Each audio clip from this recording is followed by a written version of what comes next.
Yes, Fluffy, it actually is here. Hello, by the way. So, I'm off of work early. I'm gonna get started right now that I got the game. And, we're actually gonna get this a go. It's trying to shut up now. Hold on one second.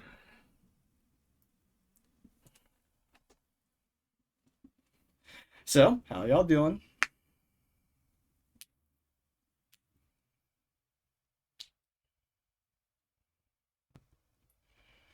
Oh, well, I mean, you're technically not getting spoiled, because this is my first playthrough of this as well, even for the Legacy Collection. I never actually played this for the DS, though. My original plan was to actually do this on the DS if you know, like it. Basically, this all changed once I figured out or once the announcement came in that the Ace Attorney trilogy was coming out. Yeah, I will be starting off with the fourth game. We're going in story order here.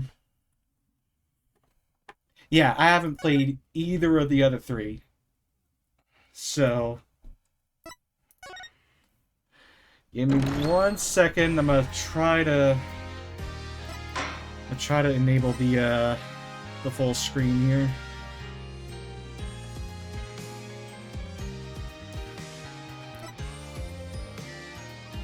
Yeah, I don't know why it's had Oh, okay, so I can only go window or borderless. There's no two ways about it. I don't think I need to do anything else. It's just, turn this on to enable story mode in place of autoplay, allowing you to progress through the game automatically without having to press any buttons. The answers to these presentation of evidence, etc. are all handled on your behalf. Some accolades may not be available if you use the story mode, fair enough. I ain't doing that, though. We actually playing this shit for real. Turn on this to enable consultations during trial segments. After failing to present the correct evidence a few times during a cross-examination or similar, you will have the option to consult your partner for events or for hints and help. It's on automatically. However, this is only there for Dual Destinies in Spirit of Justice. It's not going to be there for the fourth game, which, I mean, fine. Alright. Is this display even working? Yes, it is.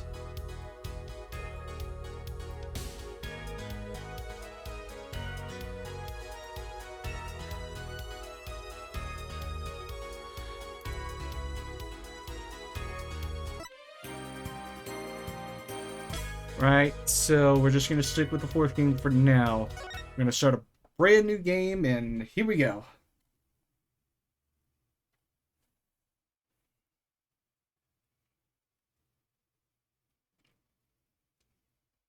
Turnabout Trump, Episode 1.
Before we do that, let me also make sure I don't have, No, my text keeps shipping off, so it's really just the intro. Okay.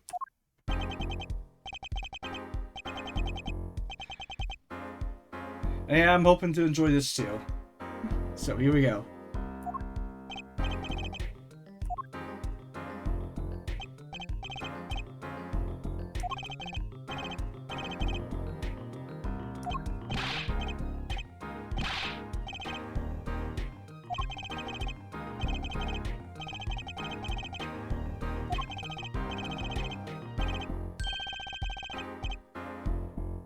Yep, same like the first game.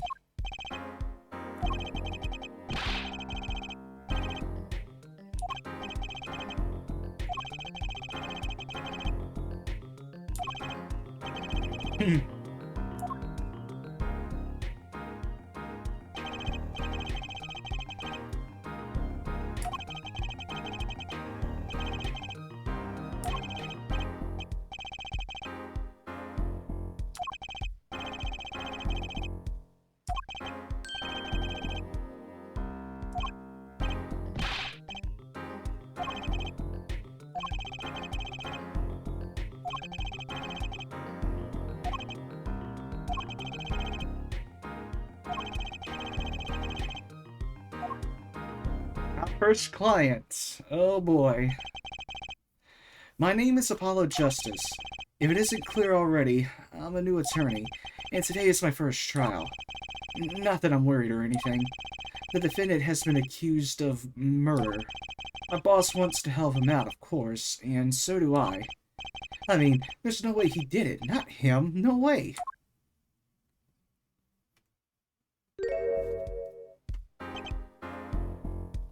And there he is.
Intentional, fair enough.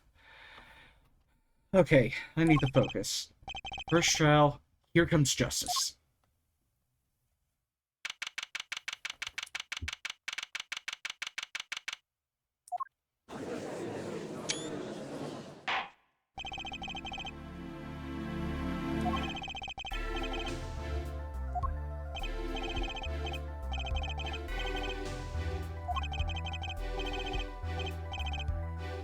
Stop a moment. Hold up, hold up, hold up. Display. I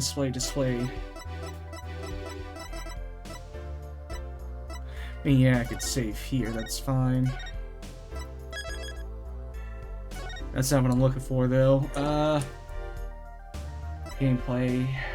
Vibration. No. Vertical sync. Is it meant to be?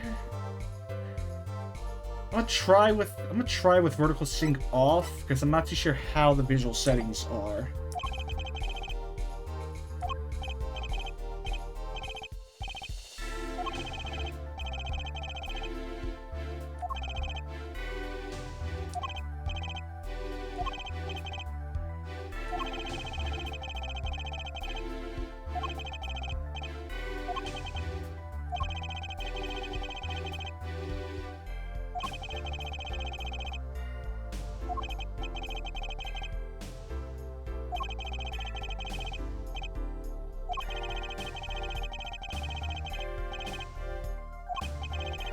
Okay, so Gavin's got trial experience. Fine, but does he have cords of steel?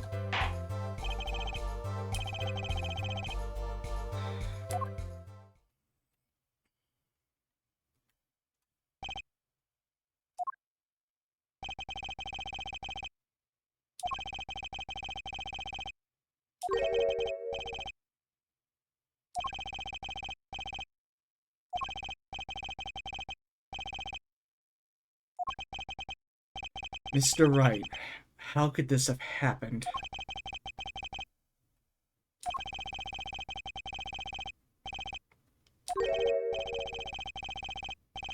To think I saw you enter this room a fresh attorney, and now I'll see you leave in chains.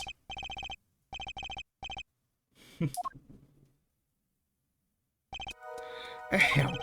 The crime occurred at the Borscht Bowl Club, a Russian restaurant. The defendant, Phoenix Wright, took the victim, a customer, and he hit him. Wham! On the head. Smack!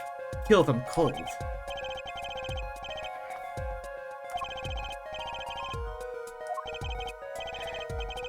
The pianist for the club, it seems. Yeah, what gave him the ability to play piano, and what is it with Capcom protagonists and pianos? Because now we got Chris Redfield, Rebecca Chambers, or no, not Chris, Joe Valentine, Rebecca Chambers, and now him.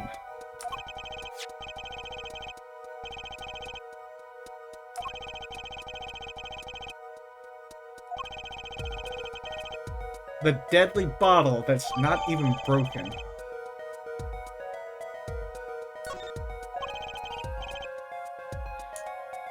Court record is E instead of tab. I gotta remember that.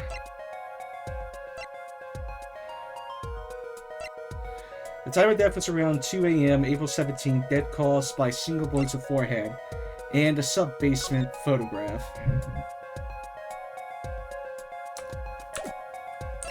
There's gotta be more to this if, there's got to be more than this if it's just the, again, the bottle's not even fucking broken.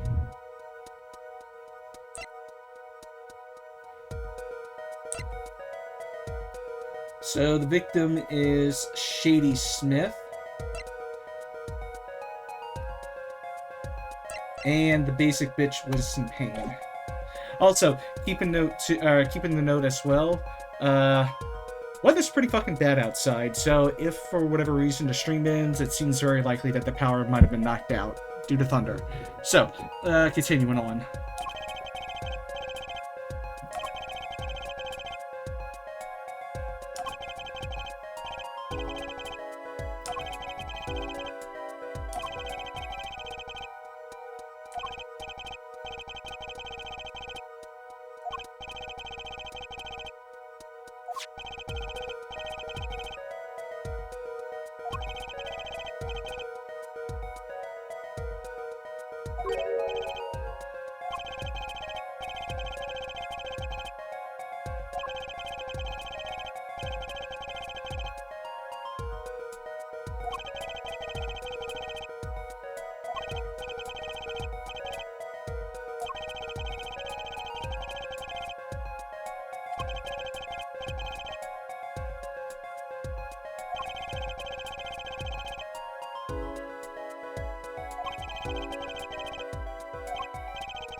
You asshole.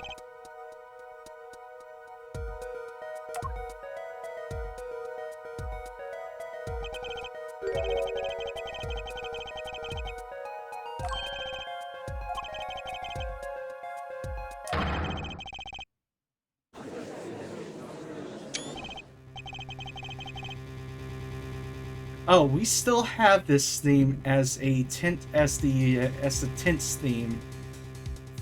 Throughout the past 3 games, they're still using this. I mean, okay, but still, like, you got all these new things here. Why keep this one? Objection!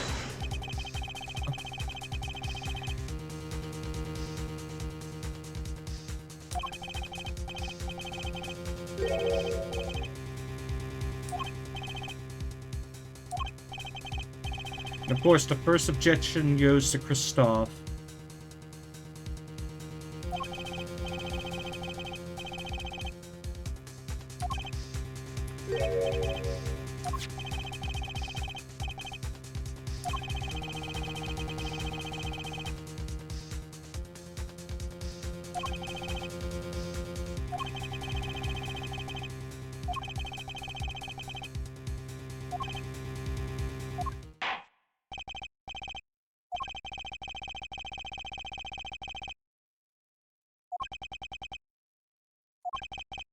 This is it. My first trial. Here goes nothing.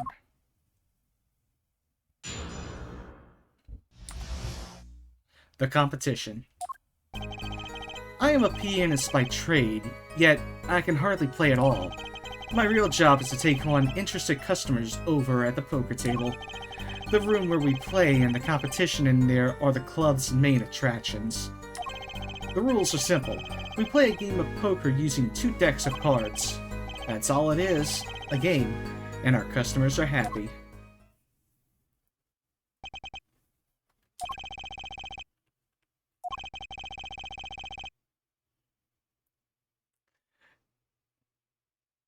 This guy can fuck right off. Like, he is so fucking... He's got a grudge, alright? This motherfucker's got a grudge. My first cross-examination. Don't blow it.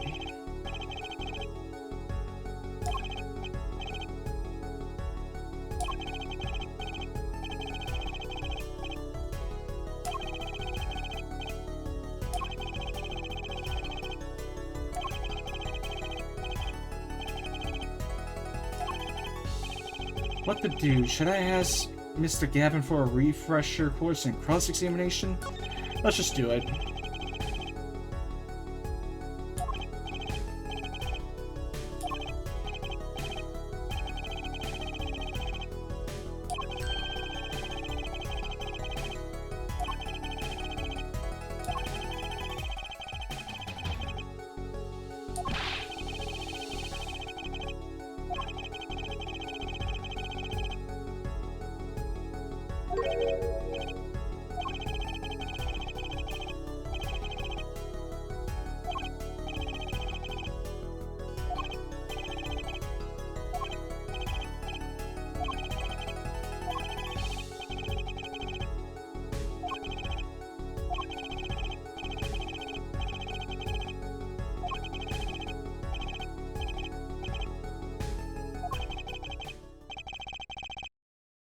Inconsistencies?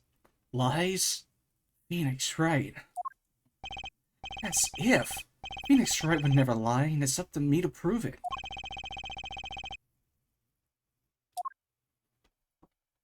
Alright, here we go.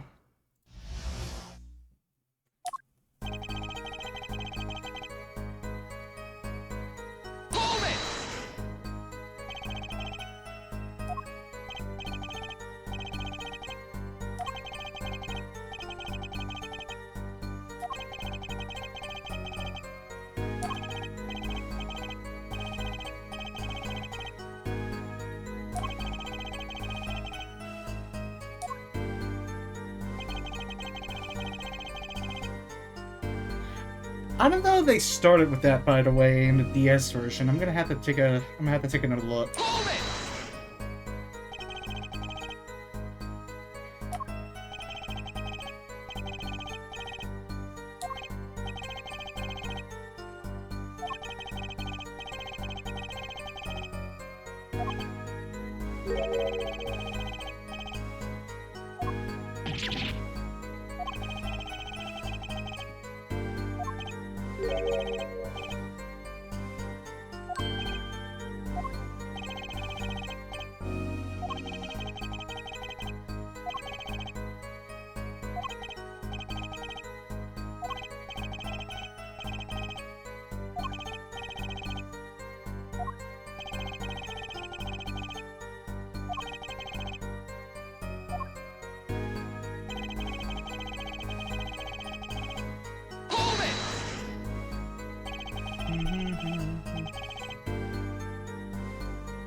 I'm turning on vertical sync.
Indeed.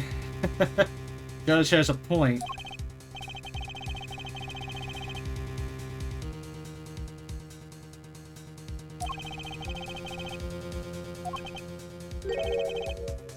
Now that's strange. Oh, yep.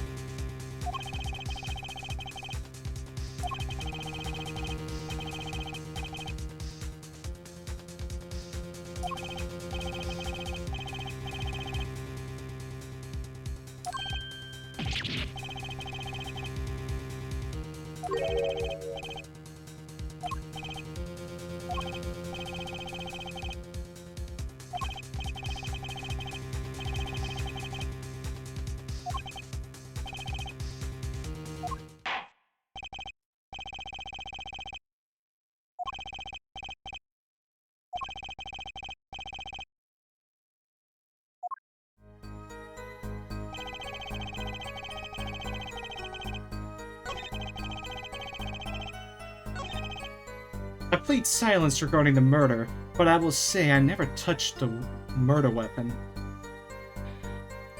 Yeah, no. This ain't gonna work, my buddy. The prints are there. Objection!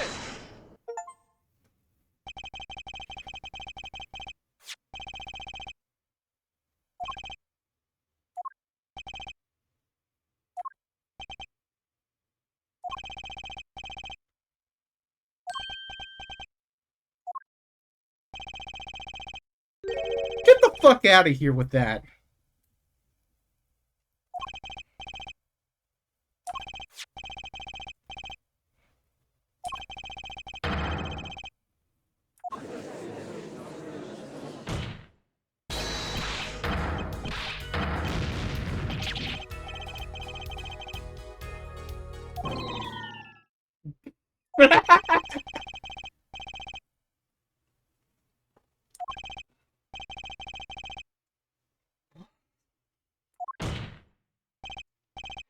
Anyway.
Two floors down from the ground level.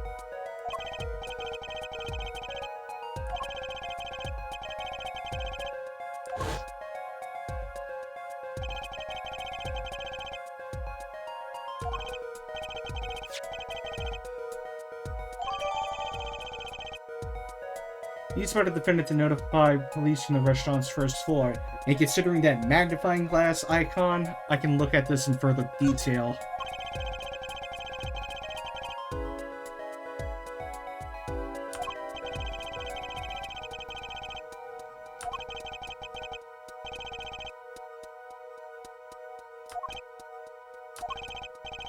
Nice save, Mr. Gavin. I'd better not waste this.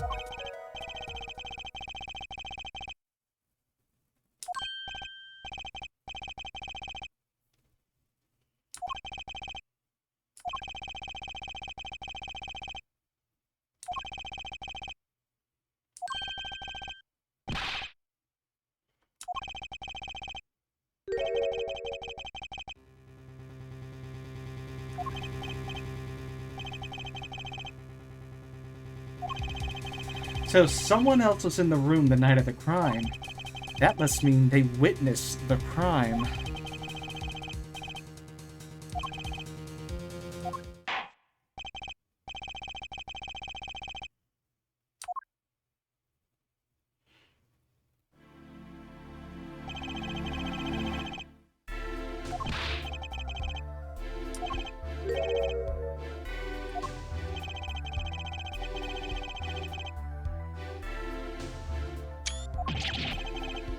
Oh, use a little hair gel. Relax, people.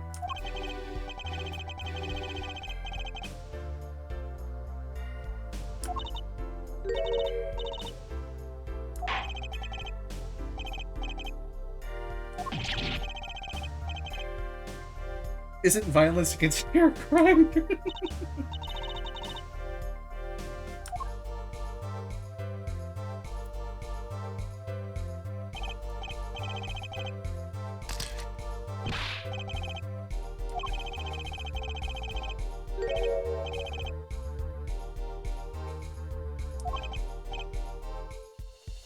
Yeah, what's the deal with their paraphernalia?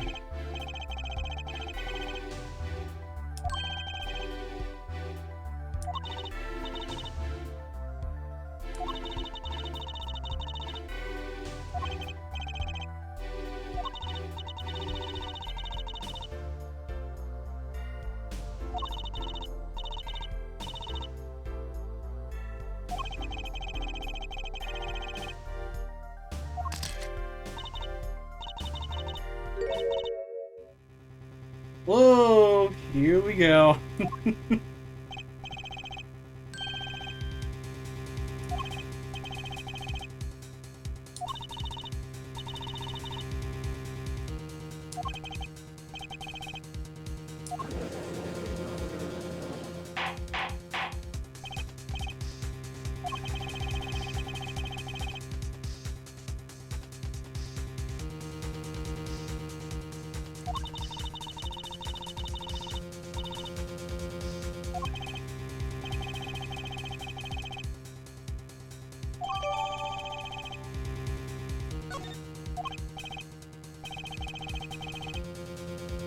I also just realized I can actually look at the history, which is good.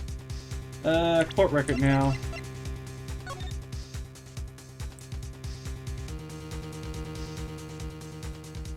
Oh.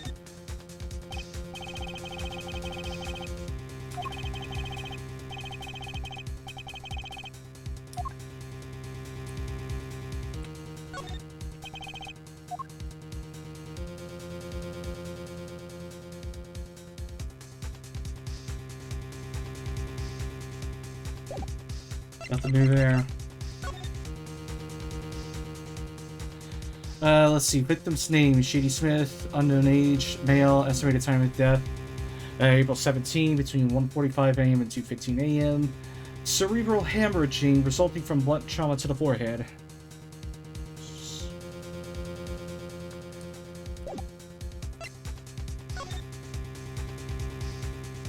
Okay, I can't look at that.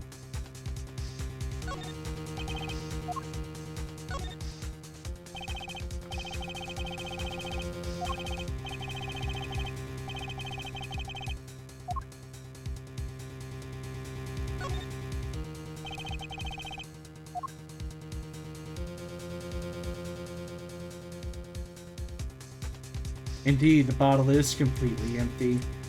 So, if it was empty at the time of the murder, and the bottle's completely intact, how the hell is it the murder weapon?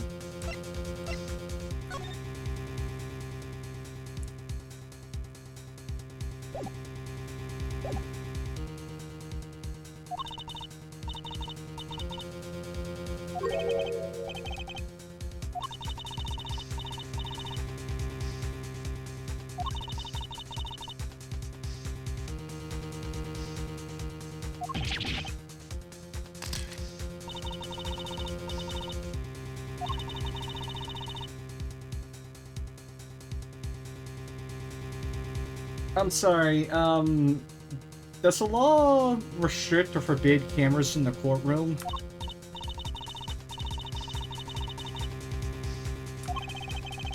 So, there were 3 people in the room at the time of the crime. The victim, Mr. Wright, and Olga Orley, our witness. And if Mr. Wright isn't the killer, that can only mean...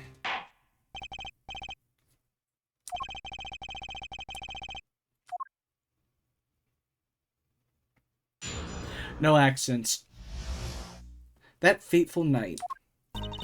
That night, customer asked me to deal cards for game.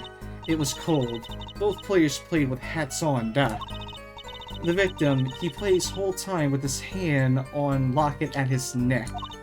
Then, last hand is done. But something terrible has happened, duh. That man flew at victim and is strangling him to death. Contradiction there. Murder weapon is a fucking bottle, supposedly. I'm not even gonna press any of this shit. Objection!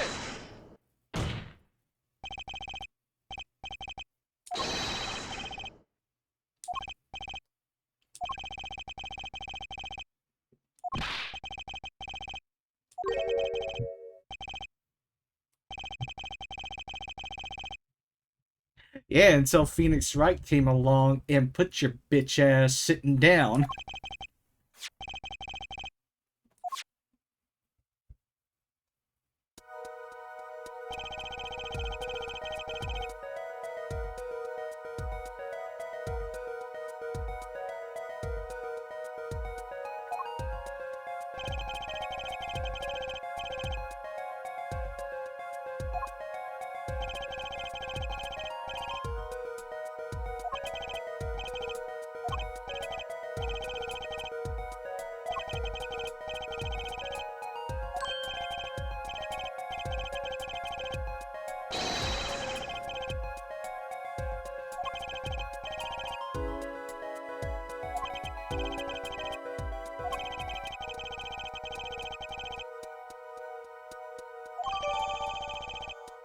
Defendant and victim's chips when crime took place.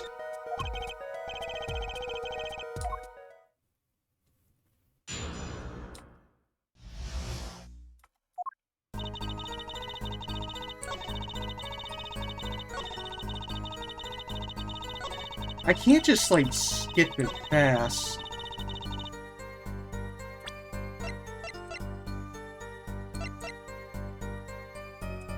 Objection! No?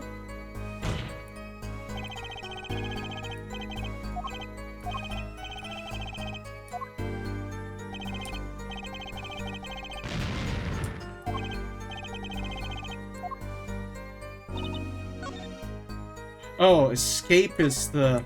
Oh no, escape is back. Okay.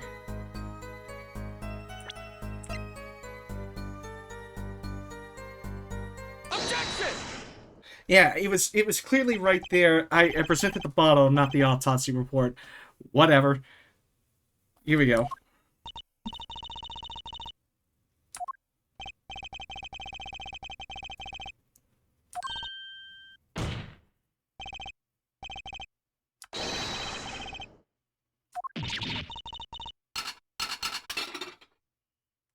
Good catches.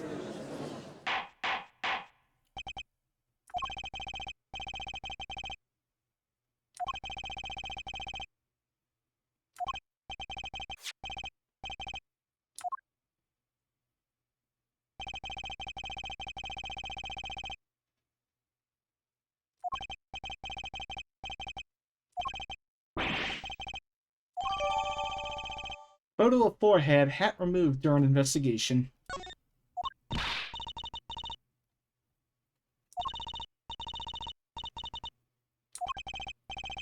Oh, really, Miss Orley? I think I caught you in your own lie this time.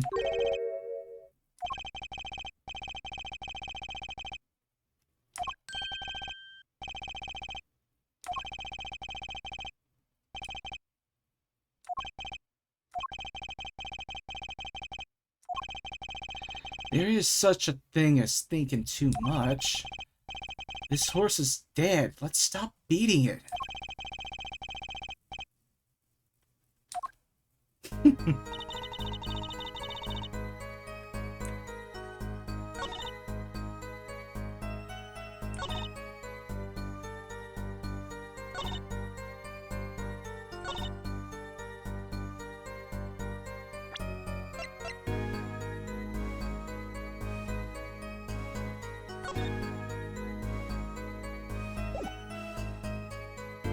It would be the crime photo 1. Where's the locket?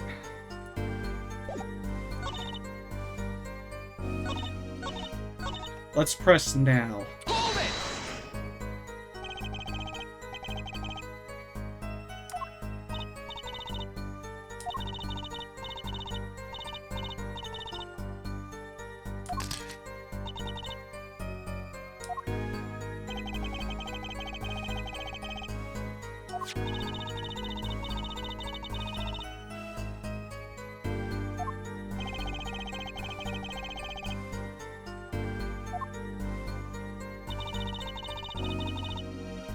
Hold it!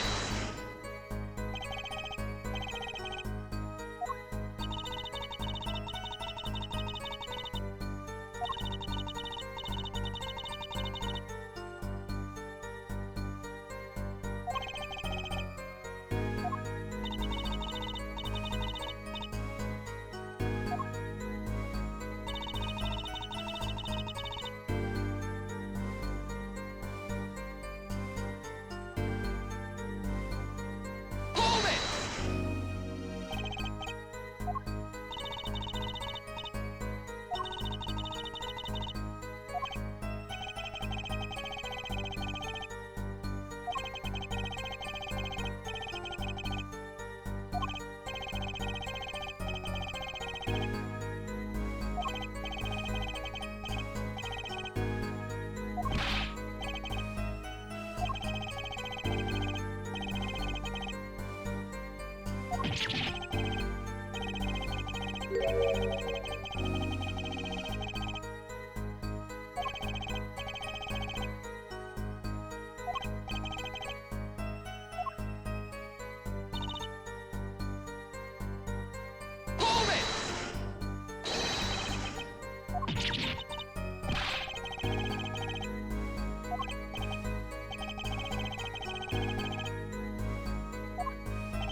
So he strangled him, then hit him.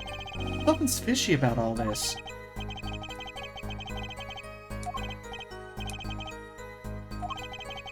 There were only 3 people in the room at the time of the murder.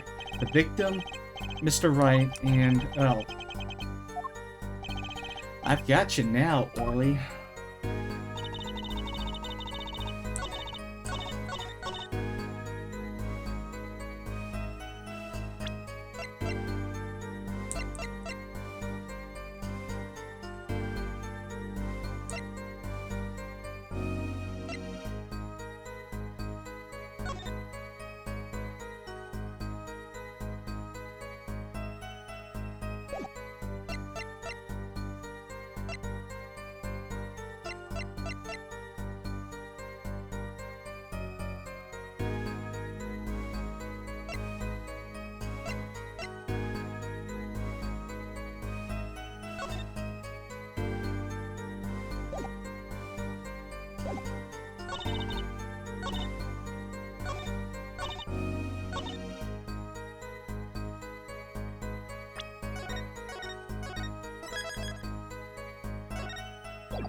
want to try this locket thing.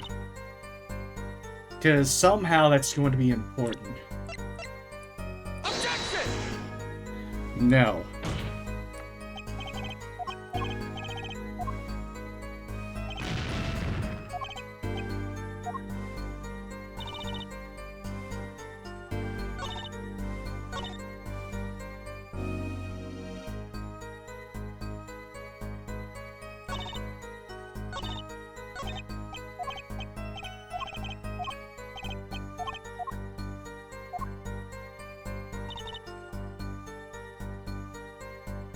Another interesting...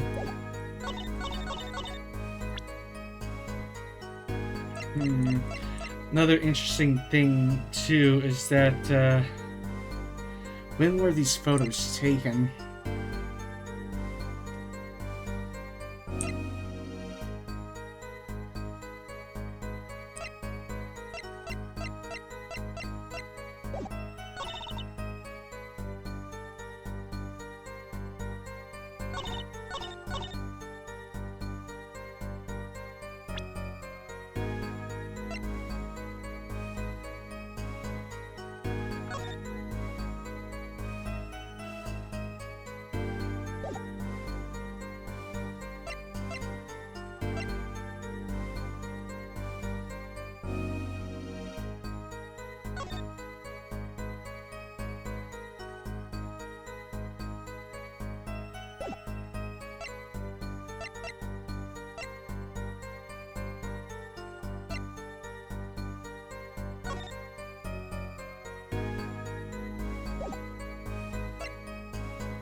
Objection! It was that one, because the lock is more clearly missing. You know, there was one curious part in her testimony, just like Mr. Gavin said. But what does it mean?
You have to lock it on, you sly bastard.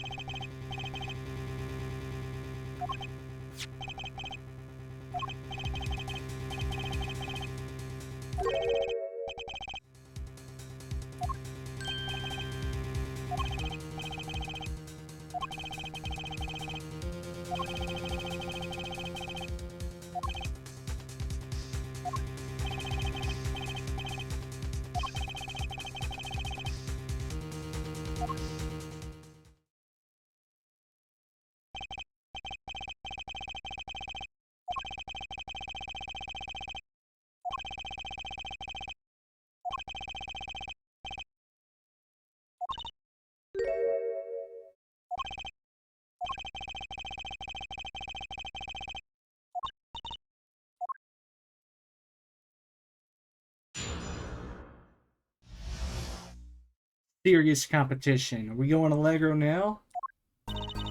No. The game began with 3,500 point in chips for each man. House chips come in two sizes, small and large. The one who was winning, was victim. For last hand, defendant play with all chips on table and lose. The moment loss was decided, defendant grabs bottle from the table and...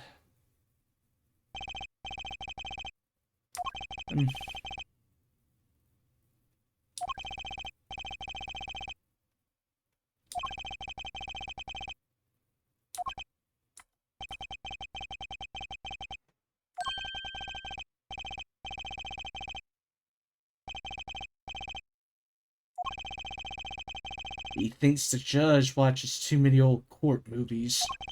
Mr. Wright said he hasn't lost in 7 years, so this testimony must be wrong.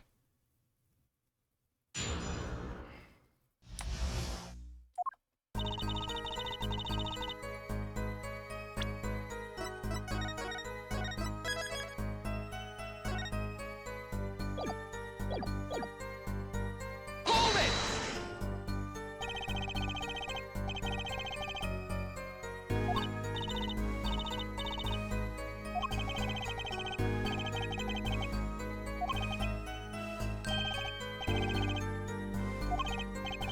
Please, this isn't calculus. It's not even long division.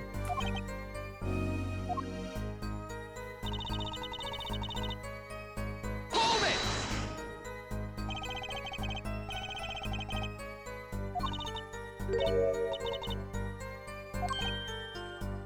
What was that just now?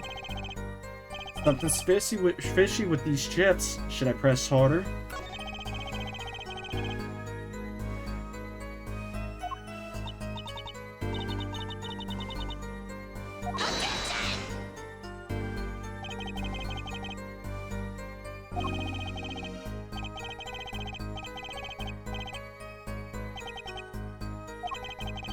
Now that I press here, I'd better ask something.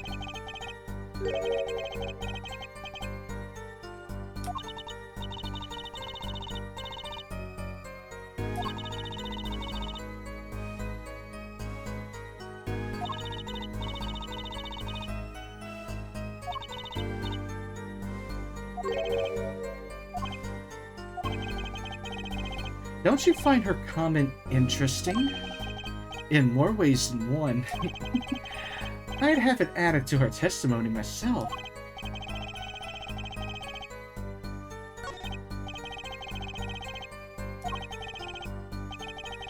I wish I knew where I was going with this.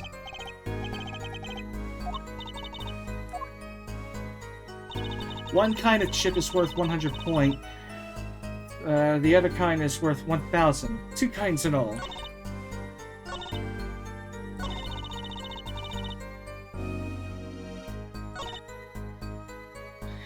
Interesting, so they're gonna have me look at this fucking poker table here. 1, 2, 3, 4, 5, 6, 7, 8, 9, 10. 1, 2, 3, 4, 5, 6. So we got a clear contradiction in the rules, or what's available on the table. So I say, stop!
10,600.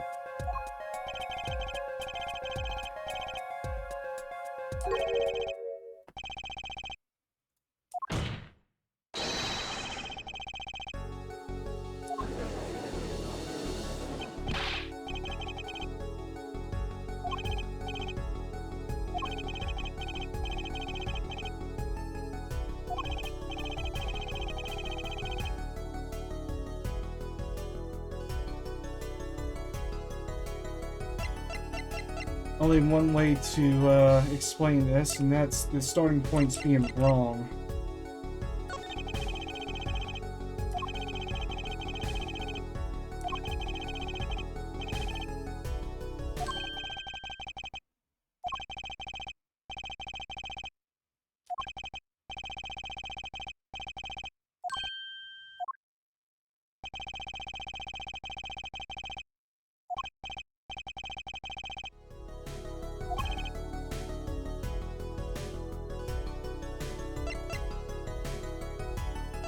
I mean, he's technically right, but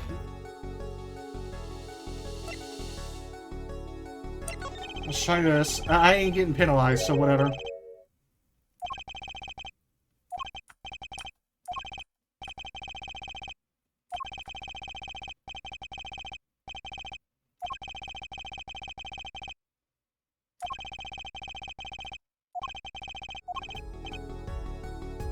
Alright, fine, both are right.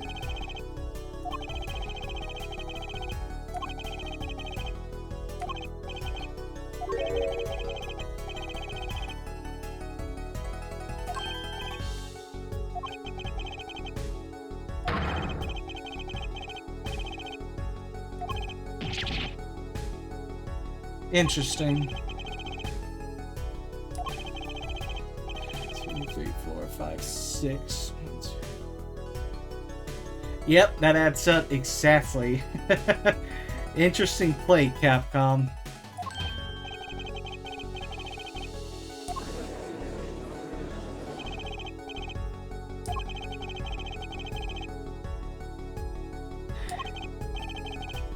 I'm not gonna say anything.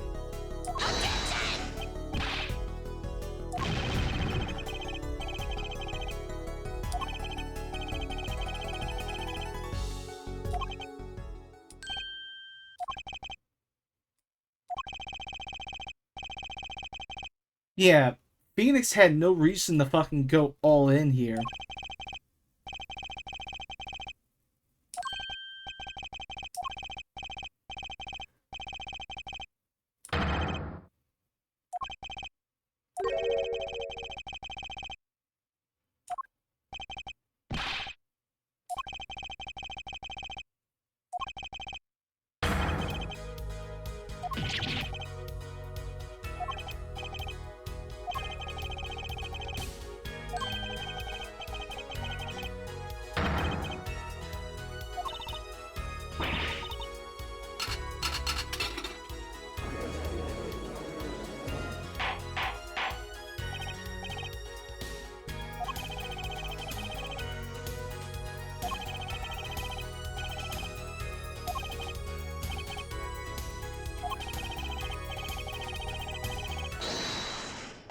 Oh, you're calling to hold it now, Miss Orly.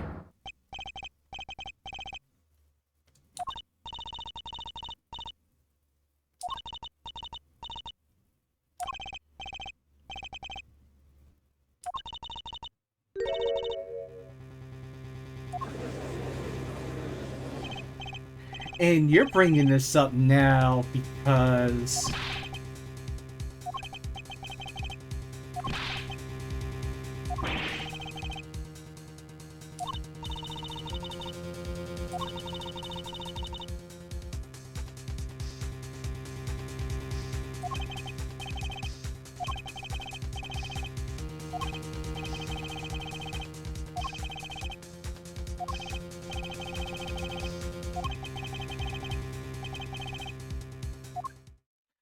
Please tell me we're going Allegro with this testimony. The final hand. No, we're not. The last hand, both men had full house. There's 4 of each card in deck from ace to king. If you look at both men's hands, cheat is more obvious. The next moment, game becomes argument, duh. The defendant's trick was exposed. He took bottle in his hand, poor Mr. Smith.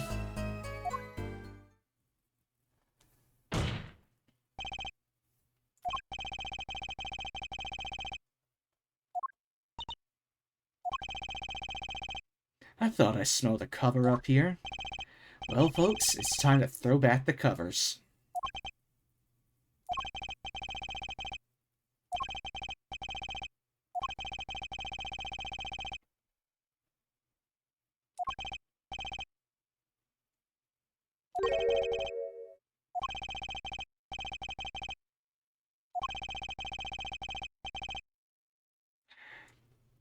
You see, I know my fucking cards, alright?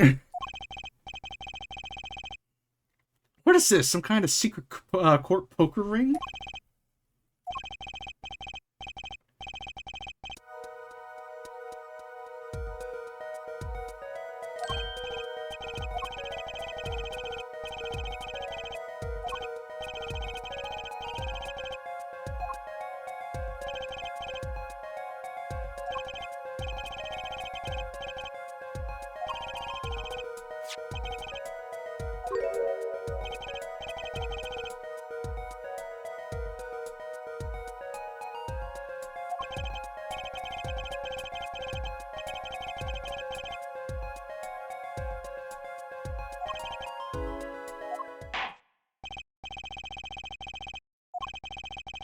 If he did cheat in the last hand, that still leaves one important question. Mr. Wright lost that hand. Who's ever heard of a professional con man losing when they cheat?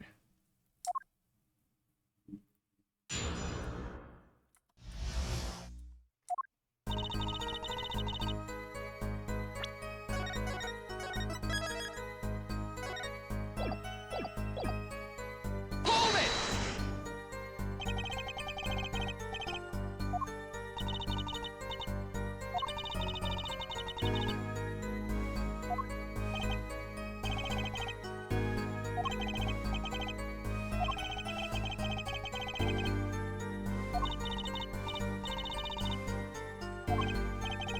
Okay, full house, hard.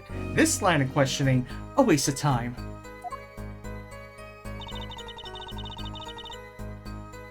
Hold it!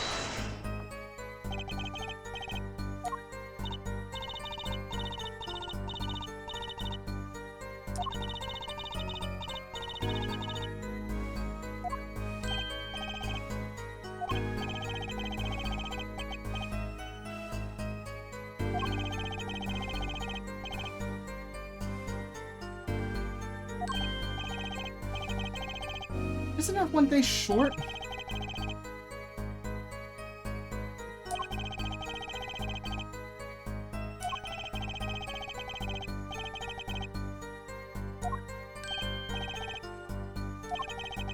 We're going to be in this courtroom for a year if it keeps going like this.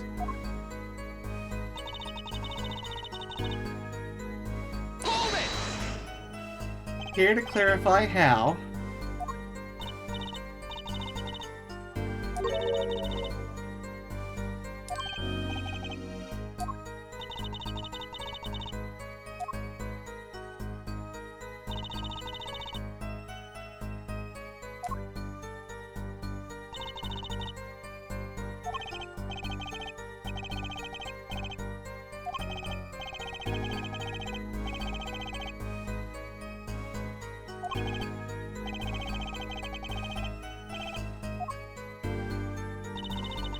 Mr. Smith's hand has 3 aces, and Mr. Wright's 2. It is 5 aces in all.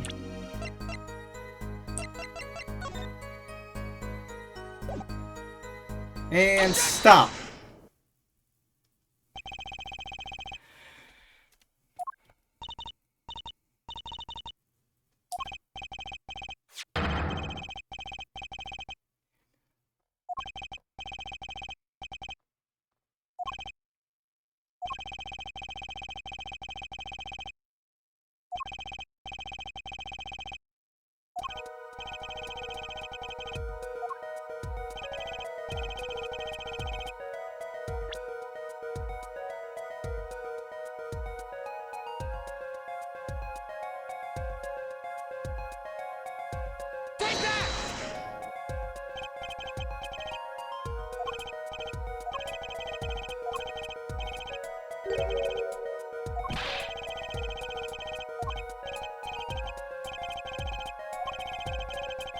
It's the cards, obviously, because, like, again, there's only 4 aces here.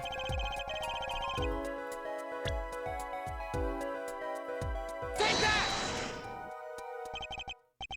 Whoops. Yeah, had the wrong side in mind.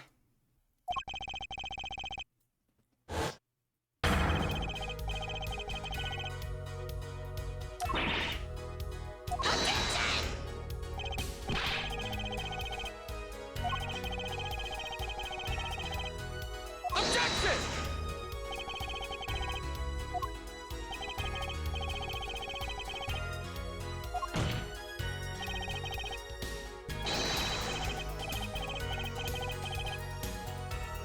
Woo-hoo-hoo!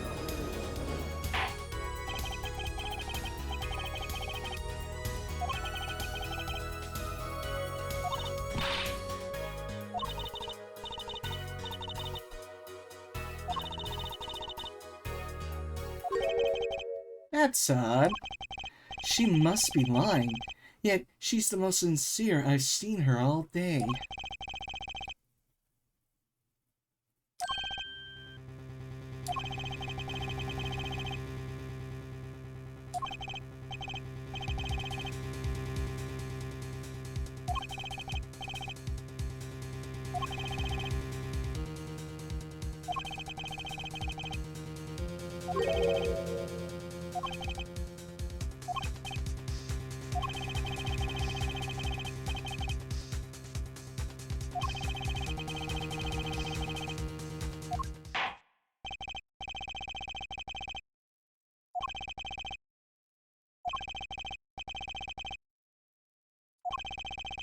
These cards don't prove cheating was going on. Nothing will. Now, which of these hands is more suspicious?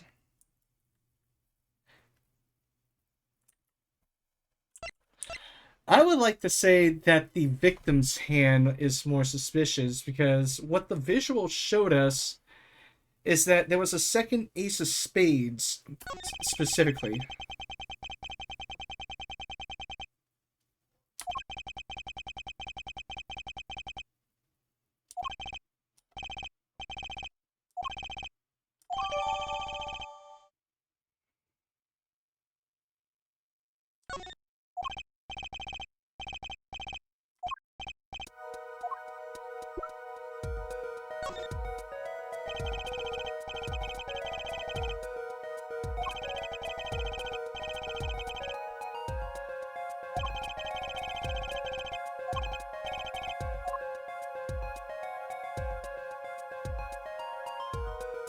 That would be it.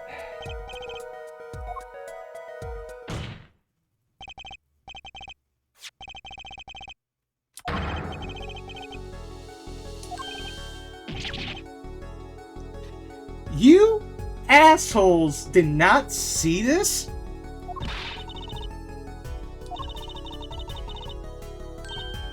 Ah, that's an omission.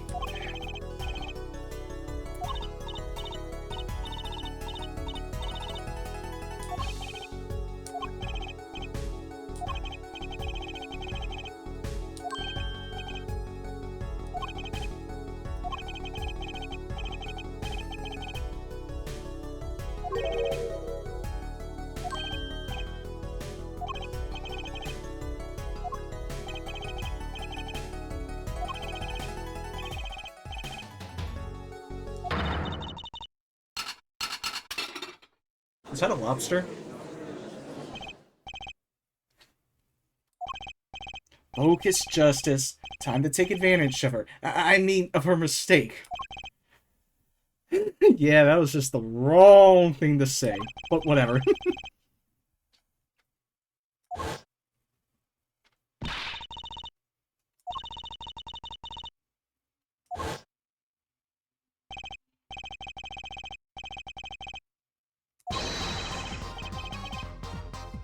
Ah, we get to it at last! Pressing pursuit!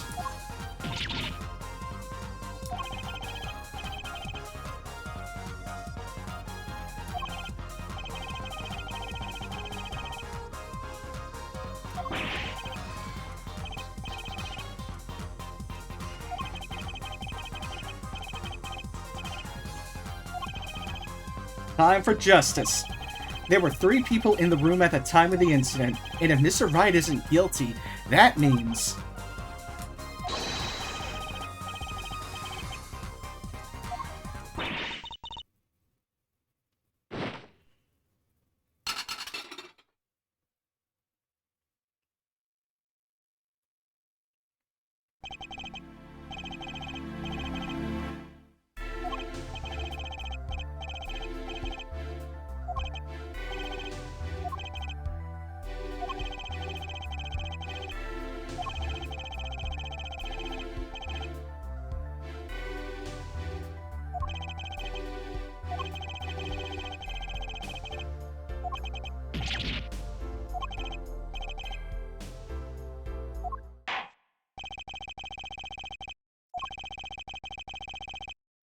Objection! What do we got now?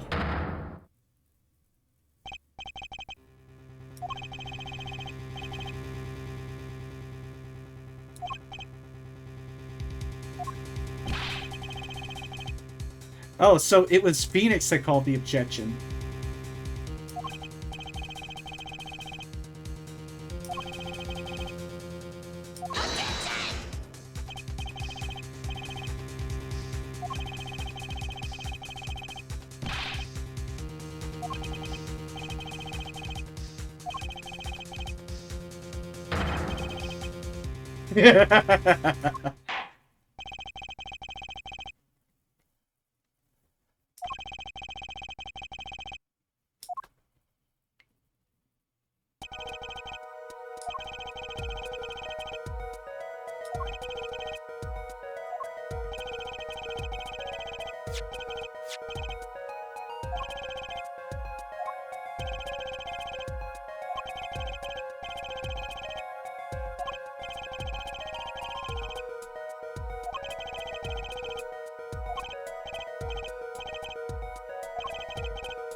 Let's consider the first question, shall we?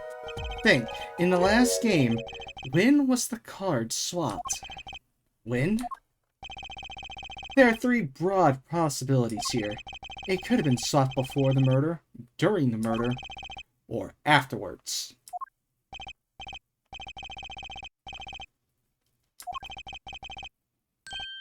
Oh? It might be as simple as you think, Mr. Payne. Or it might not be. I'd like to hear what Apollo thinks first. When do you think the cards were swapped?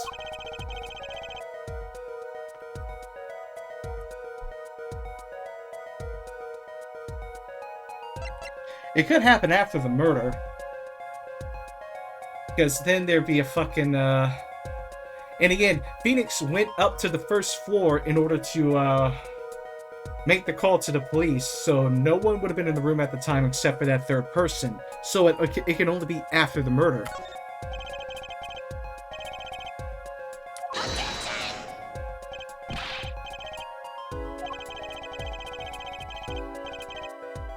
Objection!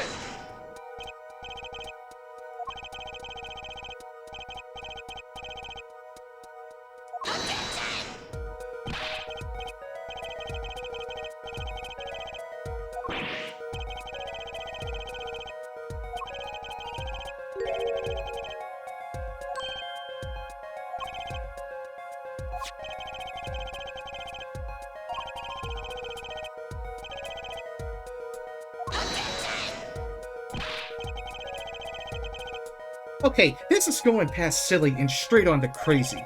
I ask again, what's the point of cheating after the game's over? Who would do that? The point isn't about the game. Who indeed? That's one of the mysteries before us. Yes, a simple yet decisive question must be asked. Who swapped the red card for a blue card?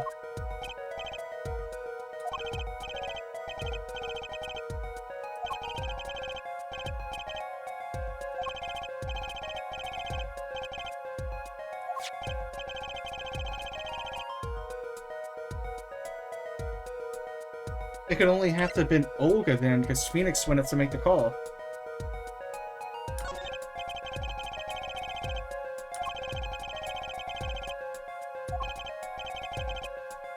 Hold it! Sorry, but there's a problem with that explanation. The swap card was from the wrong deck. Mixing a card from the wrong deck when backs are different colors? Remember that you're talking about Olga Orley. She was the dealer. Do you really think she would make such a novice mistake? Give it a little more thought, Apollo.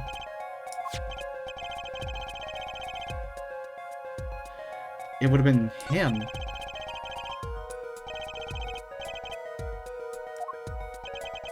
And why would I do such a thing?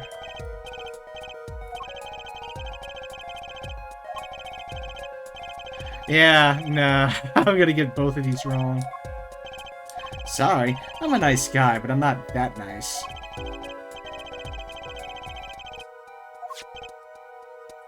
It must have been someone else then.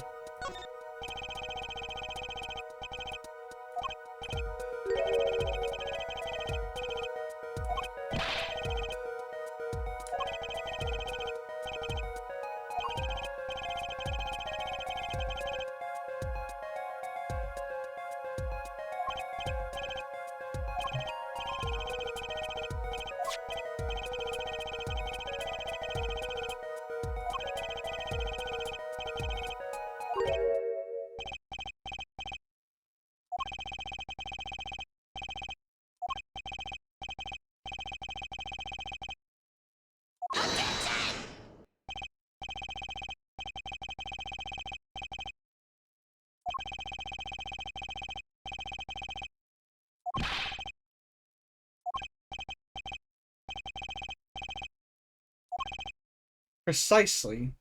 The victim. Maybe. I don't know. I believe we're about to see this case take a new direction. We'll find that indeed after the murder.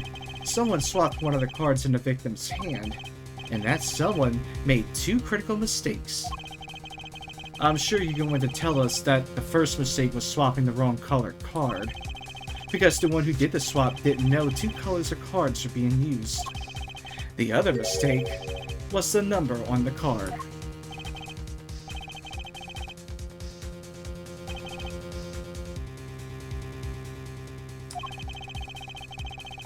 I'm sure whoever swapped it wasn't expecting there to be a fifth ace after all. All they knew was that the game had been won with a full house, so they picked up a king from the table and swapped it in.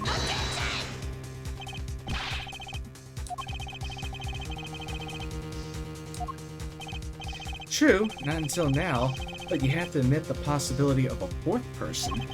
Though it's more than a possibility. There was someone else there at that night at the scene of the crime.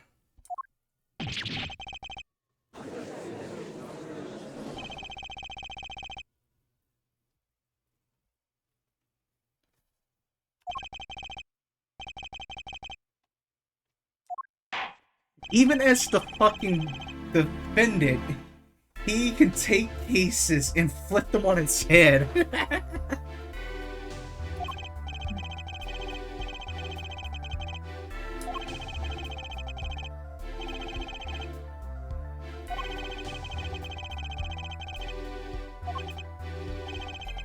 I suppose that is a problem, yes.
It is odd that he managed to go undefeated for 7 whole years.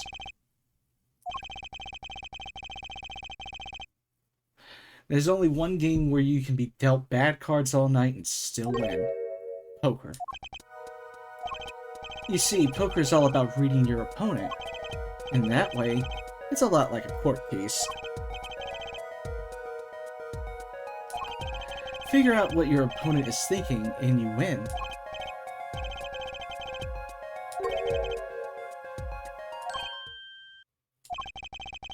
Try as they might to conceal it, everyone reveals their true thoughts in the end. Their body language can become a valuable source of information. That witness, for instance, Miss Orley. She would touch the back of her neck during certain parts of her testimony. Did you notice? Words, habits, twitches is all information for the reading. That's the secret to winning, Apollo. Someone taught me, and now I pass the secret on to you.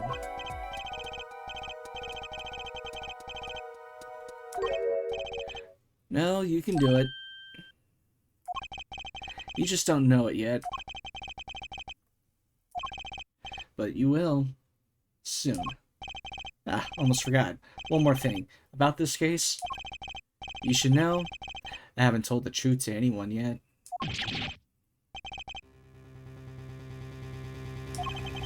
I have my reasons, of course. All shall be revealed. And Apollo, I need you to be there, defending me. I need your power. I had no idea my Quartz of Steel were that special. It's time. The real trial begins now. Do your best.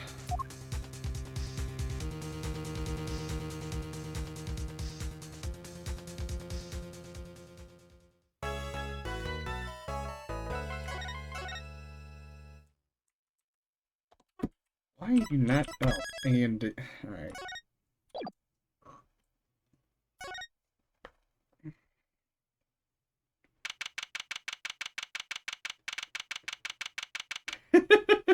I see you're enjoying this, Fluffy.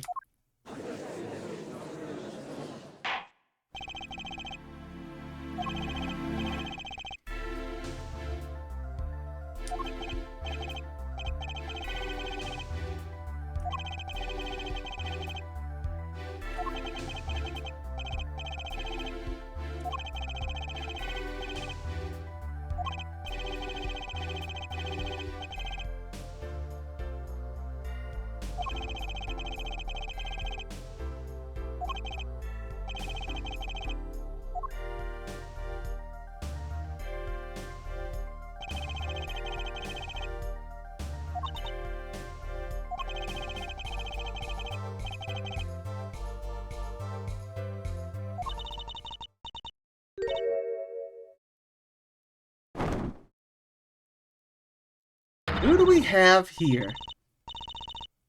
Name's Olga Orley. That's the truth. I'm a pro dealer. People call me Olga Quick Fingers Orley.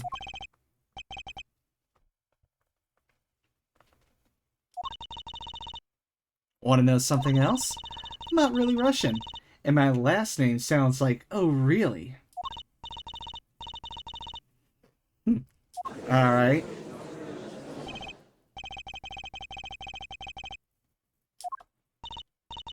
Fine, I'll talk. We had a plan, see?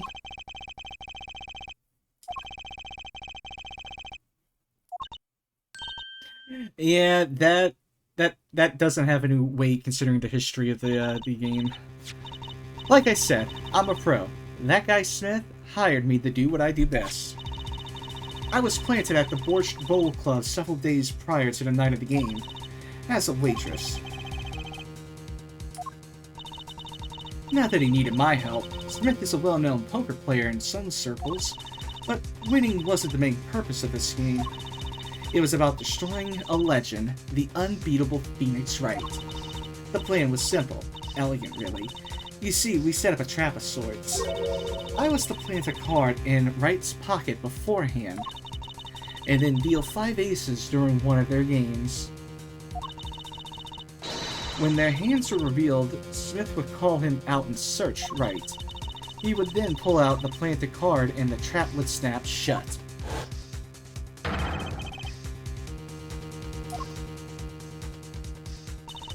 Exposed as a cheater and losing on top of it, it would have made a great double play. Just like that, the legend would be dashed to pieces.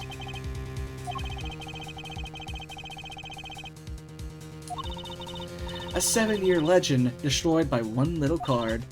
That was the plan. So you basically just solidified his 7-year winning streak. Oh really, Orly? How droll. But it appears you made quite the mistake. I agree the trap was elegant.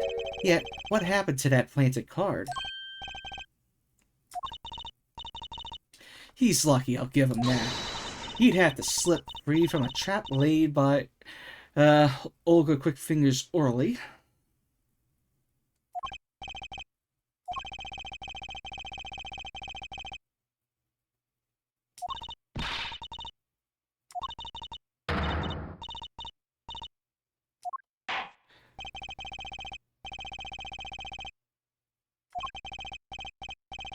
This judge just talks smack in the court. That's awesome.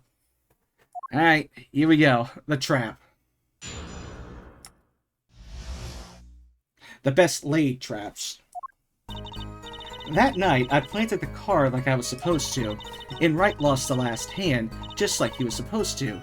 Then Smith searched him. But the planted card was gone. The trap failed. The next moment, Wright picked up a bottle and swung it. It wasn't me who hit Smith. It was that no good cheating defendant.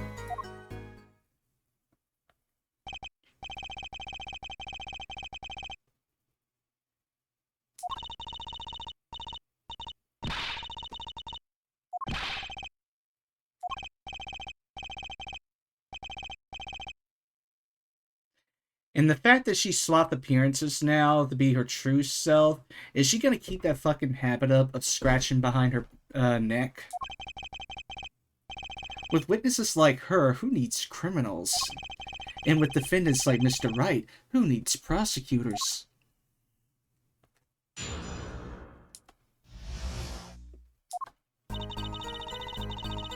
Oh, thank God we get a refill in the life bar. Woo! I thought that was going to be a thing for the rest of the series. Alright, press.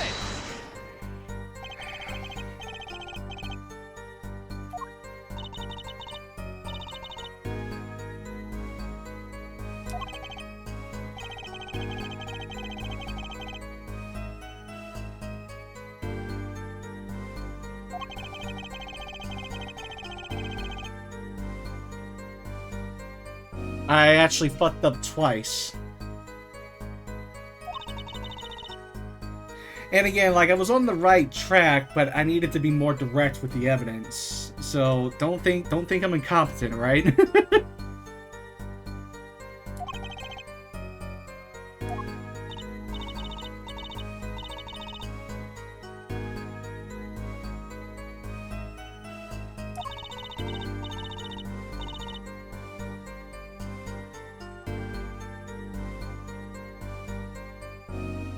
Like, for example, I showed him the evidence of the victim leaning back because he was missing the locket, but it had to literally be that close-up fucking shot of him leaning back. So, like I said, I know what I'm doing, but the game can be like that.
So the 5 of Hearts is still missing in action.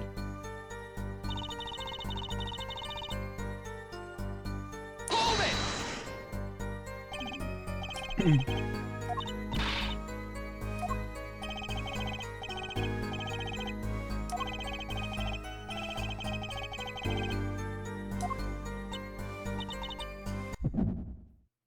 Here we go.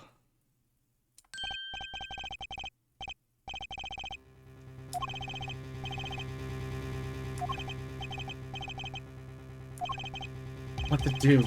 Should I press her a little harder? Well, fucking yay. Like, yeah.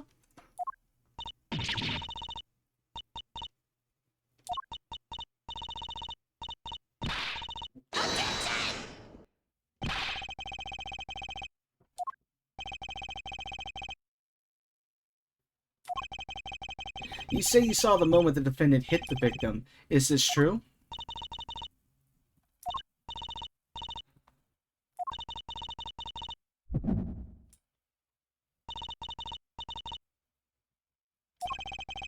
What's this weird vibe I'm getting?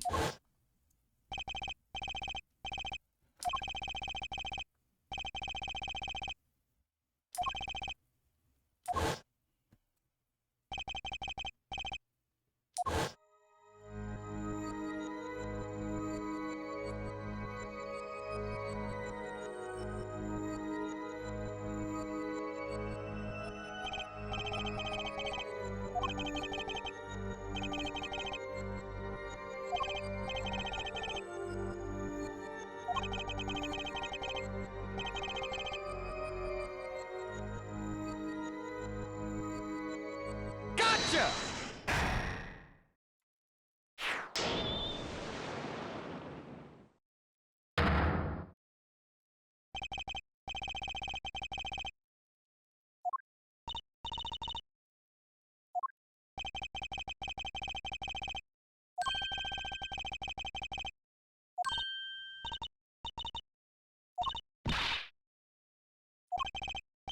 What indeed, Justice? I hadn't noticed anything of the sort.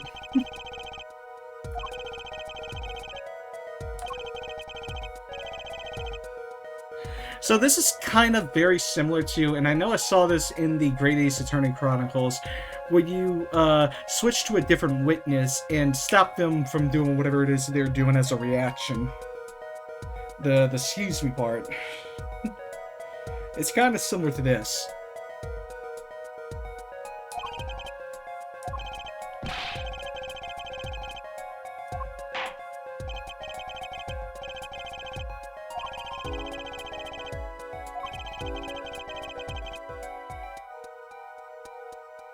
Yeah, I know, but still. And I also saw one other moment on Duel of Destiny, so, like, it's kind of similar. Oh, I know. I know. Again, fucking thumb. Okay, so, here we go.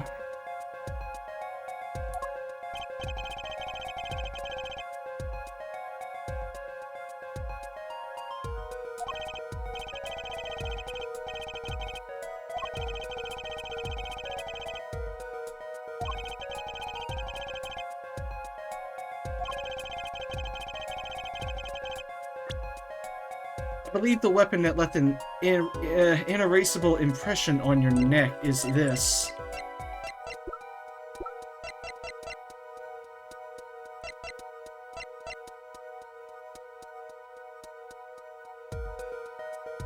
Oh, I think it's this.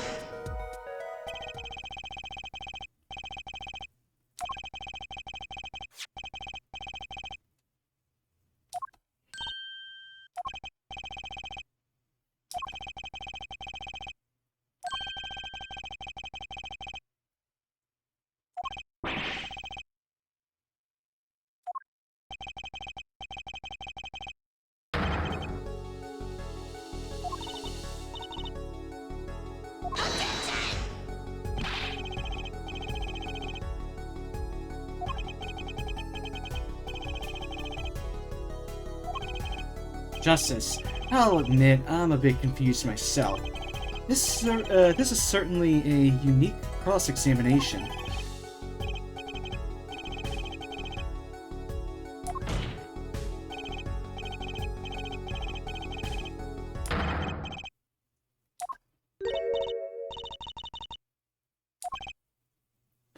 Wait, the fuck? You just swapped back? We know you're not Russian.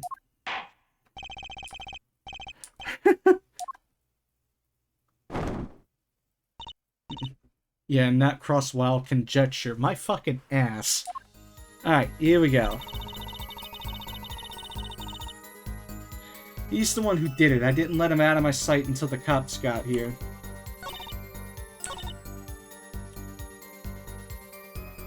I'm gonna just press just for the hell of it. You try standing up here. Her eyes are darting all over the place. I must be getting warm.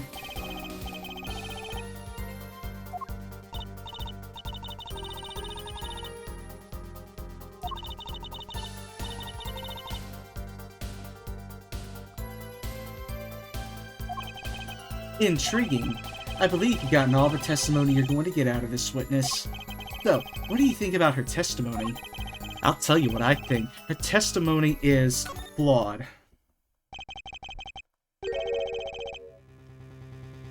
Yes, it does contradict the evidence. Phoenix made the call. It was already established.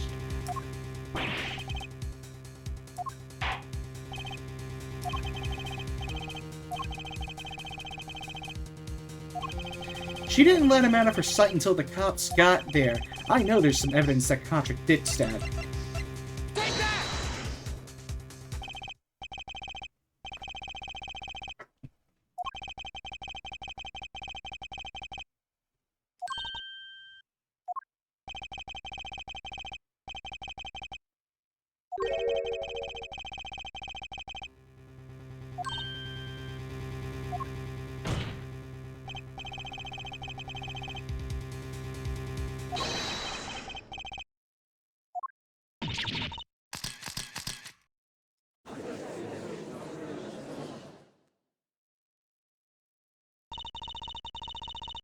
The man who picked up a bottle and swung it that night wasn't the defendant.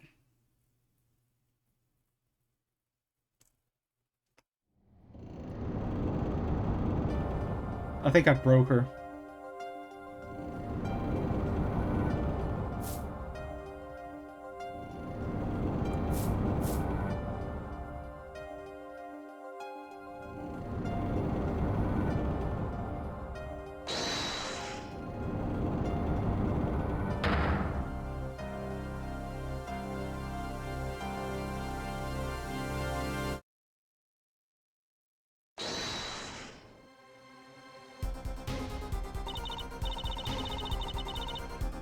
Just then, Smith grabbed the bottle from next to right, and he hit me.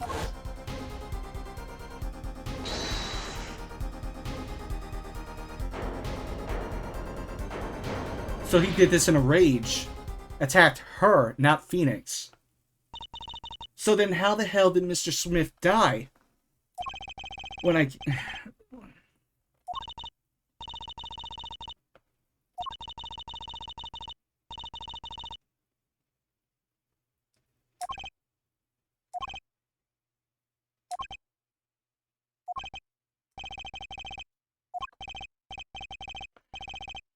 Madness. This is madness. I'm dreaming.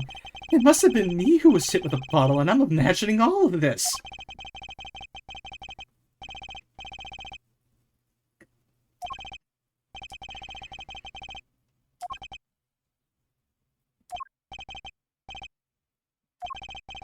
I believe that, as defense in this case, we are compelled to call Miss Orley a big, fat liar. There were, three were in that room the night of the murder. The defendant, victim, and her. And she has a motive. A motive? Her plot foiled, the witness got into an argument with her client, Mr. Smith. And the denouement of that argument was murder. It sounds like it's supposed to say denouncement, but whatever.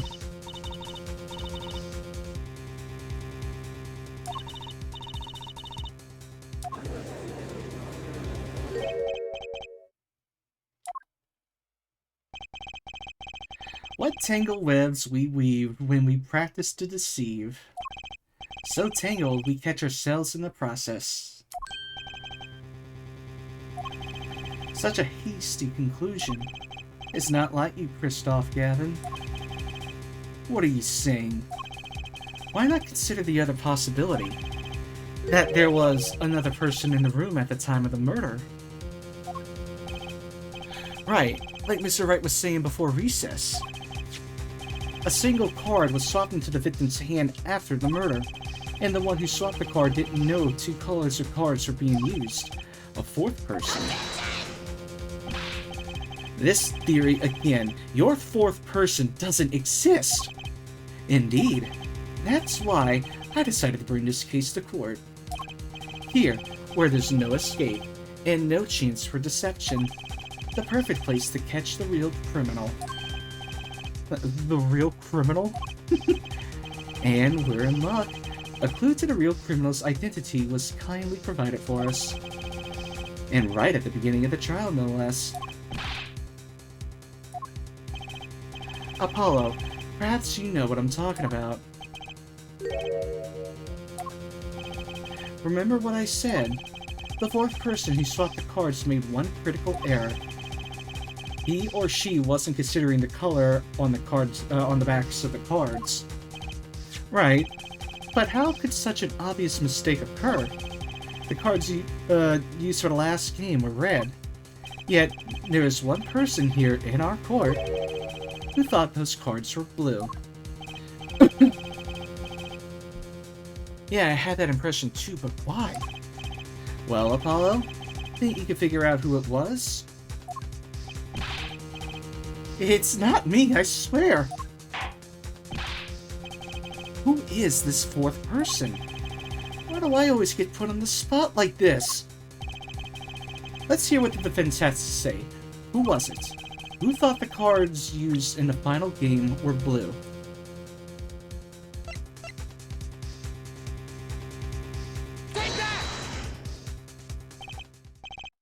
Apollo, do you no.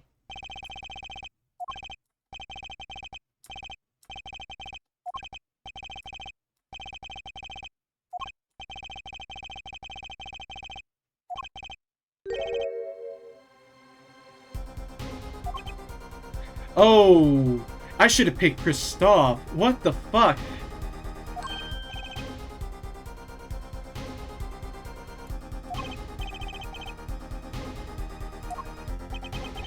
Kristoff Gavin, you were the fourth person that night. How would he? As you can see, the photo of the crime scene is black and white. You can't tell which of the cards are blue, the ones on the floor or the table.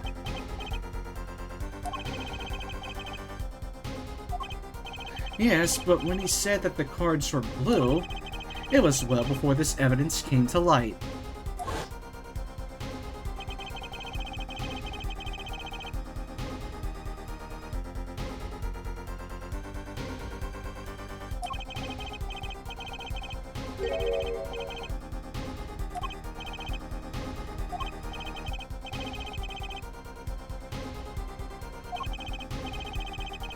I want to go back to this now and pick Kristoff just to see what the dialogue says. But I'm not going to do that. Well, Kristoff?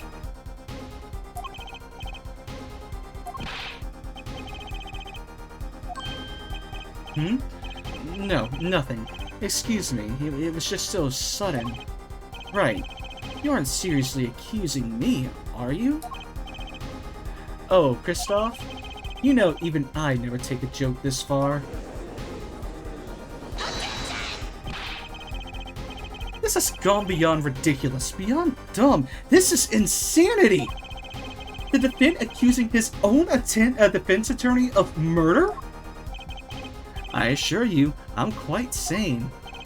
But what possible connection could Mr. Gavin have to the victim?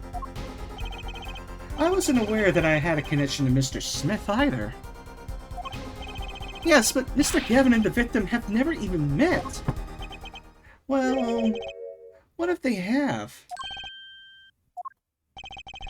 There is a possibility, after all.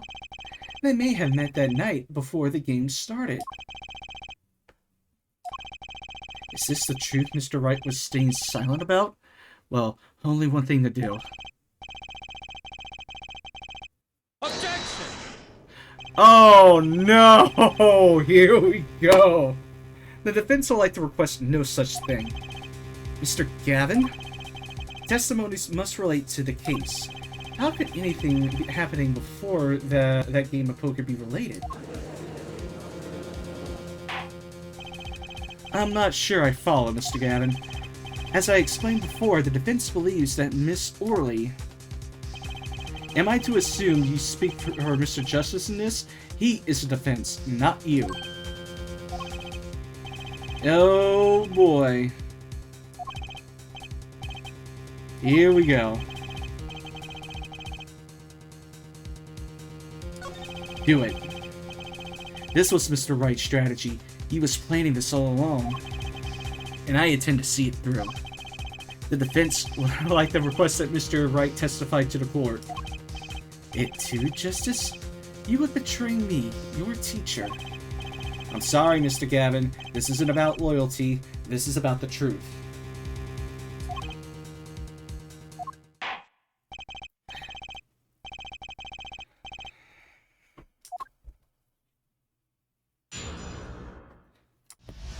Now we get the Allegro part. Appetite before murder.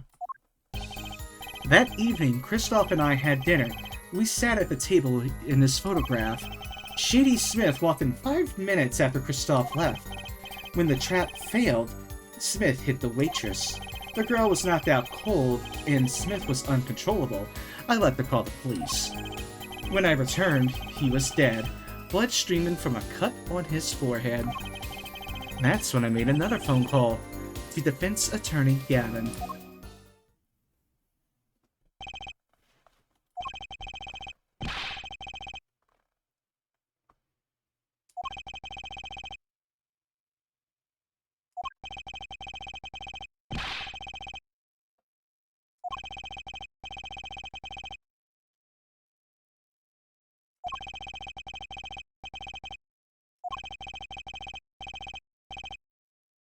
You were planning this all along, weren't you, right?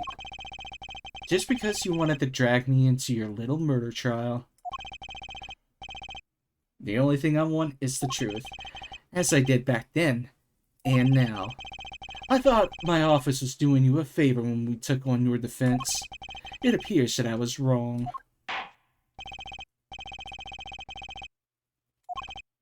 Justice? He's lying, and you're going to expose him. Mr. Gavin versus Mr. Wright. This ain't even about the fucking murder itself and who's the real criminal. God damn, what the fuck are we getting into for the first trial of the game? Why can't I have a normal trial?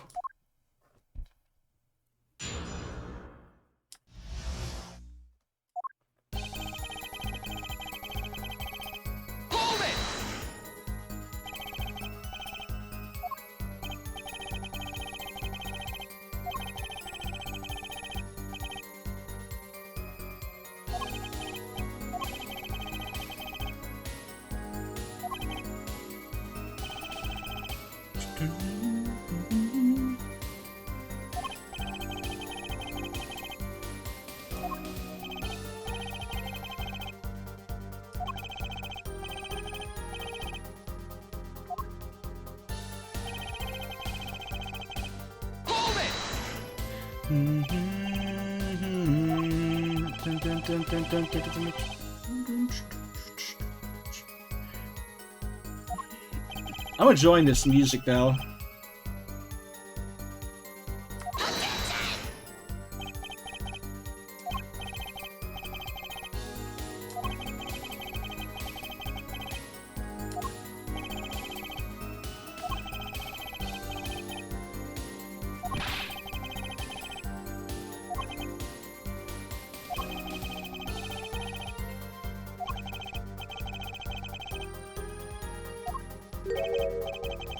Come on, Mr. Right, what are you hiding this time? Hold it!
Oh, and it's a oh, it's B.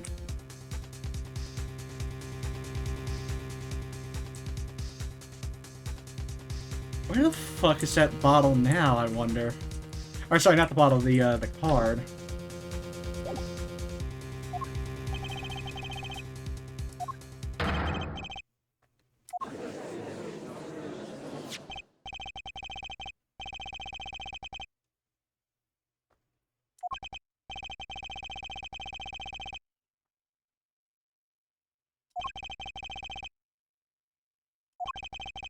A card inside the murder weapon? That's strange.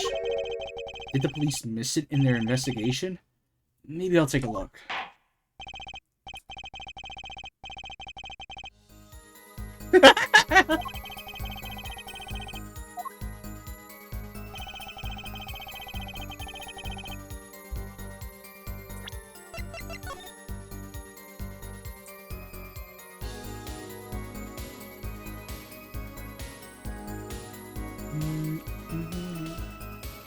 Oh, the bottle might not have been updated, so, kind of pointless.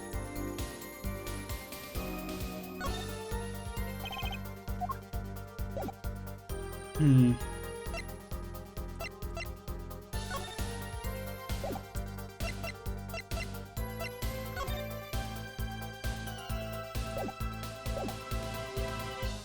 Hold it!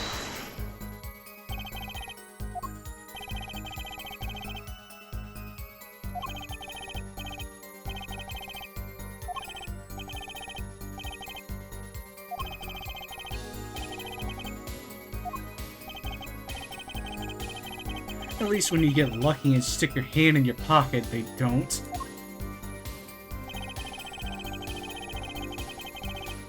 Hold it!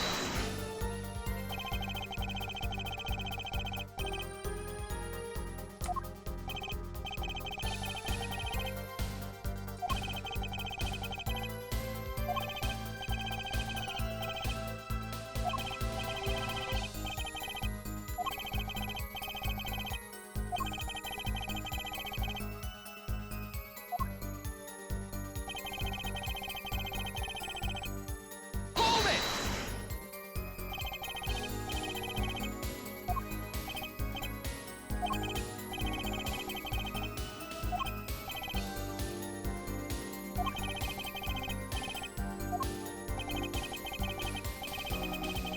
I guess I'd be startled too if I walked in on a scene like that. Hold it!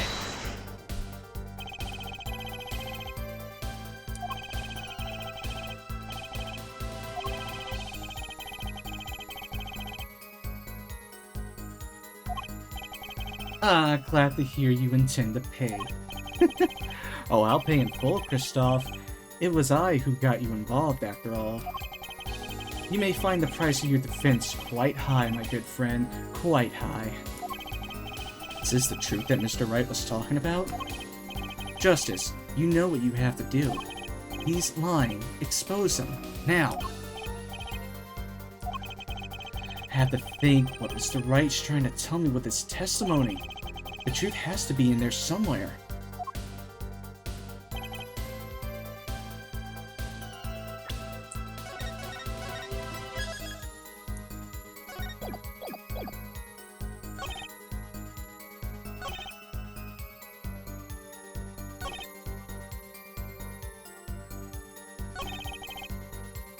The bottle was empty. Objection!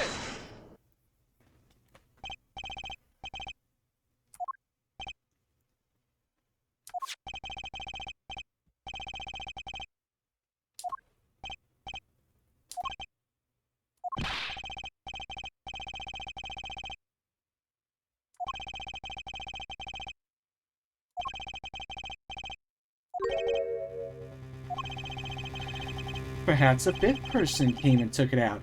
Oh, and a sixth person could have helped. Stop being an asshole. You're on the defense, right? My apologies, Your Honor. I won't have you disparaging our investigation either. We looked inside the bottle. There was nothing. So what's going on? Is Mr. Wright hoodwinking us again? Or did the car just disappear?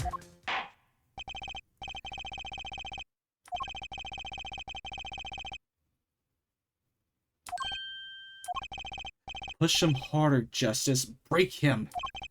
It's just you and the witness in the ring. Go for the KO. How do I get the feeling that we're not on our client's side anymore? That evening, Kristoff and all... Oh, okay.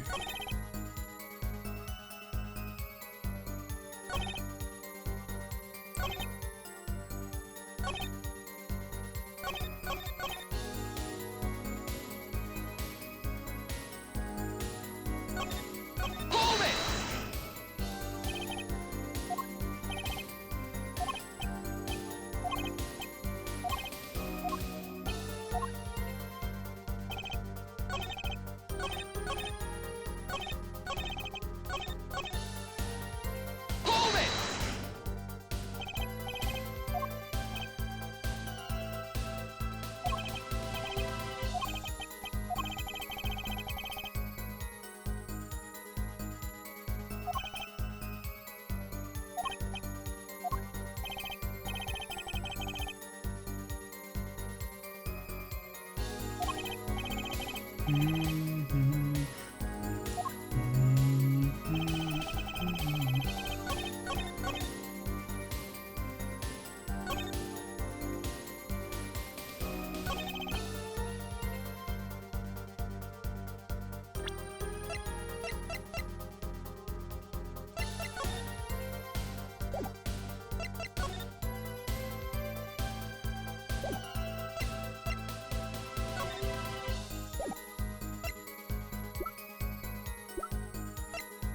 Objection!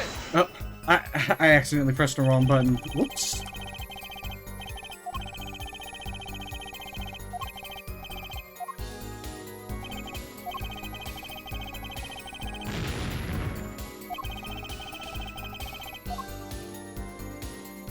Yeah, whoops. That was my fault. Fucking misclick.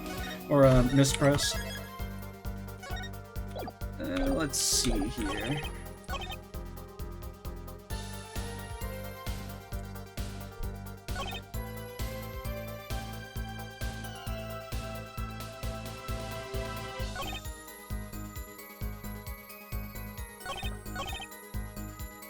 Okay, and in this one, I can't really present profiles.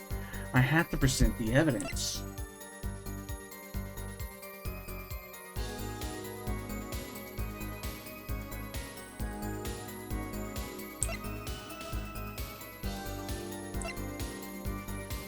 The only real direct contradiction here is the autopsy report.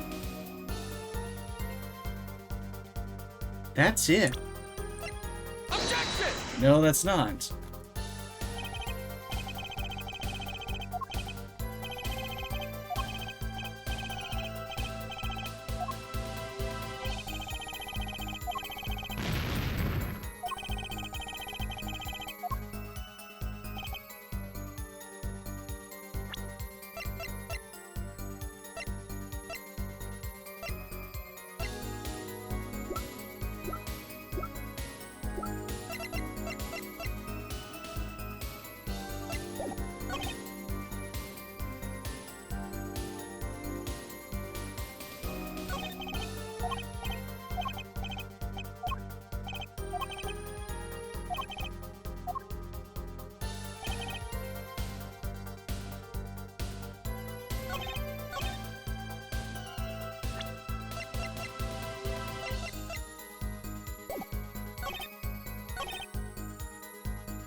the hell am I supposed to do now?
I can at least observe this.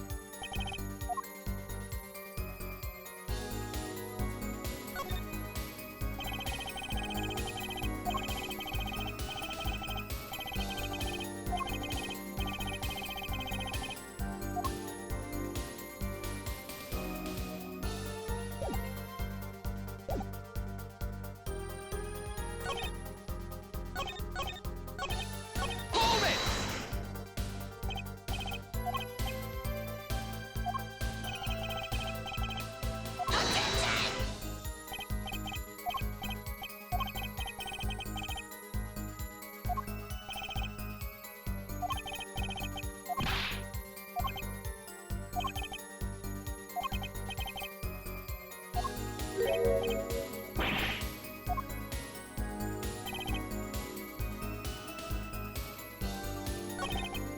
Hold it!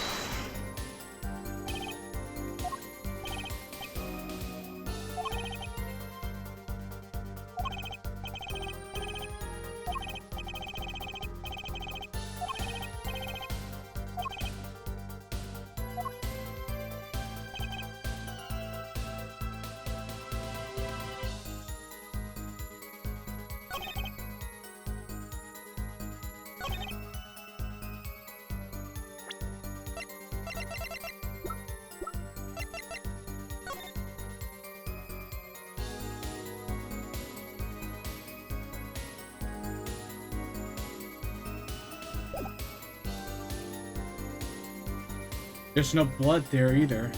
I could try this? Objection! No.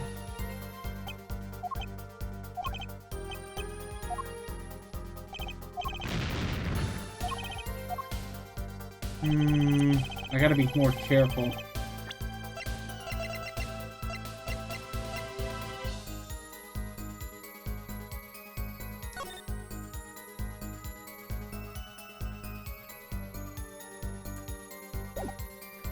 If the blood was streaming from a cut on his forehead, then there definitely would have been blood on the hat, but like...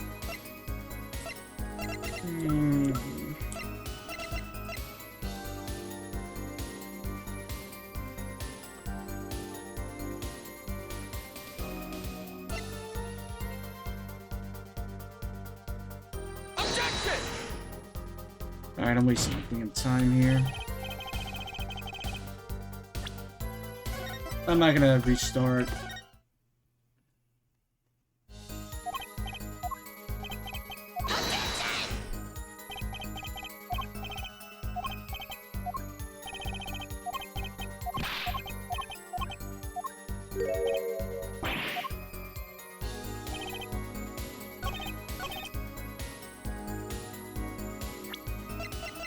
Objection! Just to double check, I think I did this one already.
Okay, I'm gonna press for everything now. Hold on.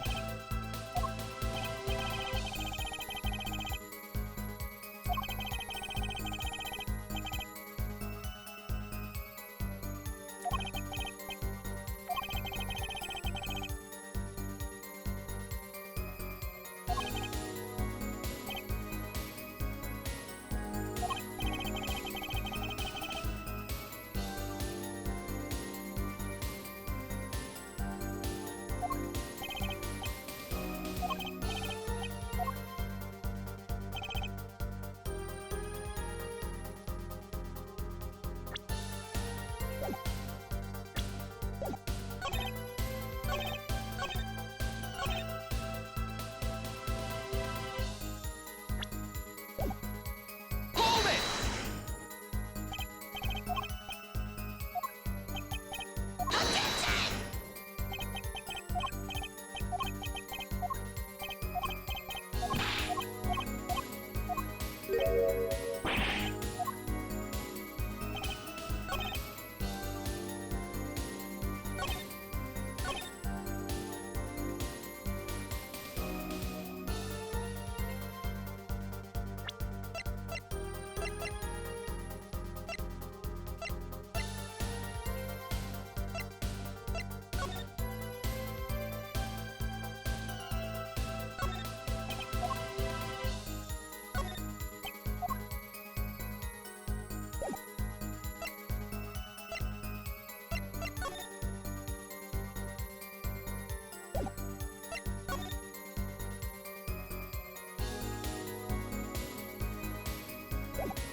Hold it!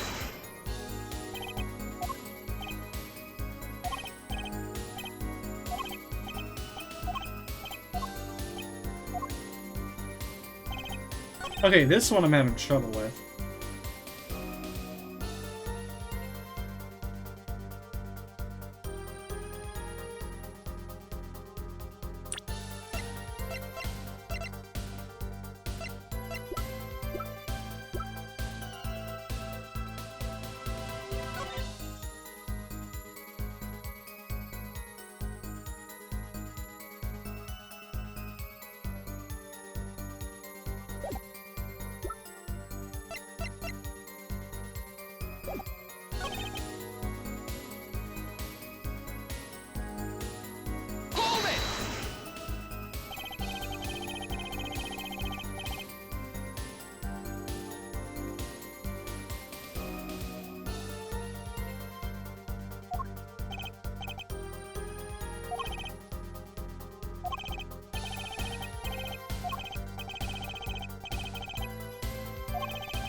That's an interesting point. I just realized it now.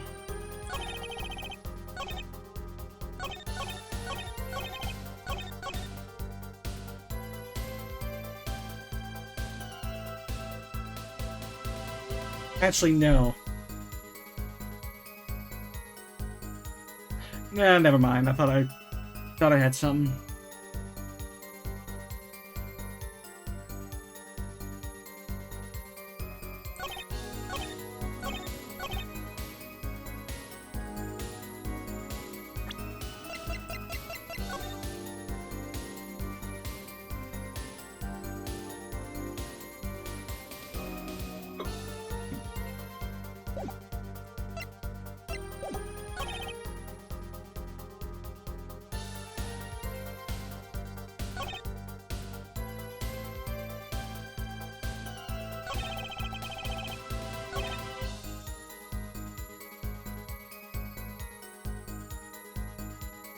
I thought you just said...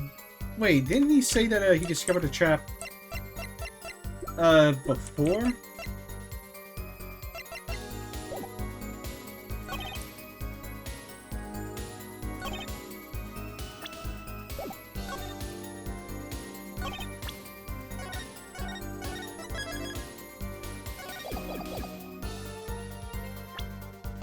Objection!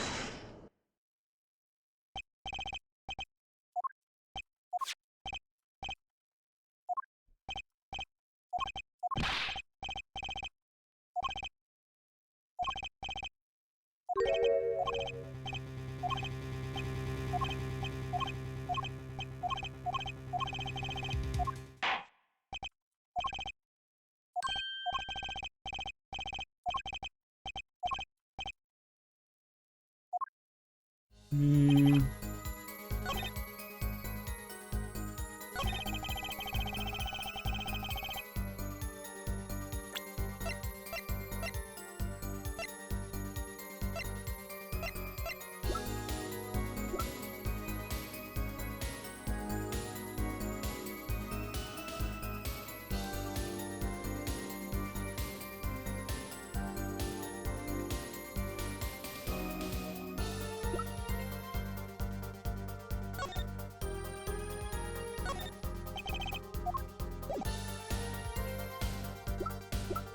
Objection!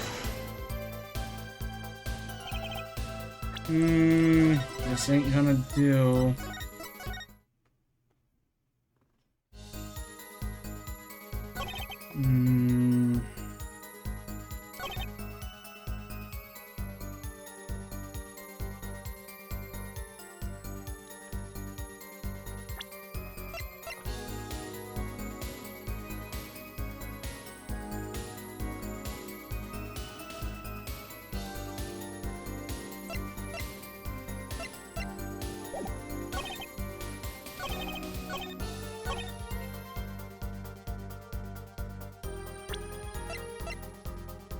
Objection!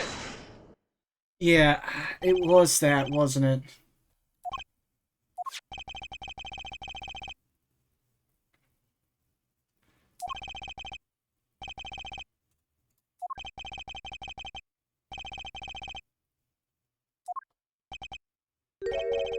Good point.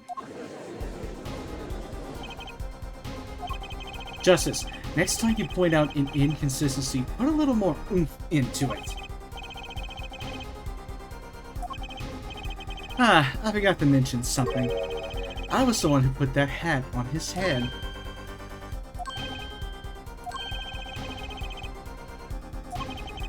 He wore it through our entire poker game. After calling the police, when I returned to the scene, it was his head was in full view. Shining bright, just like in this photograph. I'm sorry that took me a while. I picked his hat off the first floor and put it on his head. All I can say is, I'm sorry, but that's the only thing I touched at the crime scene.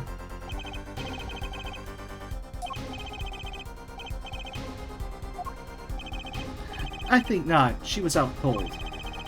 I believe I was the only one who witnessed his head. Ah, here we go again. Mr. Gavin? Pardon. It just seems that our client is determined to lie his way through this case.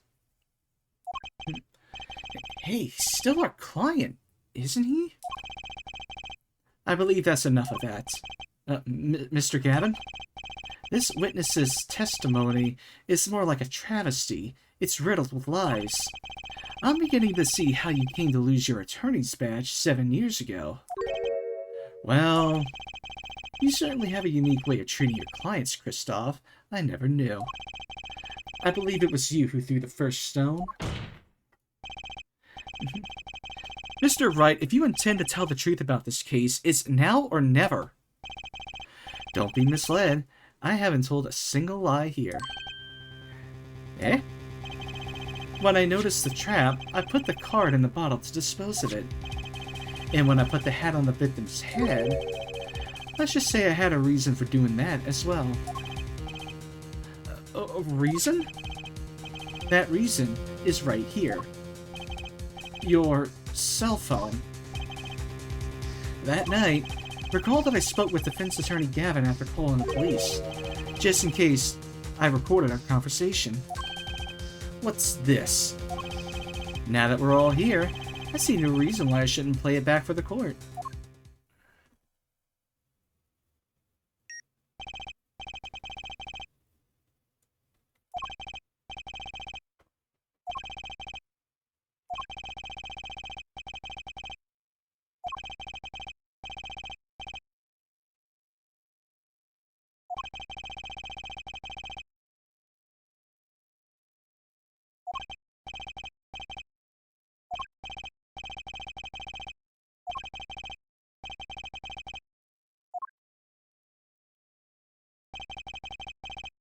Bone china plate? A kind of porcelain, very smooth and shiny. And not plate, but pate. Or pat, I don't know how to say it. I believe he was referring to a certain gentleman's balding forehead. And when he called that crack out, he knew. Kristoff fucking knew.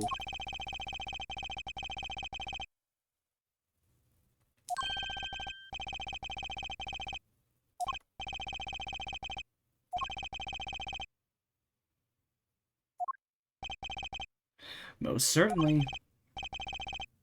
Then how did he know? When did he see this bone china pat? Yes, that was when I began to see my good friend in a different light. Troubled, I returned to the crime scene, and when I spotted Mr. Smith's head again, I realized exactly what was wrong. Well, Mr. Gavin, the stage has been set. Perhaps you would like to explain this to the court. Exactly how did you come by your privileged knowledge of the victim's head? So, this is your reason. The reason why you put the victim's hat back on. Your point, Mr. Gavin?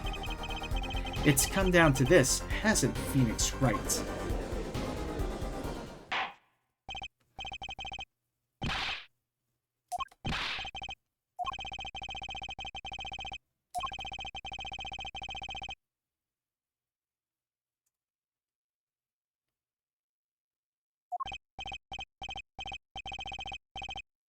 That's the prosecutor. Oh boy, we are gonna have something. Holy shit. Yep, he's starting to get really fucking hostile, and now it's like, all right, bitch, you're getting on the witness stand next. Crystal clear, Your Honor.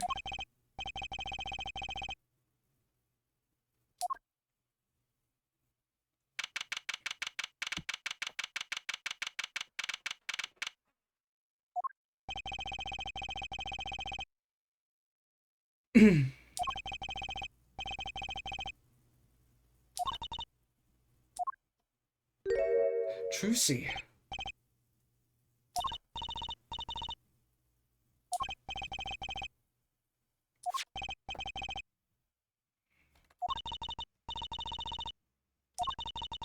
The last hand is about to be played. You'll need a trump card to make it. The card you have chosen is magical. Use it wisely, and the game is yours. That's all.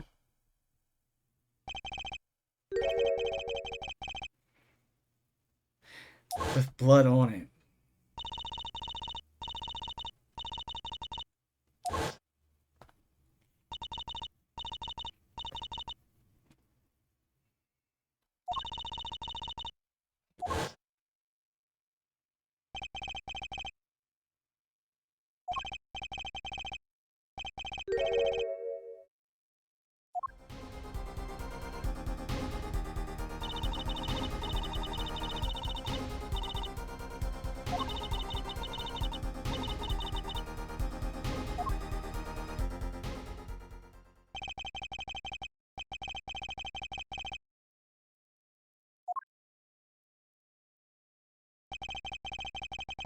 I fell deep into thought as my mind raced to understand what this all meant. That girl, I'd seen her recently, but where? That's when I made the connection.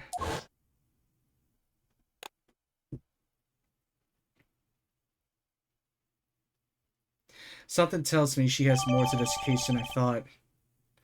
Received from a mysterious girl. Could this be the missing fifth ace?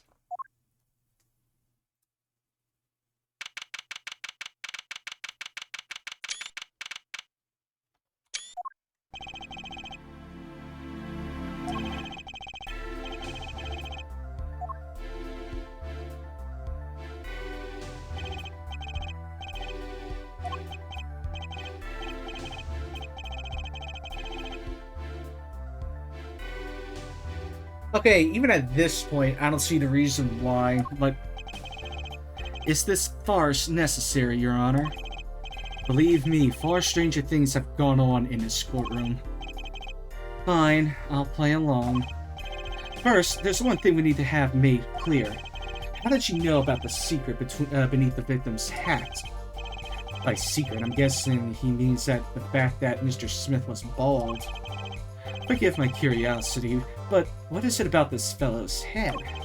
Your Honor seems to have an inordinate interest in it. Objection!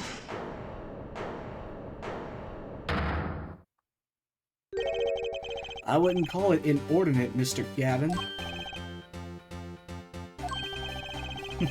What do you think you're doing, right? Now, things sure look different from the other side. You know what I mean, Apollo?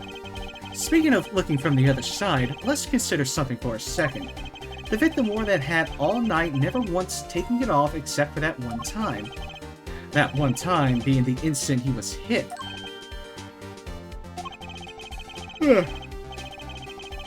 When Mr. Wright returned from reporting the crime, the hat was lying on the floor. Mr. Wright picked it up and placed it on the victim's head. In other words, in order to have seen Mr. Smith's bald head, you would have had to have been there in the hideout at the time of the crime. In other words, I must be the real killer. Is that what you're trying to say? Not bad, Apollo.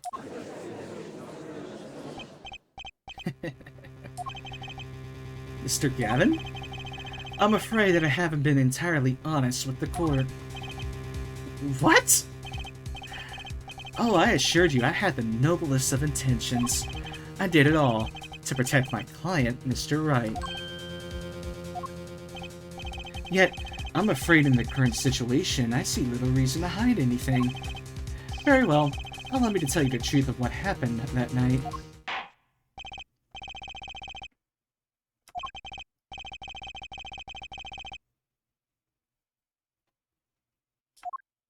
Here we go. So, what do you think for our first case, Fluffy? Alright, here we go, that fateful night. The rage I sensed in that man that night troubled me, so I returned to the club. I went down to the basement and peeked through the little window to the hideout. It must have been right after the murder took place. The victim was dead, as he appears in the photo. A bald head, an unconscious girl, and Wright holding a bottle in his hand. I sensed that that was not the best place for me to be at the time, and so I left. That's when the call came from Wright.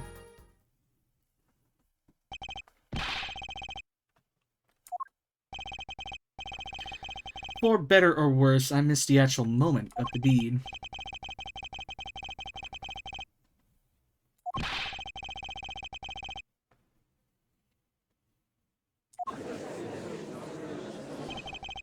What else could I say? I'm standing on the witness stand after all. So you are, Mr. Gavin. Hmm? And you had to testify as you just did.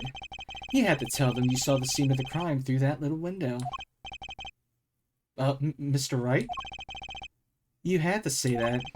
Because that's what the only probable window of opportunity... Or, sorry, because that was the only probable window of opportunity. Right, Apollo? Oh.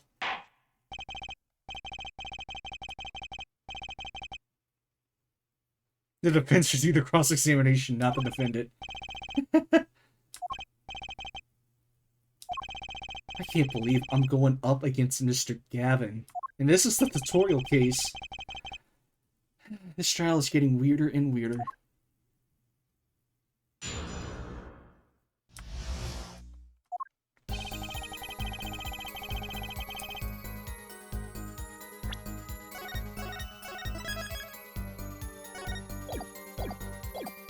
Hold it! That man, you mean Mr. Smith? He was different from the other customers. His aura, shall we say. I knew he was a serious poker player, but it was more than that. So, then you knew the true nature of your client's job? Of course, but I also knew he wasn't engaged in gambling, which would be illegal. Well, it makes sense that you know they were friends after all. Worried for my friend, I returned to the club. You see, I feared this Mr. Smith might be someone coming to settle an old score. I see. What happened then? Hold it! The little window. You mean the one used to keep watch up the stairs? Yes, a relic of the ancient past. The Black Marketeers used it, I believe. Why did you go through the trouble of peeking in through the window? Wouldn't it have been easier to just open the door and go into the room? I didn't want to upset Wright, you see. Upset Mr. Wright? Yes, one of my fears had been unfounded. I'd be walking in on their match. Bad form, to say the least. So far everything he's saying makes sense. Hold it! How do you know it was right after the murder? Really, no need to shout, Justice. I was just getting to that part in my testimony. Ah, there he is, the coolest defense in the West we know and love. Even when you're standing up there on the witness stand, some things never change. I was afraid you'd change too, right? But you haven't. You and that overbearing personality of yours. With friends like these, who needs enemies? Hold it! By photo, you mean the second photograph of the crime scene. Precisely. You see, he wasn't wearing his hat then. I saw his head when he was dead. And then Mr. Wright came along and replaced his hat. I keep fucking yawning. Ugh. Hold it! Those were the only three at the scene of the crime? Yes, as far as I saw, at least. They were back to where we started. The killer was the defendant, Phoenix Wright. Who else could it have been? But, why didn't you talk to the police? 2 reasons. First, I didn't actually witness the very moment of the crime. Second, my office was asked to defend Wright. Even after seeing what I had seen, I couldn't abandon my friend. Objection! Justice, I just said I saw no one, not a soul.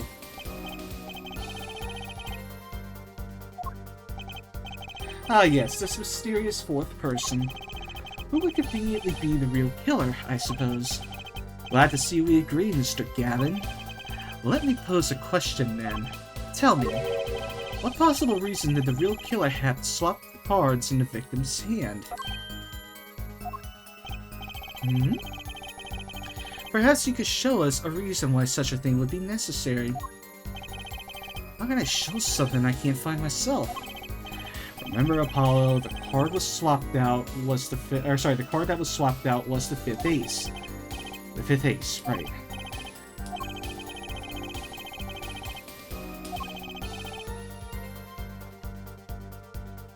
Plus I can do this yet.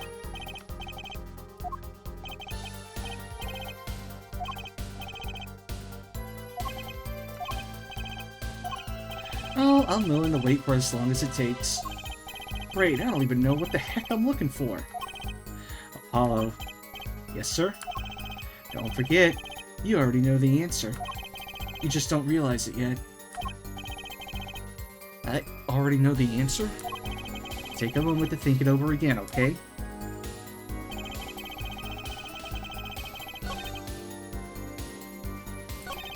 Hold it!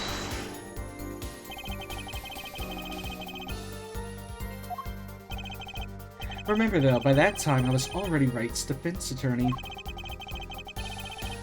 It wouldn't do for me to become part of the investigation. That makes sense. Or does it? I'm confused. Well, what happened next? That's when the call came from Wright. Hold it! Okay, here we go. Where were you when the phone call came? I had already left the Borscht Bowl Club by that time. On the phone, he asked me to defend him. Naturally, I was surprised. I accepted. However, I couldn't abandon him. So kind of you. So far everything jives with Mr. Wright's testimony, I think. Is it going to be a problem for you to cross-examine your own boss? I'm fine. Who was it that taught me to never pull punches in cross-examination? It was you, Mr. Gavin. I learned it from watching you.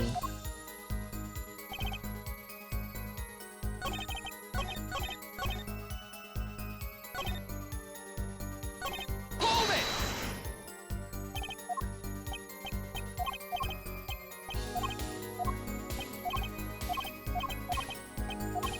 Objection!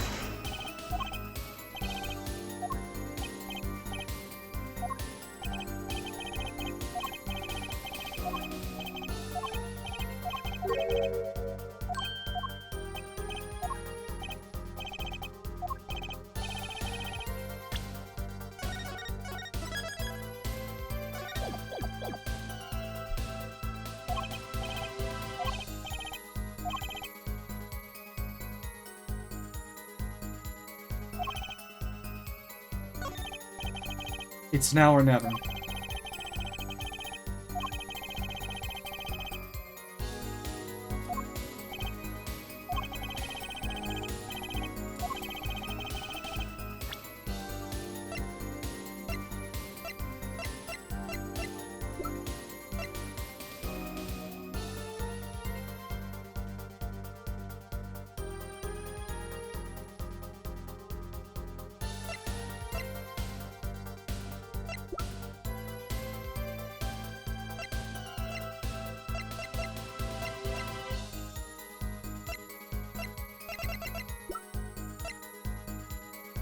Take that!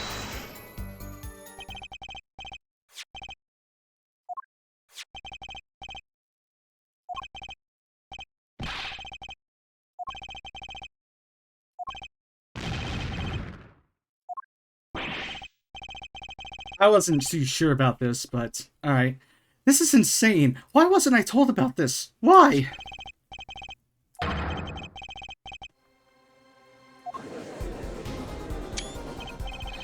Inconceivable.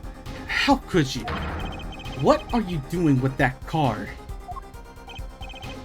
Well, that's the thing. Why is Mr. Gavin so upset? It's just a fishy card from some fishy girl. Oh, that card? It's mine. That is, I picked it up at the Borscht Boat Club that night after the murder had occurred. I gave it to my daughter. Cards are her stock and trade after all. Objection! No, impossible, unacceptable. The court can't accept this evidence. It's a fraud. A fraud? How can you be so sure? What? I would think the only person who could claim it was a fraud would be the one who took the real card from the crime scene, the real killer. Allow me to elaborate. What if this trace of blood was the reason? The reason for the killer to take the card from the scene of the crime. Where are you going with this? Take another look at the photo and at the victim's head. At the moment of the crime, his hat fell to the floor, and a trickle of blood ran from his forehead down down the back of his head. The fucking ace landed on it, huh? Or no, never mind, not that. Couldn't a drop of that blood have fallen on one of the cards? I suppose. The killer then took the card to hide the blood. Objection! Regardless, that evidence is non-permissible. Oh? Right? Regardless of how you wasted the last 7 years, you used to be a lawyer. You know what a serious crime it is to conceal evidence. Oh, we can discuss the finer points of our legal system later. What's important now is that I've answered your question. What are you talking about? You wanted to know why the killer would have taken the card from the crime scene? And now I've told you. That one drop of blood would have been decisive evidence, you see. Objection! This is baseless conjecture. Baseless! Objection! That was Apollo. Or no, never mind, that was Phoenix. Oh, I assure you, it's quite based. I love how that line is... I didn't even think... I need to see if that's in the original DS game, but moving on. It's amazing, really, how a single drop of blood on a single card can lead us to the truth.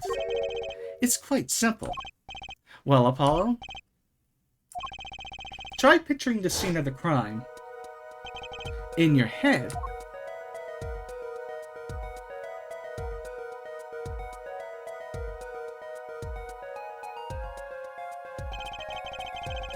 The murder took place in the hideout. The body of the luckless victim was found at the poker table, and before the killer swapped the card out, there was a single card with a drop of blood on it in the victim's hand. Given this, there is one decisive problem with the scene. Let's keep it simple, shall we? Given that there was a drop of blood on the card, whose position in this diagram doesn't fit? The victims, the killers, or the witnesses? The second witnesses? Whose position doesn't fit with the bloody card?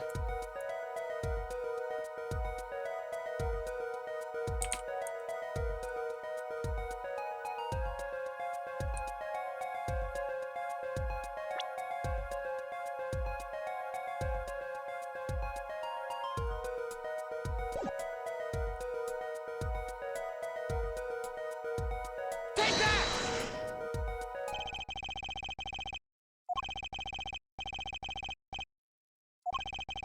The second witness's position is far less problematic than yours right now, Justice. Or perhaps perilous is a better word. Oh god.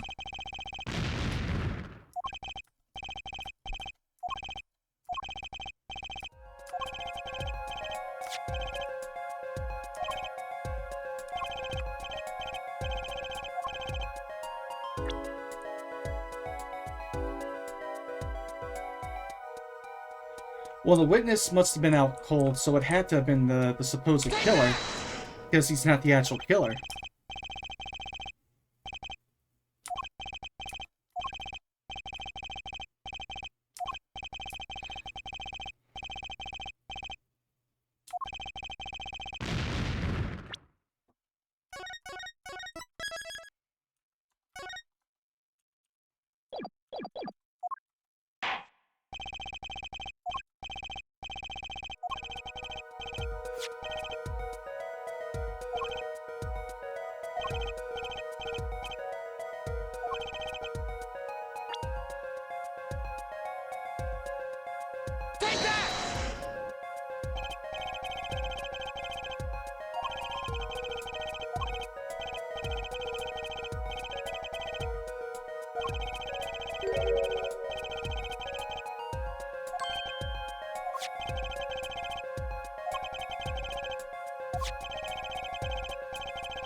Incidentally, we were sitting in swivel chairs. Apollo, try turning the chair around.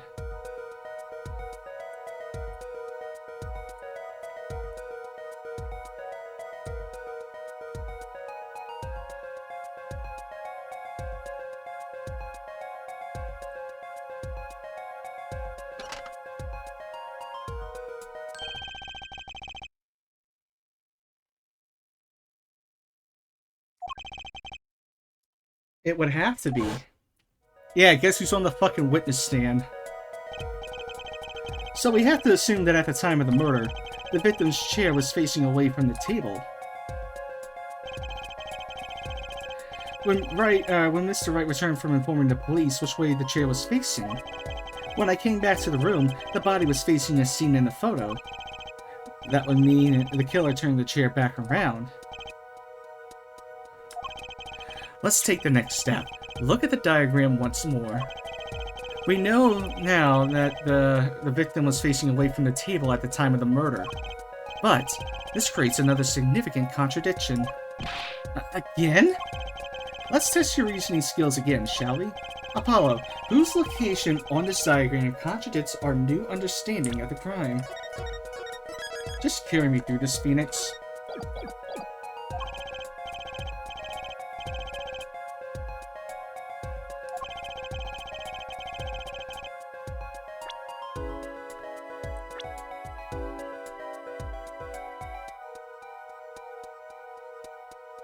Yeah, because look, I'm on my last legs here.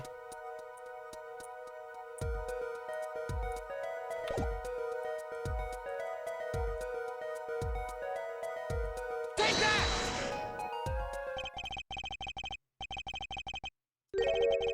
You mean to say I don't make sense? As I thought. Oh.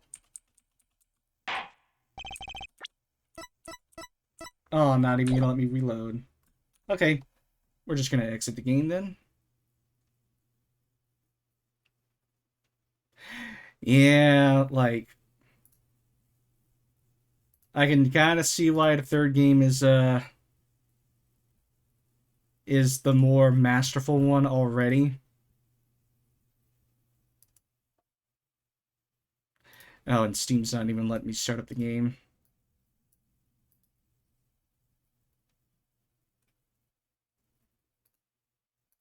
Oh.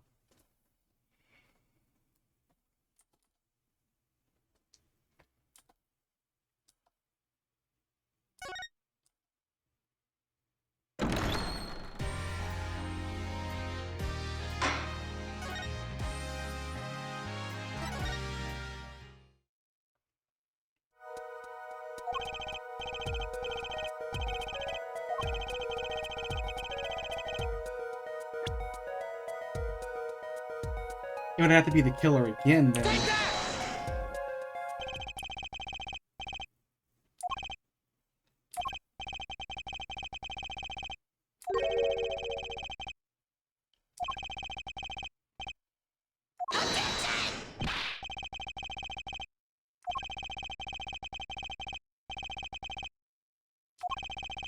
I believe a sufficient reason will soon come to light. There is something in this diagram that makes far less sense, actually. Look again at the diagram. Apollo, if the victim was struck while he was sitting as shown here,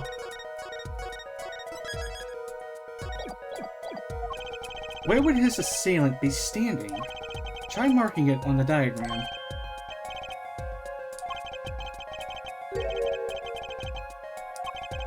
Don't worry, let's think it through and see what we find. We know the victim was facing toward the wall at the time of the crime. That's the only thing we know for sure. Try to forget about everything else.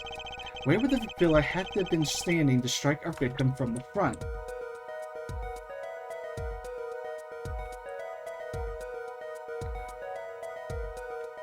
Take that!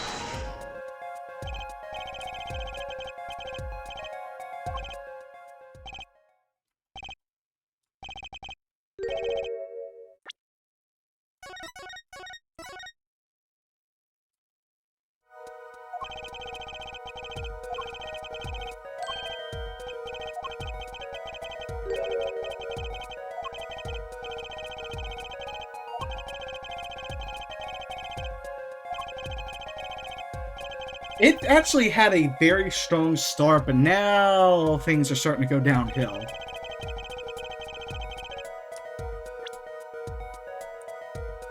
To strike the victim from the front. And in that case, by that logic, it would have to be right in front of the victim.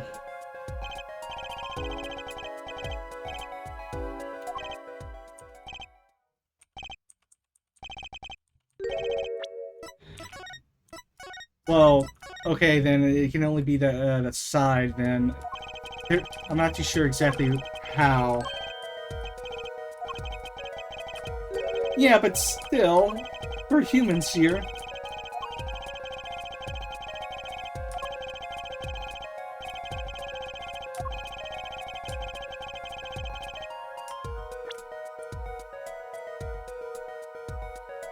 Take that!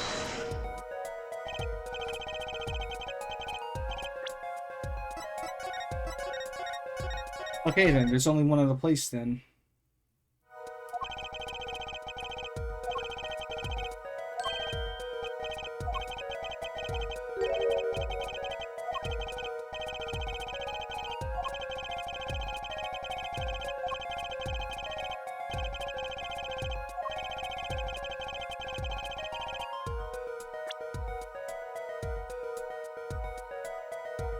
Take that!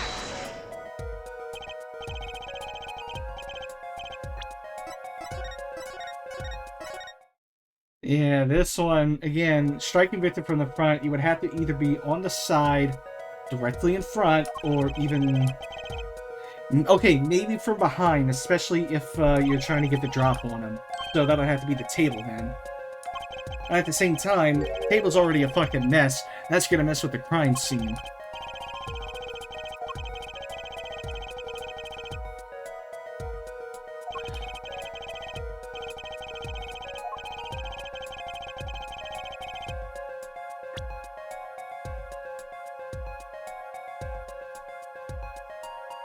Take that!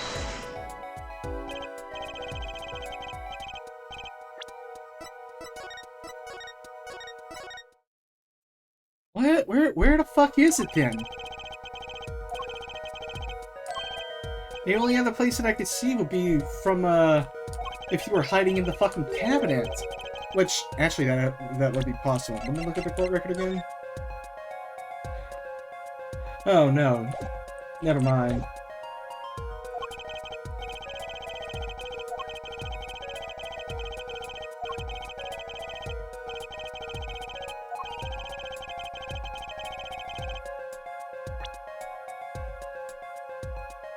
Take that!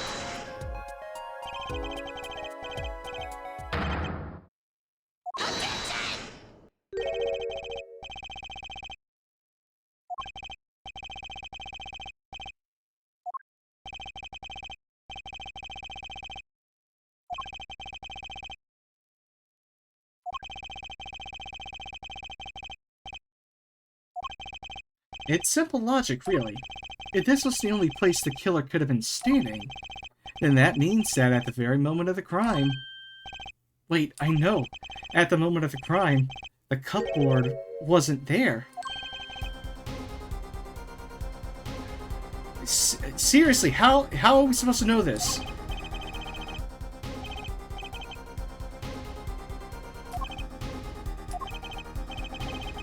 I have a suggestion for the defense. We should arrange to examine the cupboard in the hideout immediately.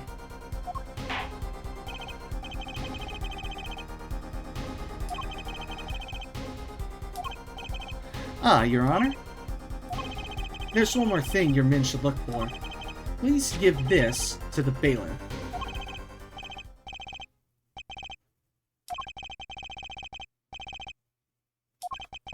I do my best.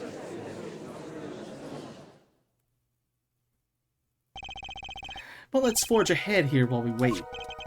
Look at the diagram once again. It has been changed. If the killer was standing here at the time of the crime, then this cupboard wasn't here, which means... Apollo, try moving the cupboard. Thank you. As you can see, the cupboard was the problem at the time of the murder. It has to have been shown, or as shown here, which means it would have been blocking the window. Now everything is in place to reconstruct the moment of the crime. Oh my! What's this? Look at the diagram of the crime scene once more. It appears we found yet another contradiction. What I believe to be the final contradiction, in fact. Oh shit! Notice something, Apollo? Our line of deduction is rapidly approaching its logical conclusion. Now then, Mr. Justice, please point to the new contradicting indicator. Is it the victim, the killer? Now it's the second witnesses. Take that!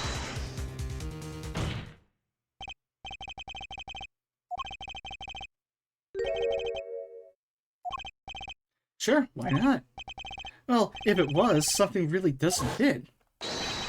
The cupboard would be would completely cover up the window to the stairs. That's right, someone standing outside wouldn't be able to see in. Someone like Mr. Gavin. What did you say? Oh? Is the coolest defense in the West losing his cool? Don't expect me to play along with your little game, right? It's only a game until someone gets killed, Mr. Gavin. And someone was, while the window to that room was blocked by a cupboard. So, Mr. Gavin, perhaps you'd like to explain to the court exactly where did you witness the crime scene from?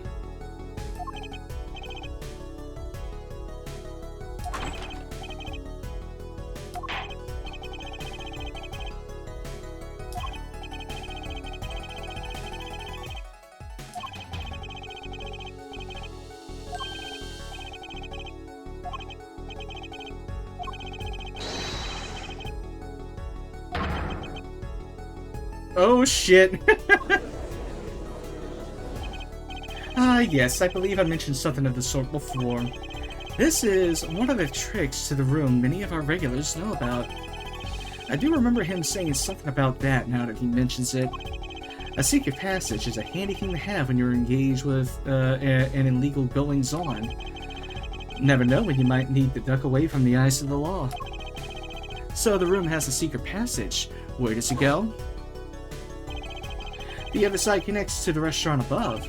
The underworld bosses could get away from the cops and enjoy a cold boar borscht, no doubt. Just like our killer.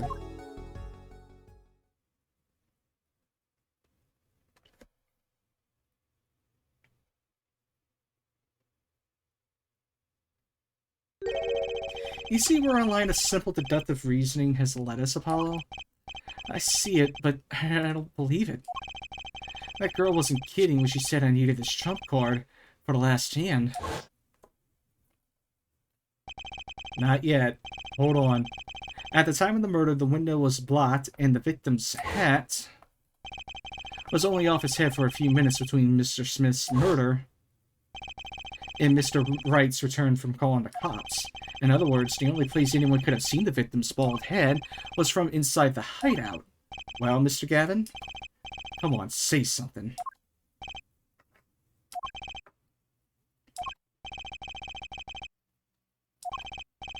Actually, I think we could probably figure it out ourselves at this point. That night, for whatever reason, our killer had a date with Mr. Smith, a date with destiny. There he crouched, hidden in the secret passageway behind a cupboard, holding his breath, waiting for just the right moment. Then the chance came, and he took it.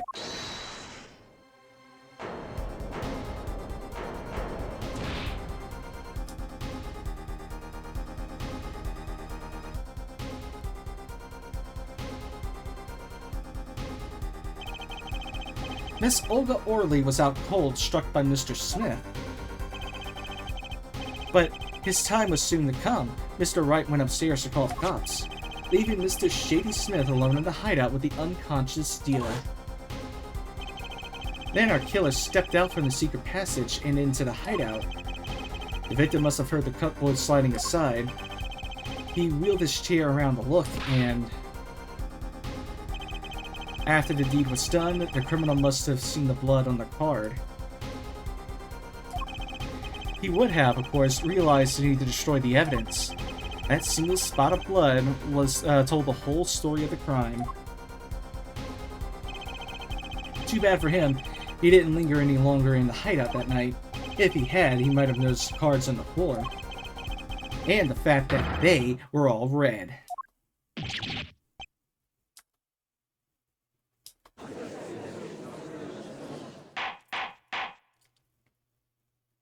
Now we're getting back on track, hopefully.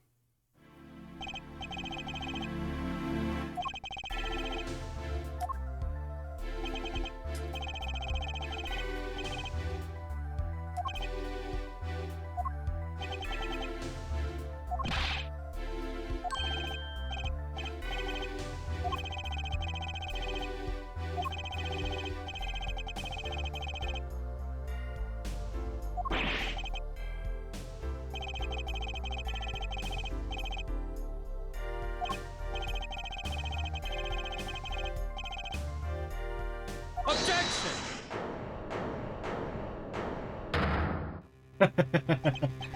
Oh, no need to apologize. I'd rather enjoyed myself. It's not every day you get to witness a legendary attorney's dirty tactics firsthand. Your point, Mr. Gavin? Frankly, Your Honor, I'm shocked that a person of your caliber would be taken in by such a low-grade parlor trick. Excuse me? The defendant is cleared of all suspicion. This is hardly the time for jokes, Your Honor. Mr. Wright hasn't proven anyone's guilt or innocence here. What he has done is use illegal evidence to put the blame on someone else. And not just anyone else, but me, his own defense attorney. Illegal evidence. Objection! Let me ask you, Mr. Gavin, is there still any reason at present to suspect me of wrongdoing? Of course. This bottle, for instance. The bottle of grape juice Mr. Wright was drinking. How do you intend to explain away the fingerprints on the murder weapon? And not just any fingerprints. Am I right, Mr. Payne? Actually, yes. The fingerprints on the bottle were, upside down. I seem to recall this being an issue earlier. The court, in this case, demand an explanation. I can think of only one reason why one would hold a bottle upside down, and that is to hit someone with the bottom of the bottle. Well, Your Honor? Ah, see how the caught fish squirms to the last? Well, Apollo? Yes? Your boss seems awfully concerned about this bottle still, but I'm sure you can come up with a suitable explanation, just like that.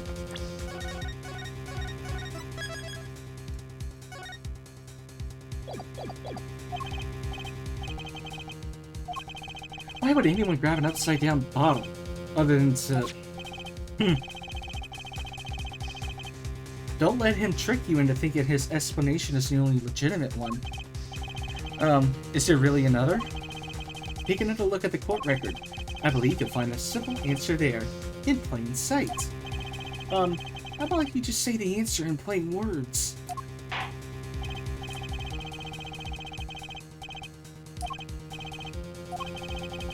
Mr. Gavin said that the court in this case demand an explanation. Oh, don't worry, justice won't leave until justice is done.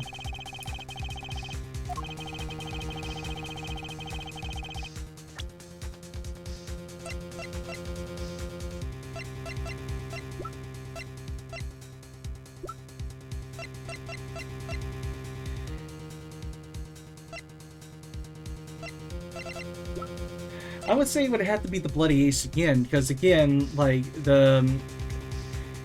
he needed a good handle on the bottle to dispose of the card, as per Wright's testimony here.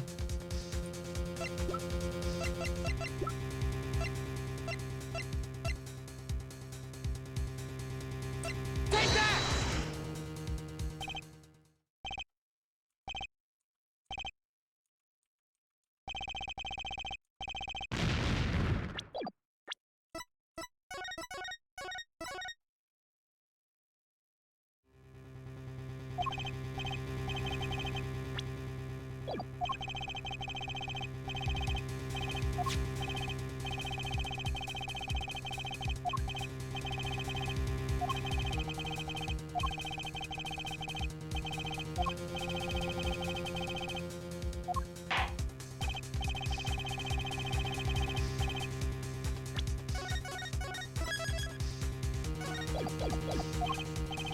And I'm not starting over, by the way, from the last save point, so,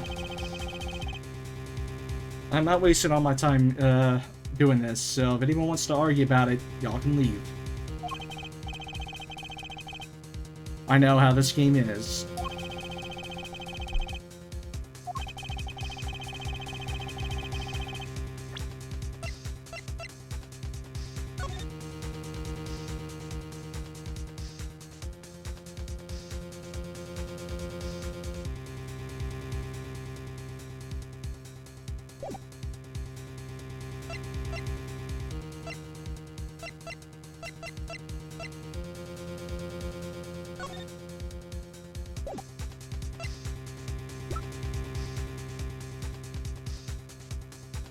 Take that!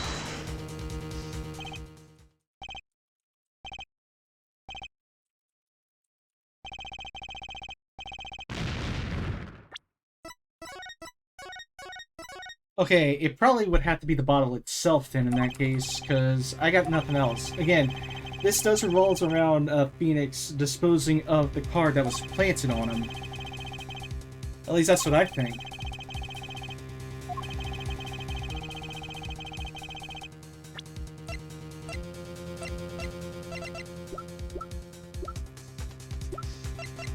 Take that!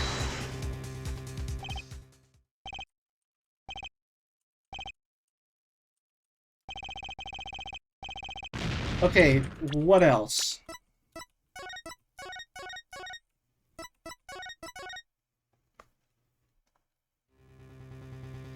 Well, like you said, it is in plain fucking sight.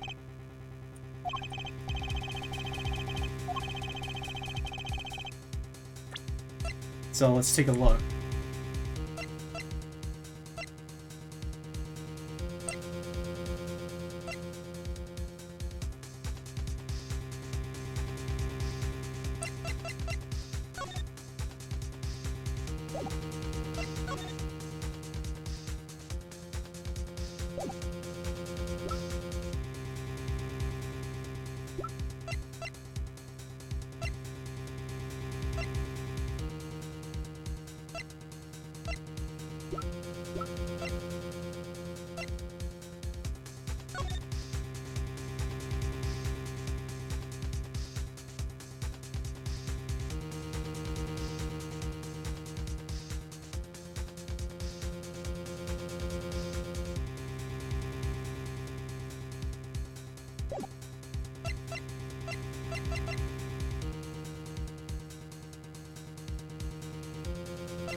Take that!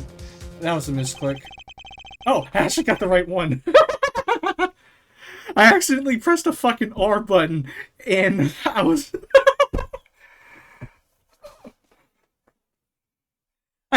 that was an accidental, an accidental win. I was not, I need to turn the AC on. But, yeah, like, my finger fucking slipped, and... Okay, fine, whatever.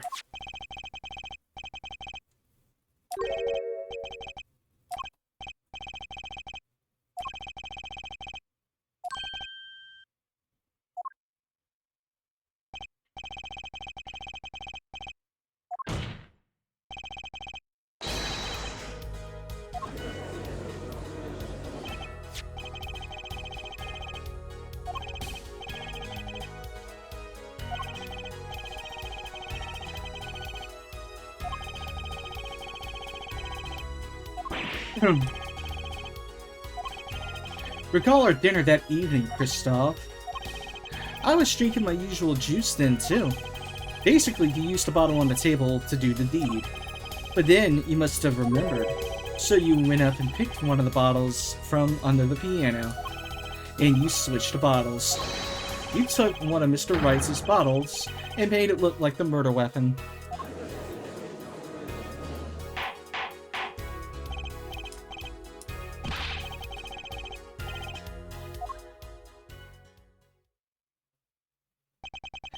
Fascinating. So this is the legendary attorney's famed tactic of misdirection. You claim that I switched the bottle? Where's your proof? Well, that's, as I thought, more baseless conjecture.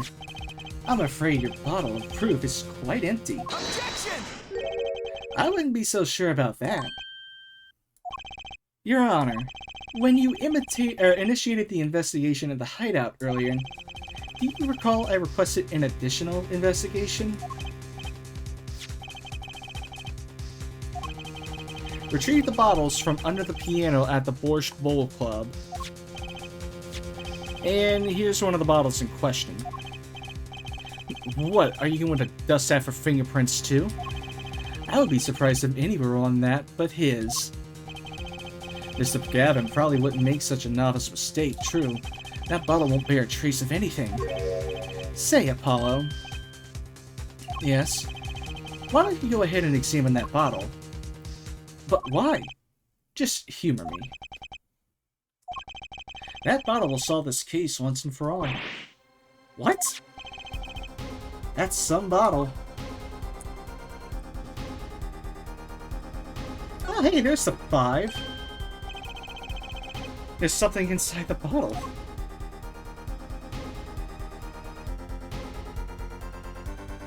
Why wasn't it there before? That card. That can't be. Recall that unpleasant woman's testimony for a moment? Miss Olga Orley? Yes, our little swindling Devoshka. That night, I played... Okay, I'm not even gonna repeat that.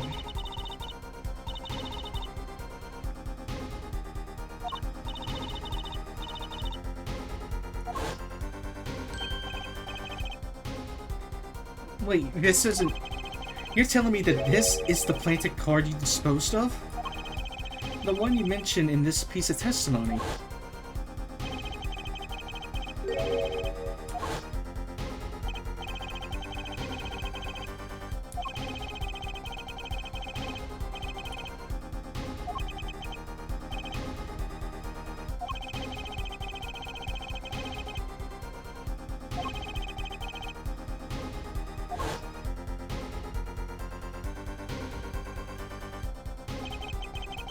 The 5 of Hearts. Yep. The bottles were swapped, and the only one who could have done that was the 4th person in the club that night. You, Mr. Christoph Gavin.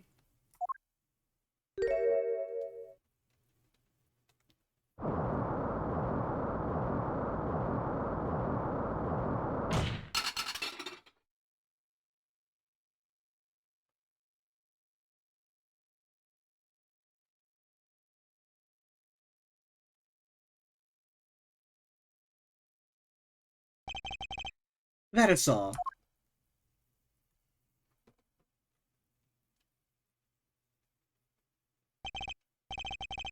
Is this your idea of revenge, Phoenix Wright?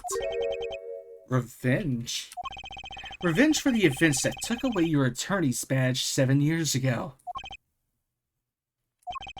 My past is like my logic, straight and true. Nothing's changed. All I did was point the finger of justice in the proper direction. Fine. I'm glad we could have this little tete-a-tete, right?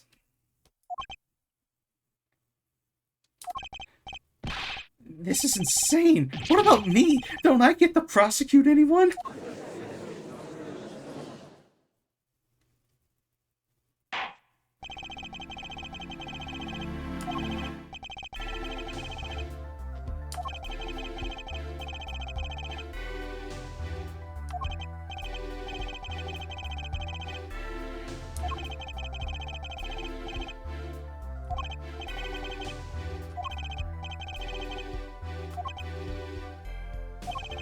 I'm afraid I can't shed any more light on the matter.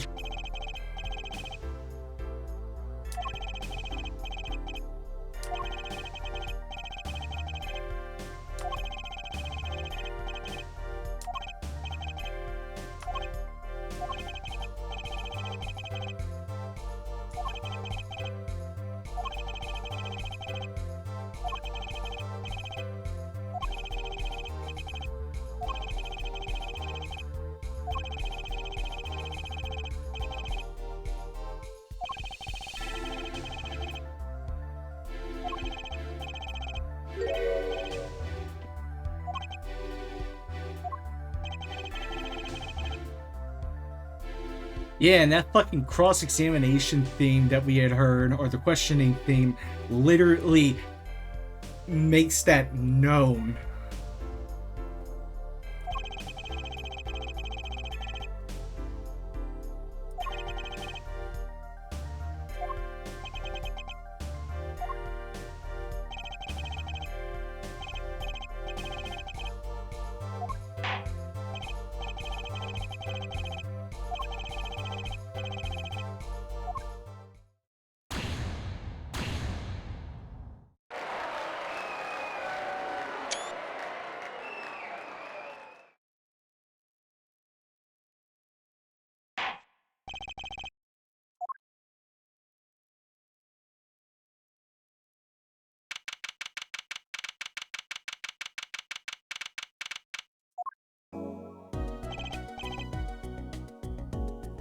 Well, let's see. You got the first Dahlia Hawthorne piece. That's one.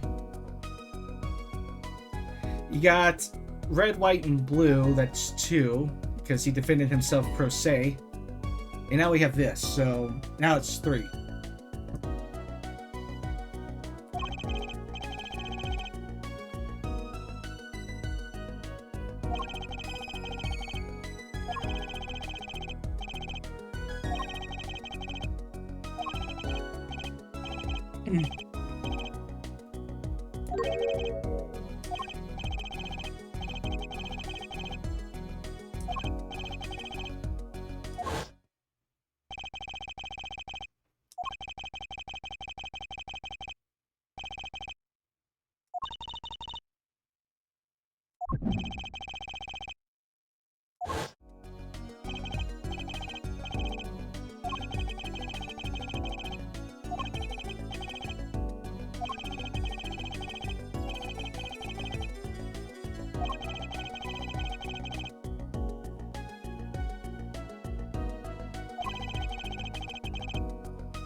Okay, since the trial is over, I'm just gonna look this one up, because I know it ain't gonna matter.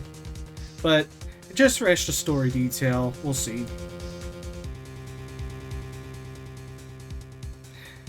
Because in the end of the day, it really doesn't matter anyways. But I'm willing to bet it's the Bloody Ace.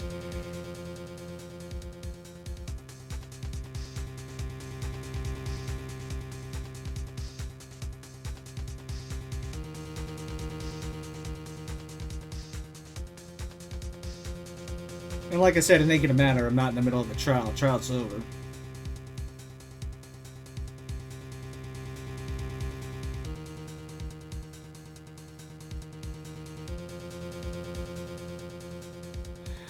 Alright, good luck with class, Fluffy.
Okay, that's just gonna take too damn long.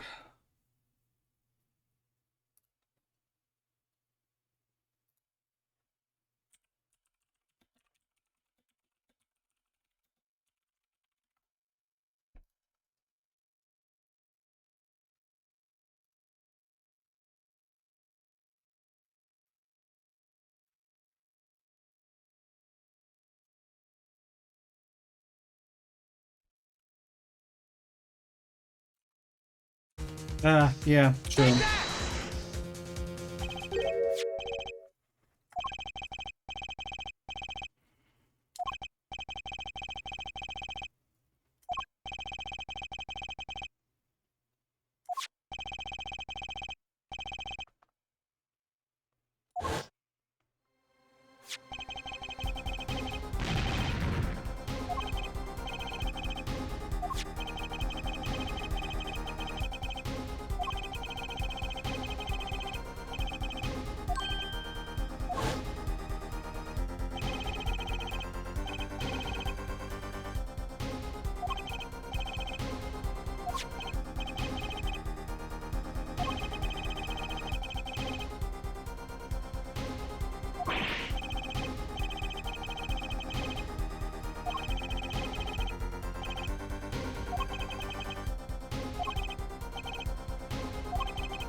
Take that!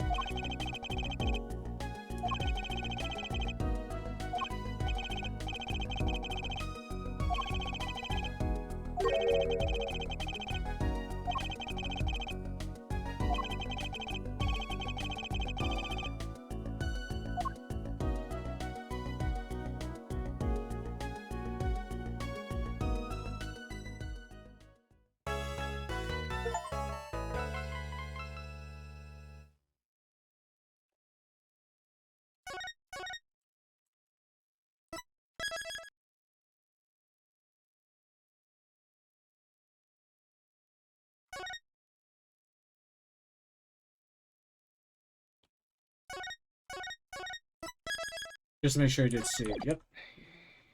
Next up, episode 2, Turnabout Corner.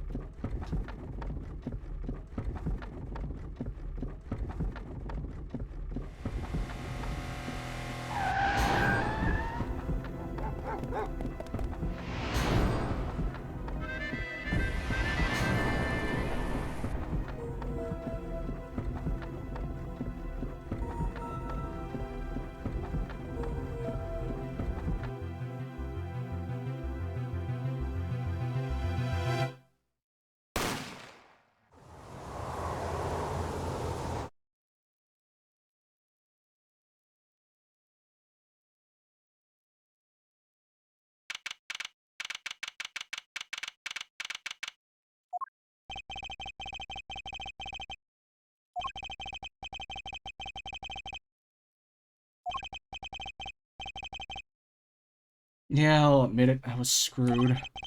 But even when I hit bottom, I told myself I'd never come here. Honest. Here being the legendary Wright & Co. law offices. Okay, Justice. Time to stop trembling.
the hell happened to him?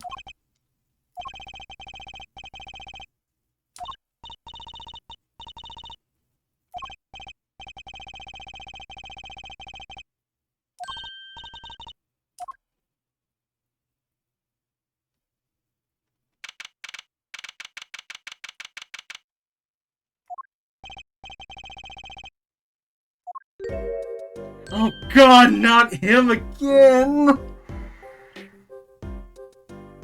Why?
I don't even want to know.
Bruh.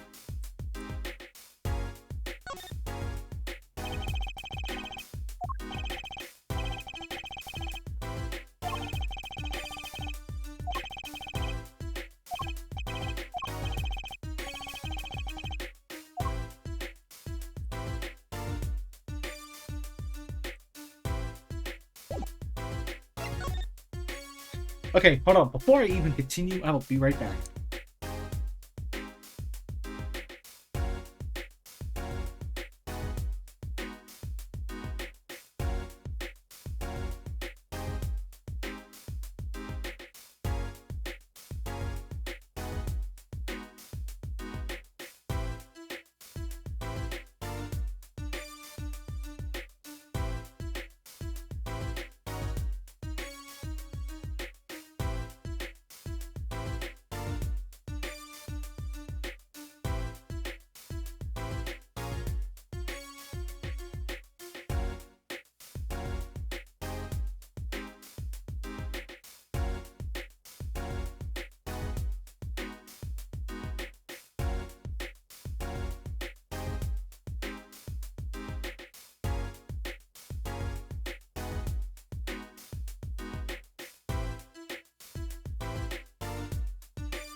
Okay, back.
It's official. I'm scared.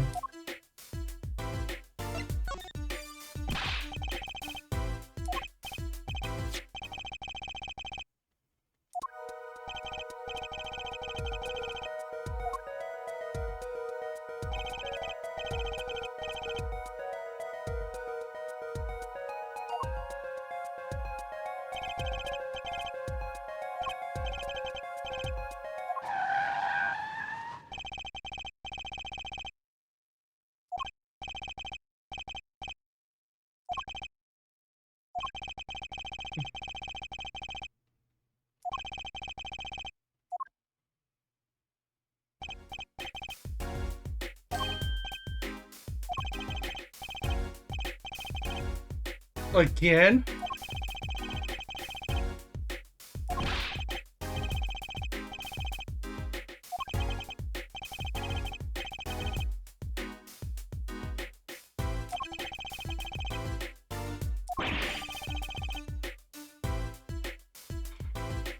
Prosecutors are for criminal shit. I mean, okay, yeah, the hit and run stuff is criminal, but like,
We've already established that your noodle stand is stolen. Or has been stolen. Supposedly stolen.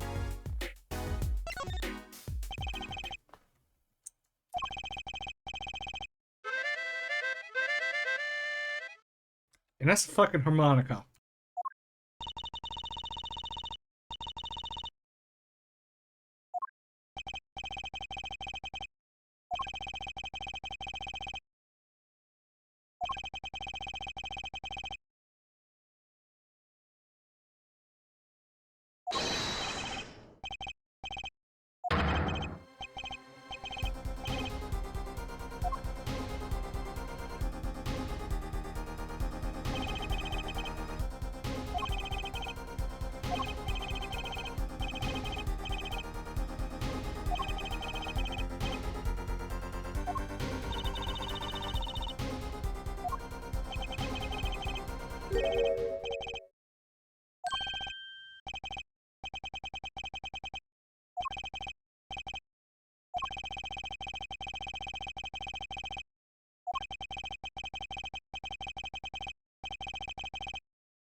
He really expects it back by the end of today. Dude, the thief could have been anywhere with that fucking noodle stand by now. What the hell?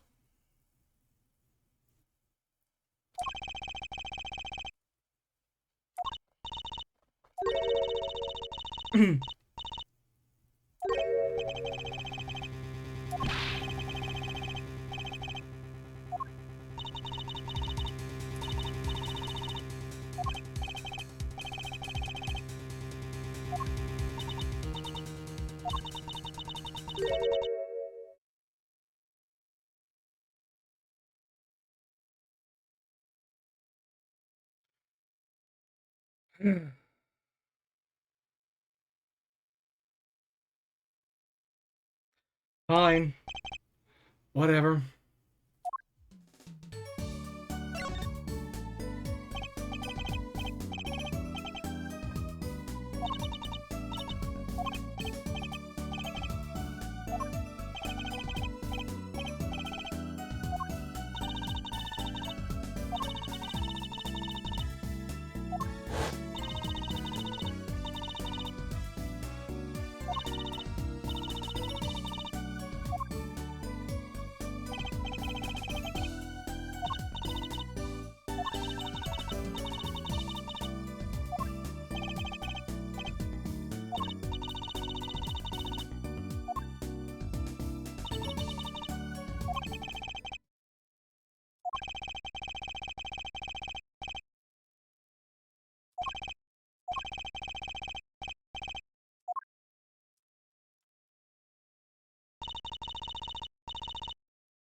The voice is that husky must remind me of Miss Royale.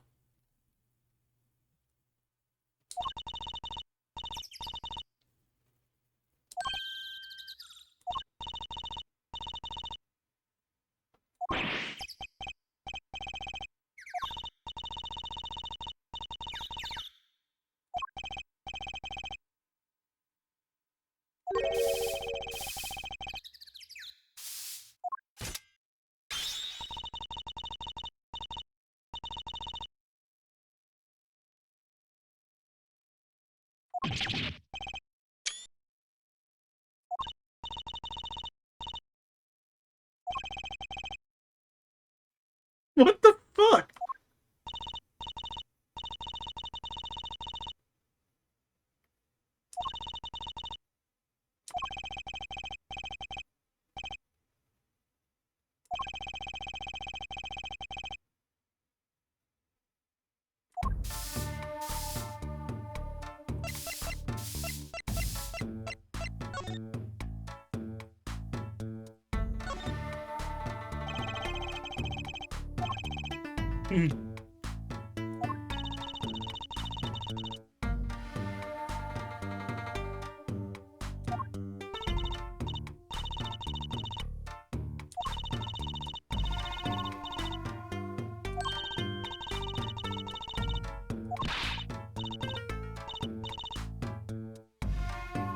Yeah, Trucy, I don't think you know.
Third.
No.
Druxy gotta what's it?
Trucy, shut up!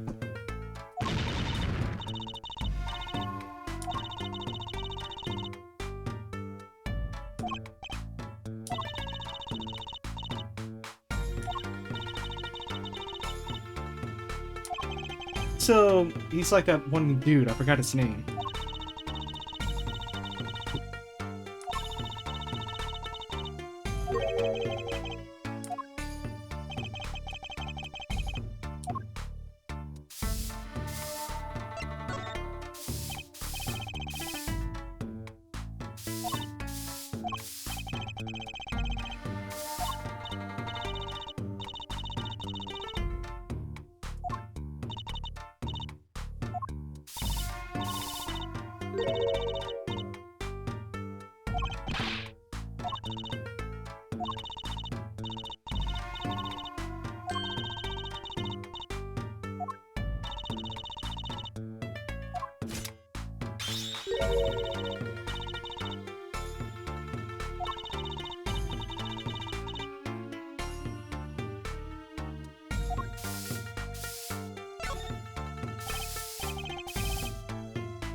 How to investigate the fucking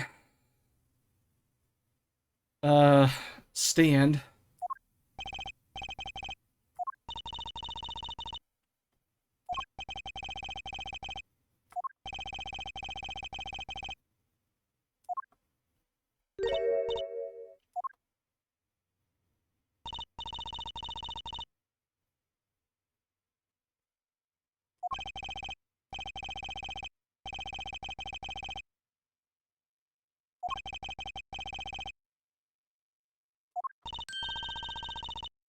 Meritus Clinic.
I'm willing to bet that the motherfucker who stole those panties is him.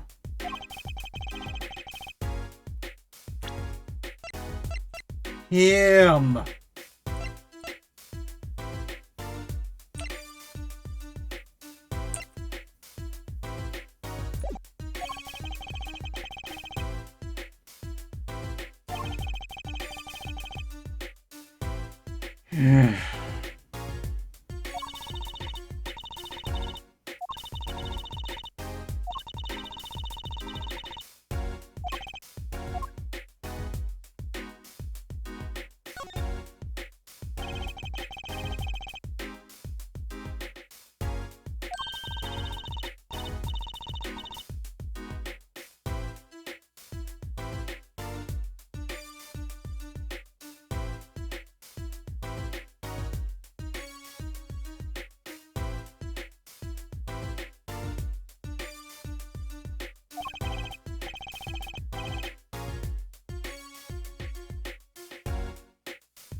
Uh...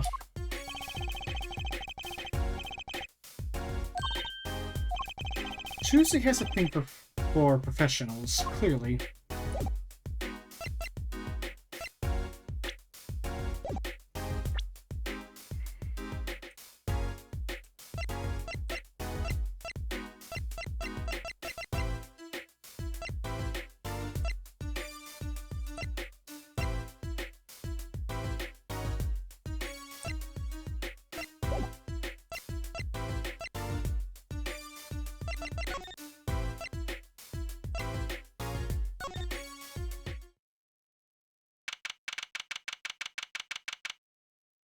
Oh, hey, there's the car.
Take that!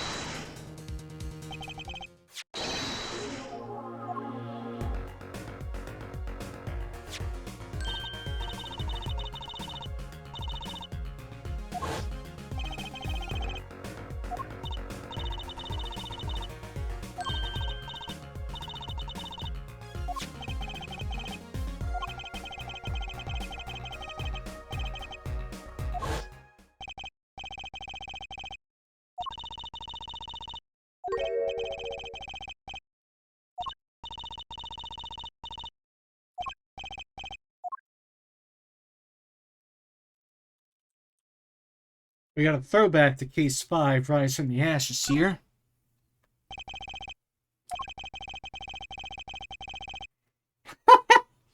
And we even got a throwback.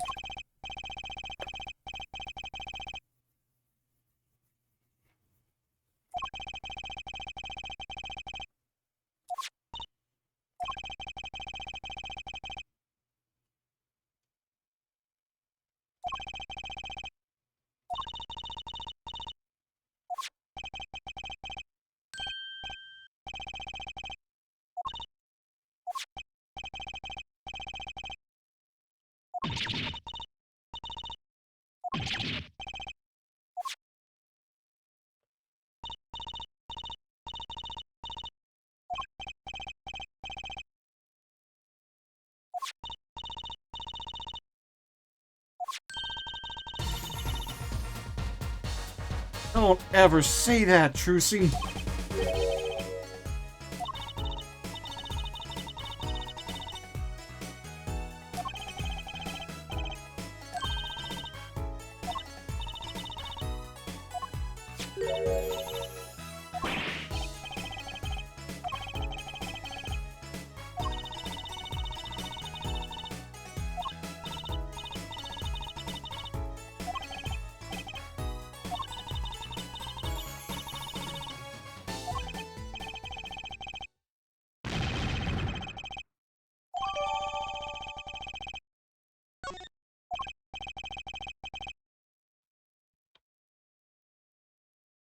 Yeah, one case closed. One sec.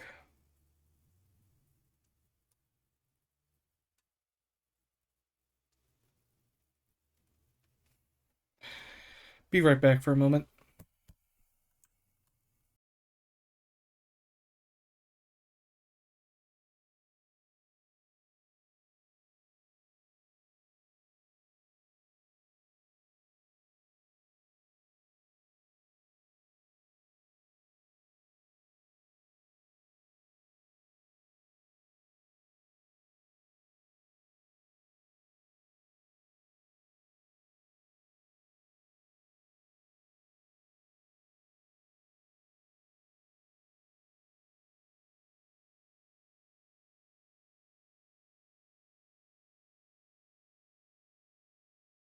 So apparently, okay, I'm back.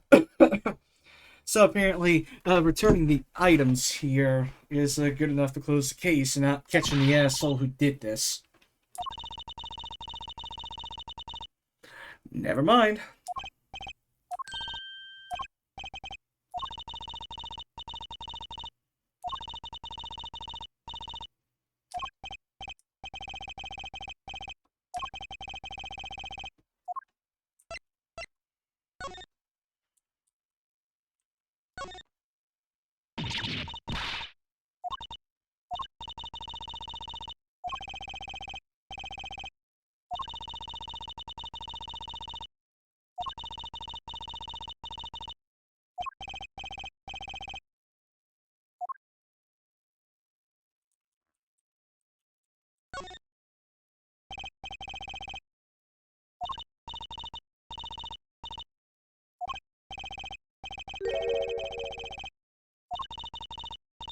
Another throwback I've seen.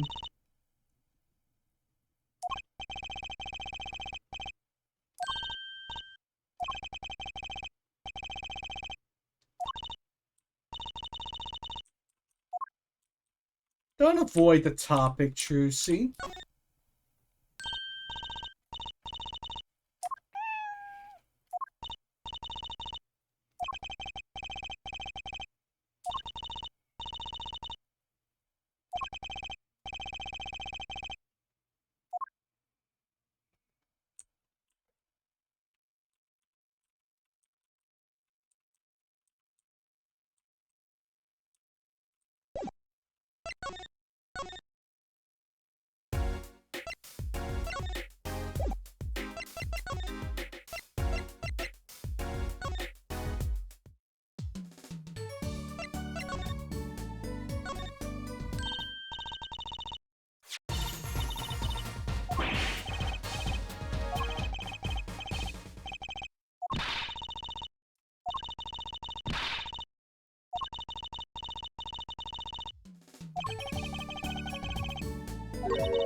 I can't believe he is agreeing to do this.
Yeah.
Yeah, that's true. Goodbye, quid pro quo. Hello, pro bono.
Alita Tian.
On suspicion, I would be willing to bet. Oops.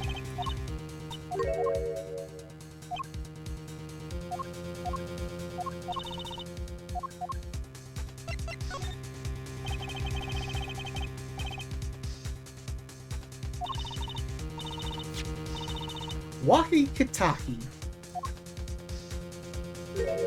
And he's apparently a Blue Badger fan.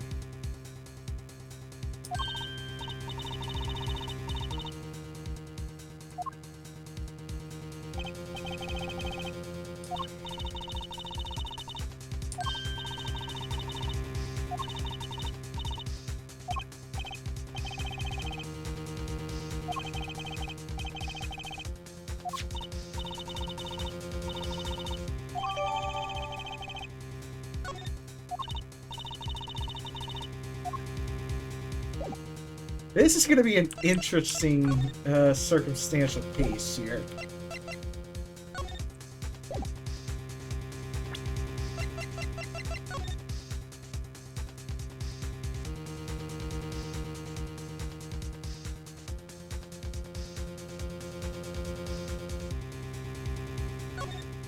Hit requests.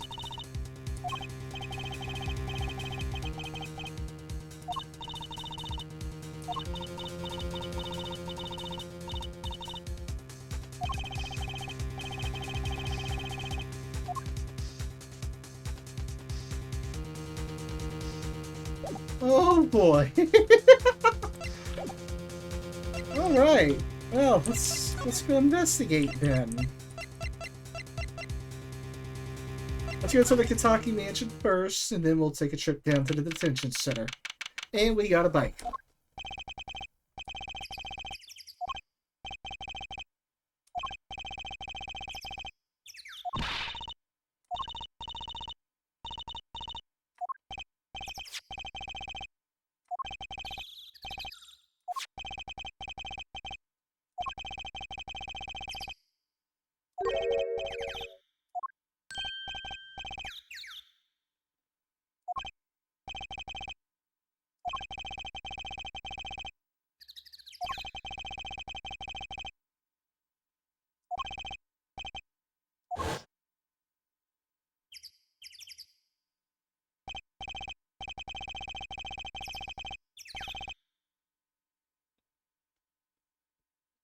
Frelane.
So we're done with Dick Gumshoe. Now we've moved on to Detective Ema Sky herself.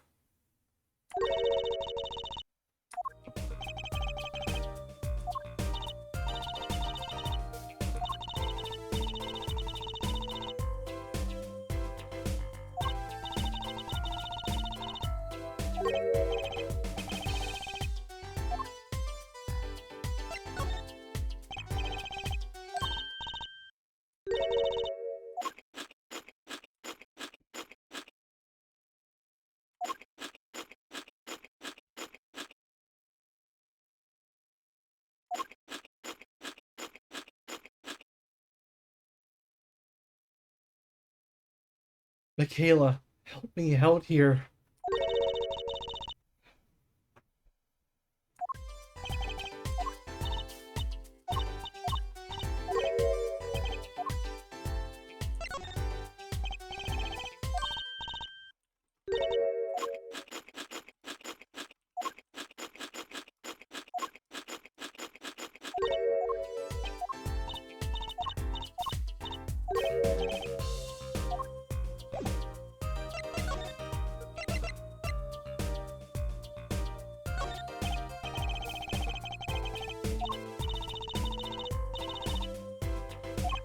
Eating snacks?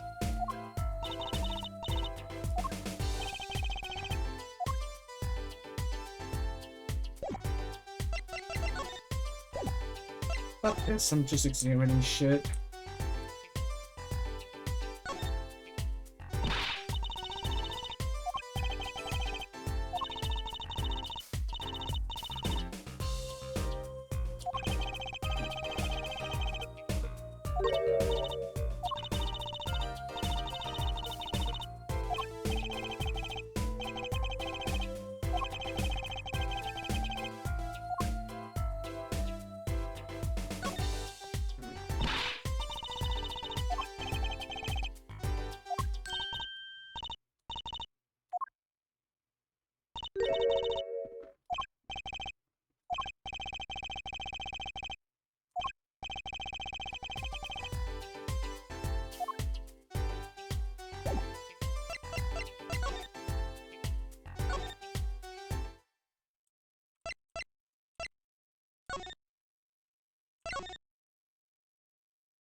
Uh...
Clavier Gavin, rock and roll god incarnate.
Ah, we get to use this again.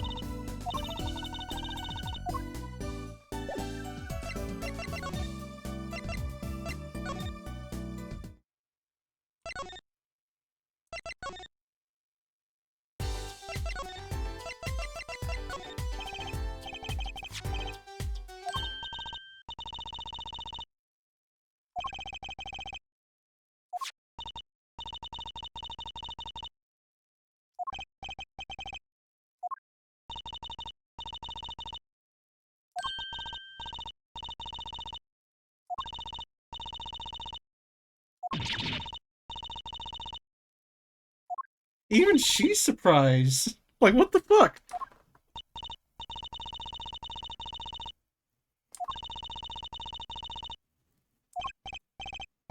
Wow, that's a sudden shift.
Those have to be plums.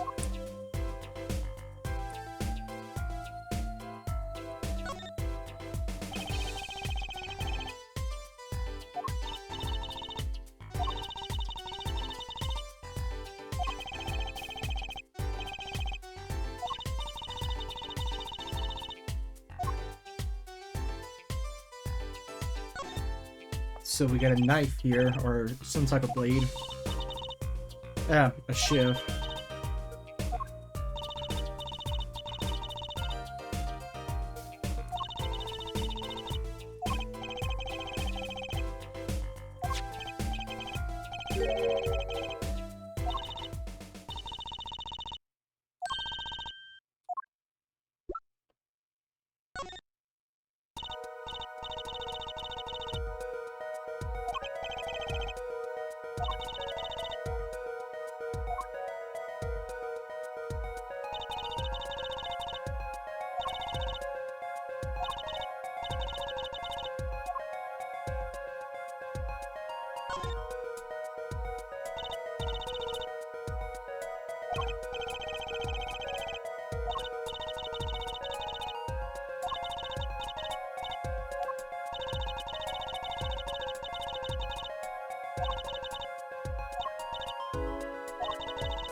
Yep, from the first game, it now returns here.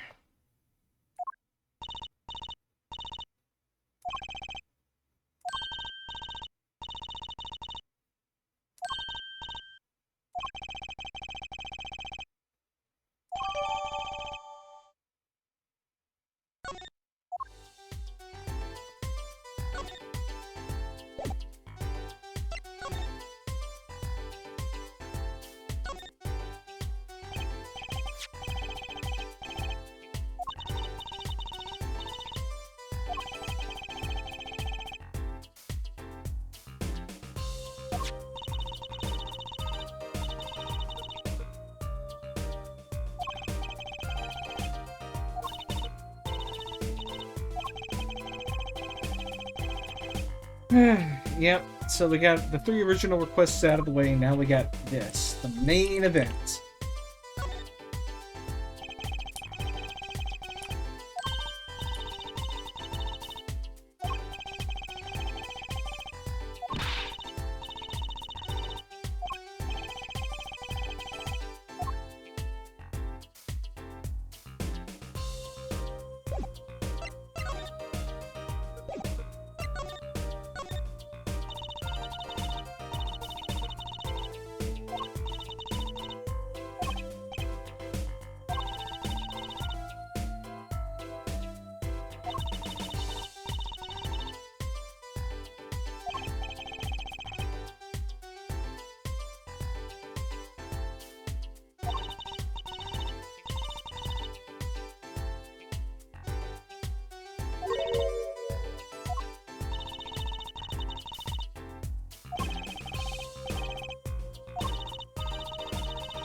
Mirakitis. So, where have I heard that name before?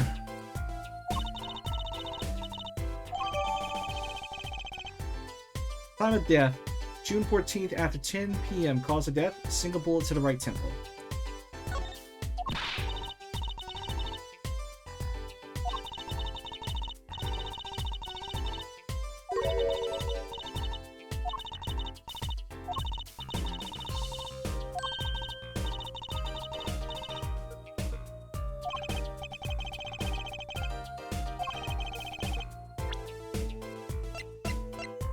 Take that!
I've been in worse situations.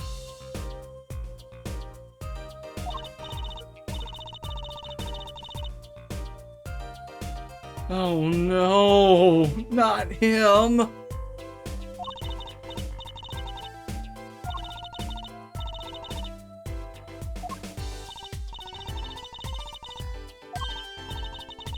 Wait, not him?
This dude.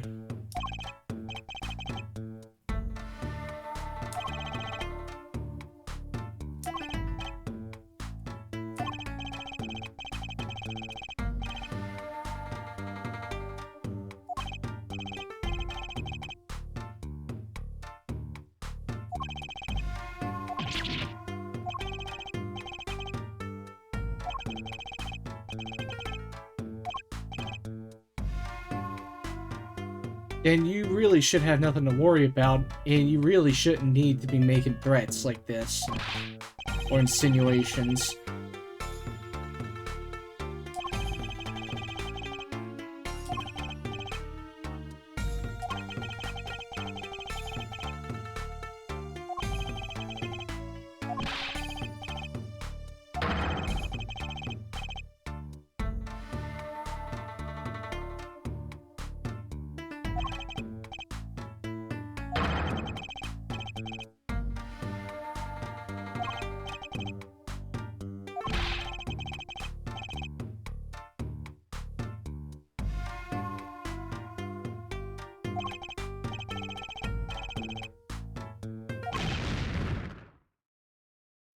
Damn!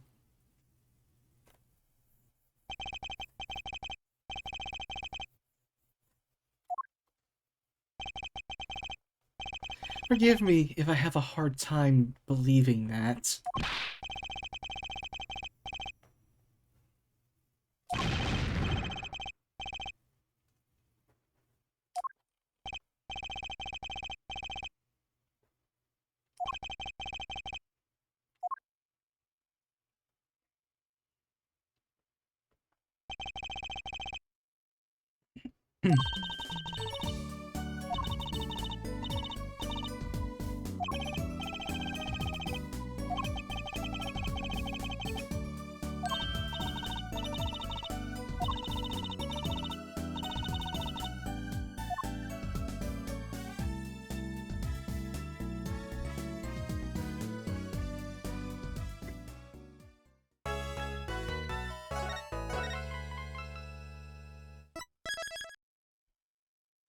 Oh god, we gotta go to trial now.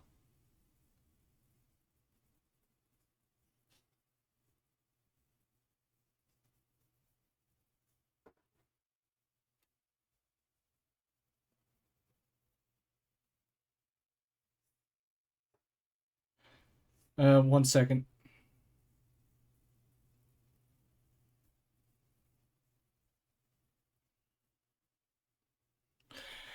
Okay, I'll be right back.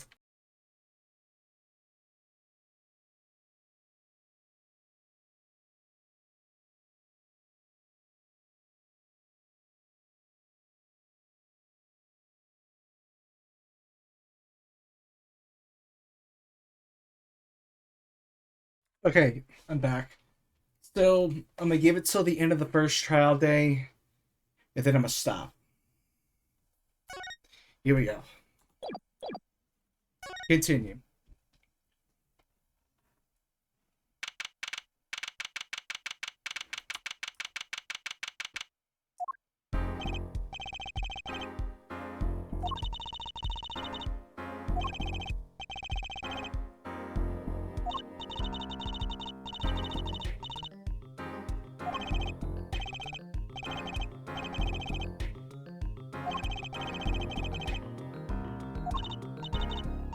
He's not gonna try his course of steel in the courtroom, huh?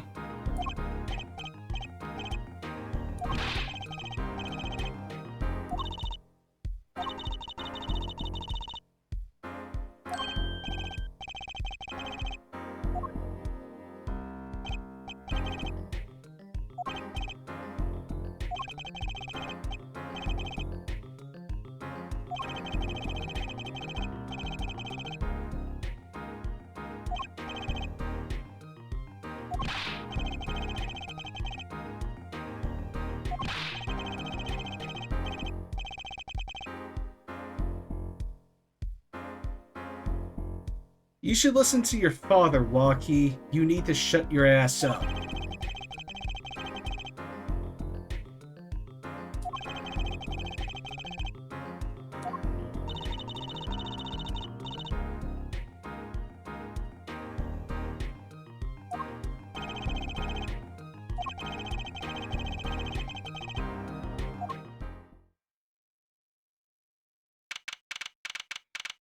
Here we go. And there he is.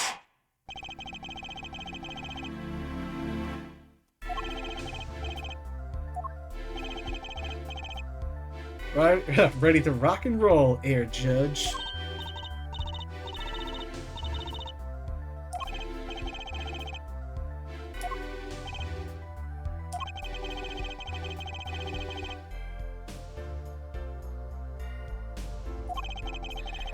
You know what little band I started in my free time? Thing is, we got real popular. Hard to say 9 to your fans when 3 of your singles go platinum, yeah?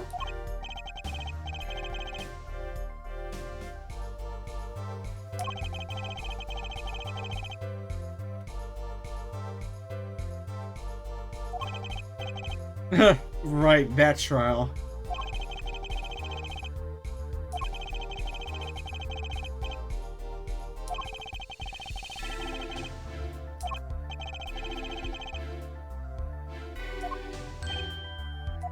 And he knows.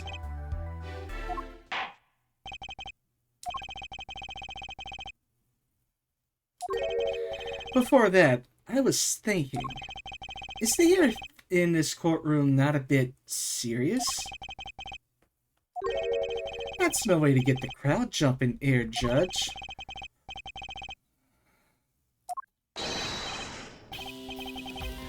Ah-chung, baby. Today we play it my way. Sometimes you have to get up in order to get down. The prosecuting. This is crazy. The victim, Hal Murectus, director of the Murectus Clinic. The scene, People Park, he was found pulling a noodle stand. Yes, I believe. You will only find that out by asking the defendant right here, right now. Because it is an undeniable truth that he shot the victim.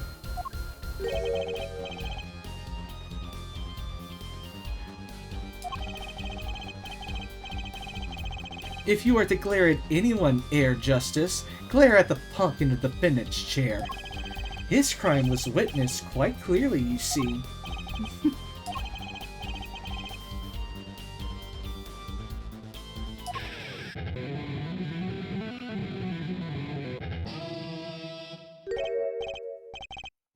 No, not yet. First, there's a little matter to be cleaned up. Can you talk without the accompaniment? I don't know how to say that. The motive, Air Judge. Why did the little punk do it? Why did he kill the director of the clinic? Objection! Not so fast! The defendant doesn't have time to explain that! Oh, but what if the defendant specifically requests to do so, as he did this morning? I want to give a shout out to all my homies, I believe he said.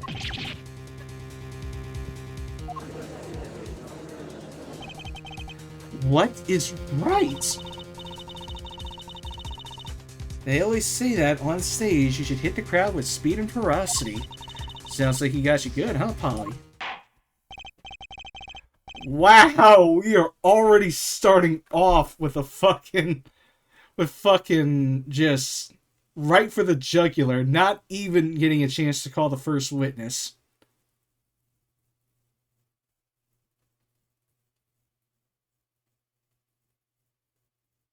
Hang on one second. Oh, wow. Carrie actually made an official post.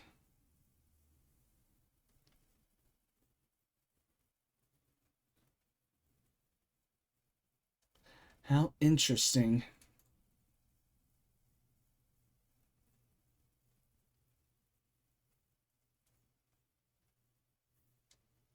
I didn't think he'd actually make an official statement.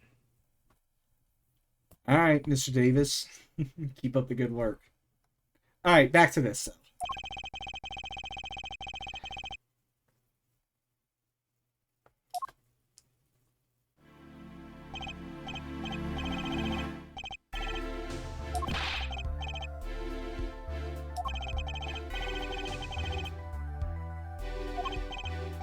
You step to a public official. You'd best be prepared to step into jail. Gotta hand it to him, Lockie sure has guts. It's not his guts I'm worried about.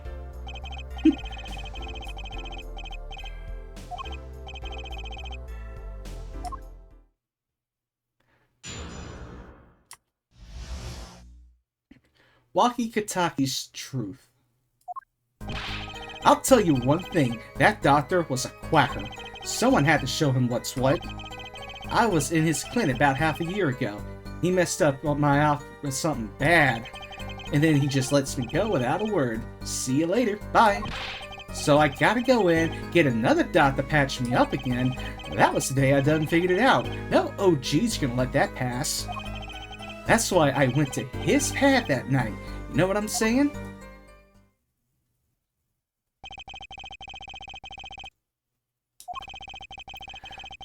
A lot of stuff goes down when you're keeping it real on the street, true that. I tell you one thing, that dot was whack. I can't believe this is the first time I'm hearing about all of this.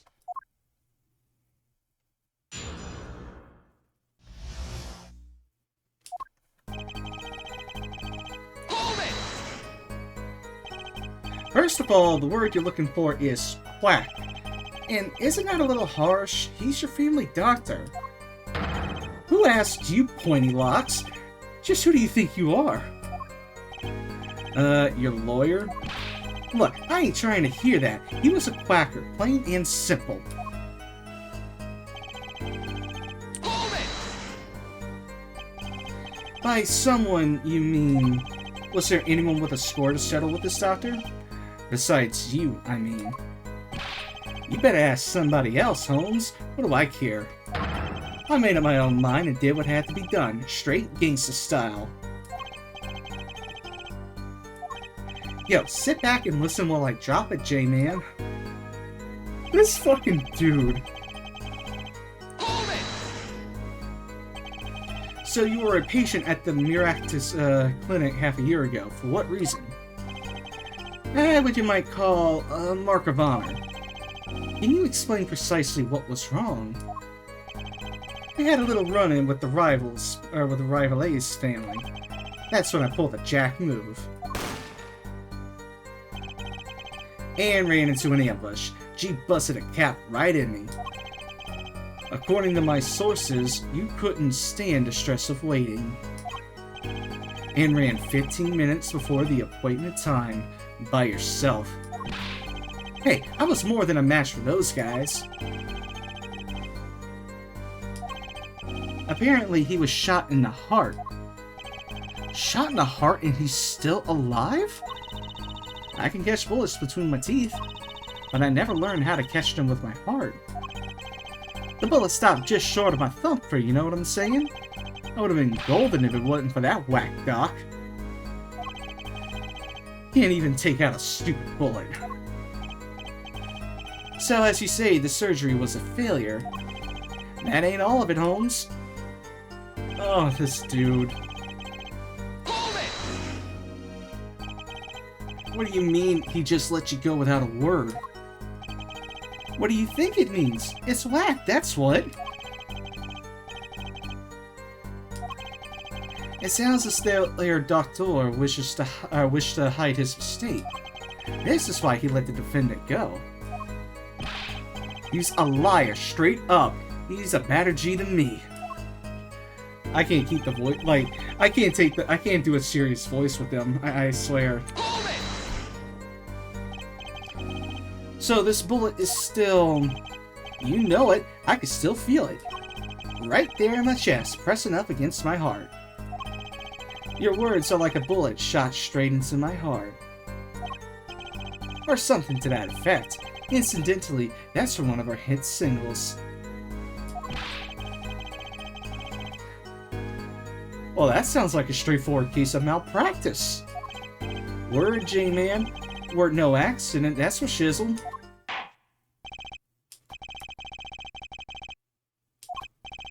Man, putting him down was like doing the world a favor. Walkie, please consult your lawyer before saying things like that.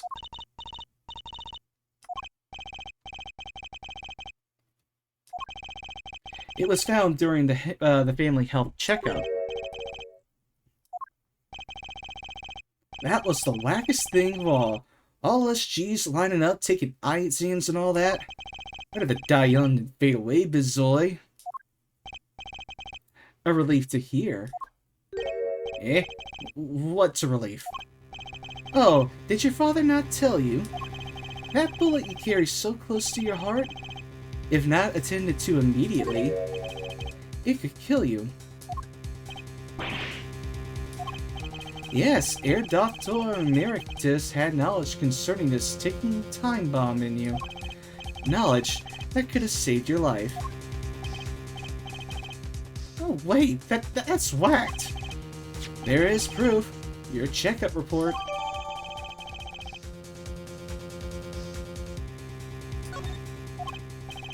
How ironic that you would kill the one man capable of helping you. You're almost as careless as he was.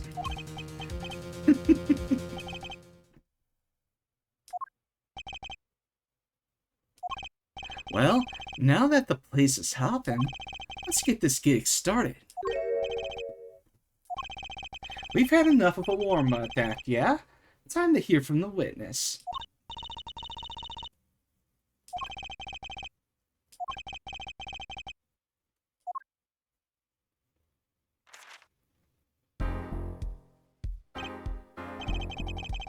So, would you tell us your name and occupation?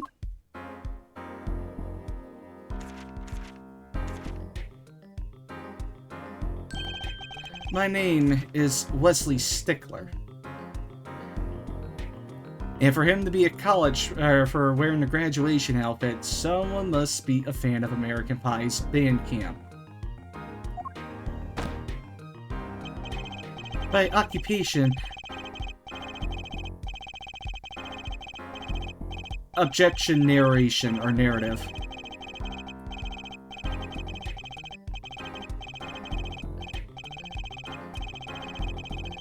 Objection, narrative. I wish he means to say that he is a student. A junior at Ivy University, if I'm not mistaken.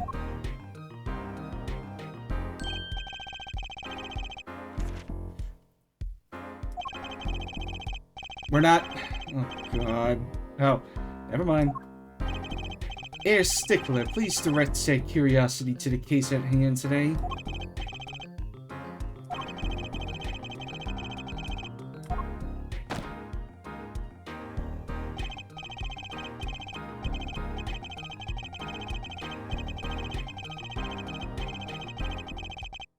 Okay, fade the black. Thank you. A night in the park. That night, I passed through the park on my way home from shopping when I saw them. One man pulling a stand, another man facing him. I saw them quite clearly. The man facing the victim was the defendant. In his hand, he held, yes, a pistol. It was pointed at the man pulling the stand. A shot! The bullet hit the man pulling the stand from the front, square in the forehead. And the contradiction's right there automatically in the autopsy report. I ain't even gonna press anything.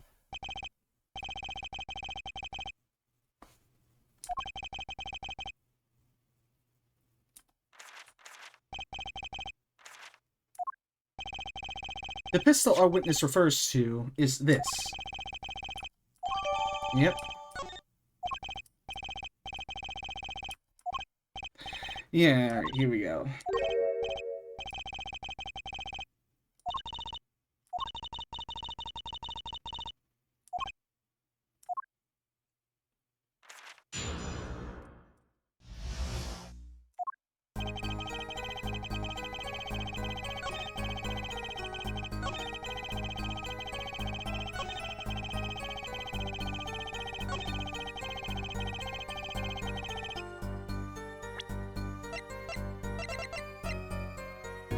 And stop. Whew, that's all of it. I think I have a chance. Is that you relaxing, I see, Air Justice?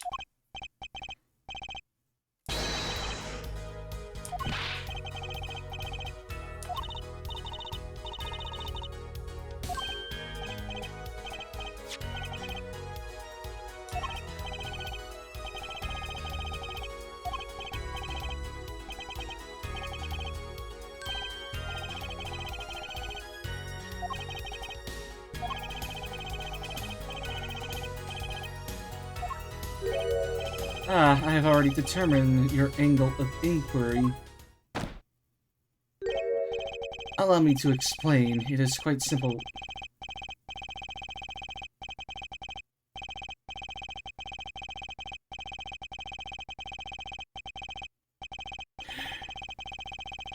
You're worse than Wellington!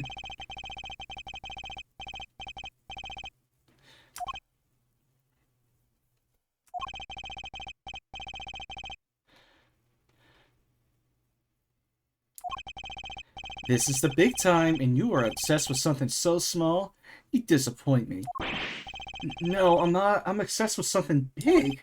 I mean, there's a bigger, less nitpicky problem here. Do tell. Just look at the autopsy report. The location of the entry room was the right temple. Temple? Mr. Stickler, you said quite clearly that the victim was shot square in the forehead. That's a contradiction. Isn't it?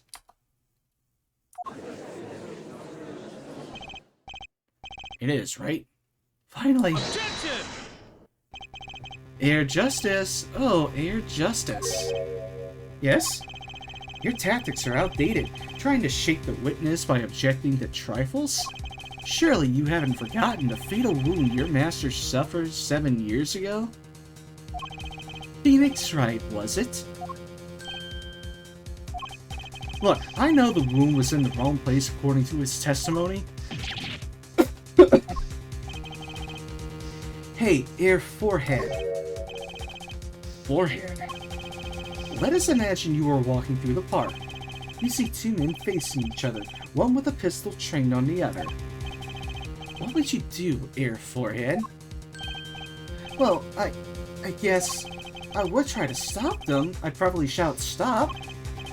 And you, Fraulein? Me? And you, Air Stickler. What did you shout, I wonder? The victim turned his head at the last moment.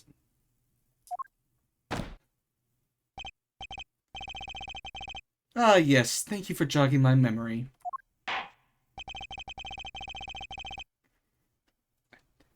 Sounds like an addendum, yep.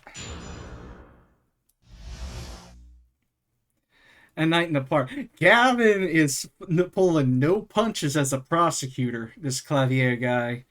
Okay. I'm gonna wonder if I don't think he's gonna be Prosecutor Godot good. But let's just see. As soon as the killer raised his pistol, I took action. Cease this at once, you two, I cried with composure. The victim turned in the direction of my voice and a shot rang out. Whereupon our cowardly killer, the defendant, appeared to have become frightened. Tossing the pistol aside, he fled from the scene.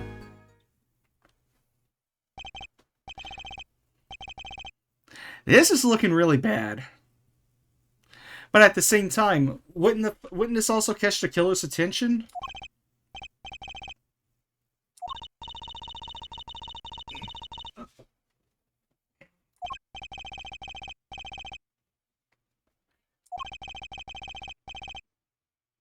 Let us consider this new testimony, shall we? Observe the diagram, if you would. The witness, Mr. Stickler, was it, stood here. He shouted, "Oh, stop, please," or something of this nature. And the victim responded by looking in the witness's direction. If the killer were to have fired at just that moment, as we could see, the bullet would have struck in the right temple, as in the report.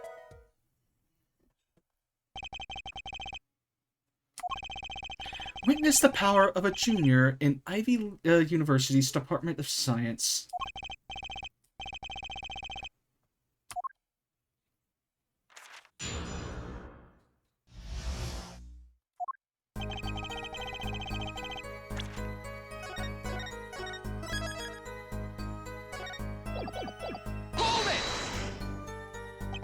So you saw a raised pistol. Weren't you frightened? It can't be said we students of Ivy University know no fear. The moment I saw that pistol, my inner sense of justice compelled me to take action.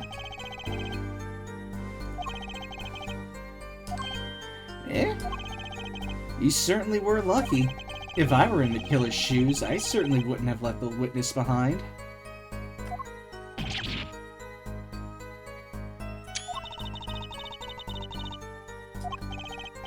Regardless, I attempted to halt the bloodshed.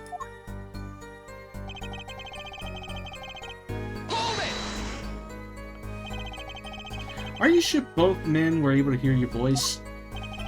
They were, of course. My high, exquisite voice echoed through the park. So, you pretty much screamed like a little girl then. And the victim responded to that clarion call. Quite.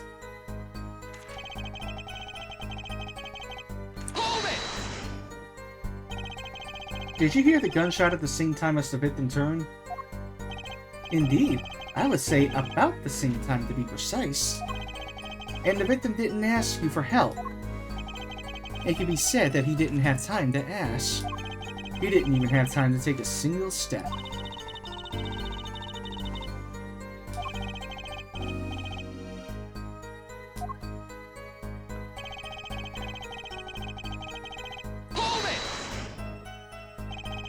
Can you describe the killer's actions more clearly?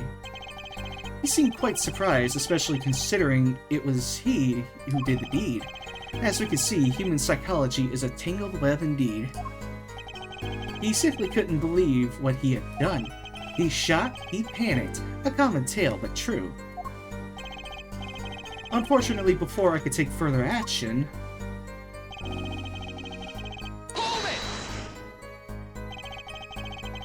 You didn't try to apprehend the criminal. It all happened so fast. I'm afraid I hadn't the time.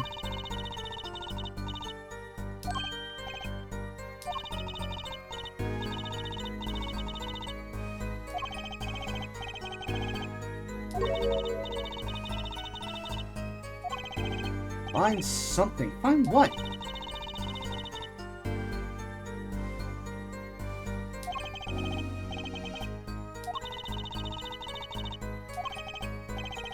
She's right. Maybe I could find something to use in this new testimony.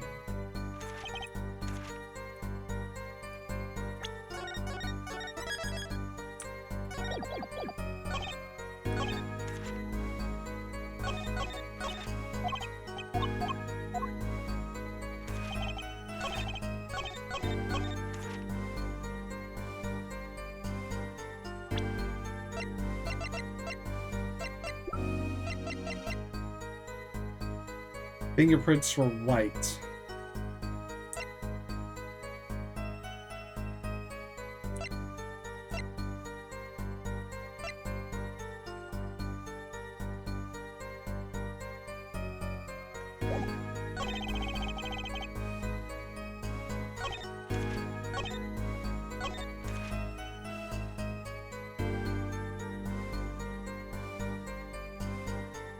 What doesn't fit though is the shiv. The shiv actually contained his fingerprints. So...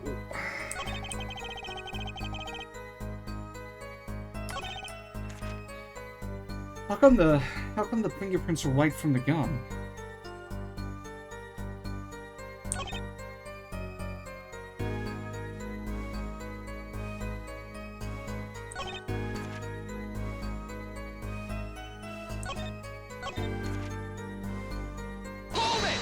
I didn't mean to hold it, but...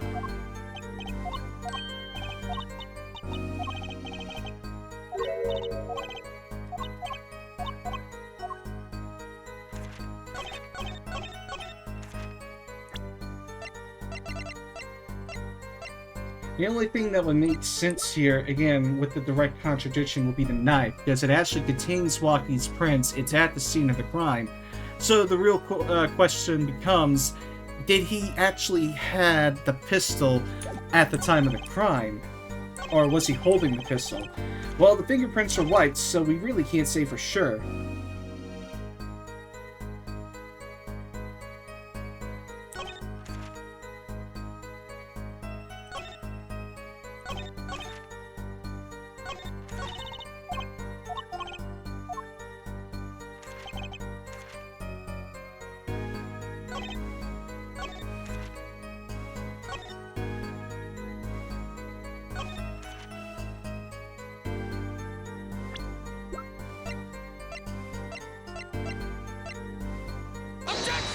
No, that wouldn't do.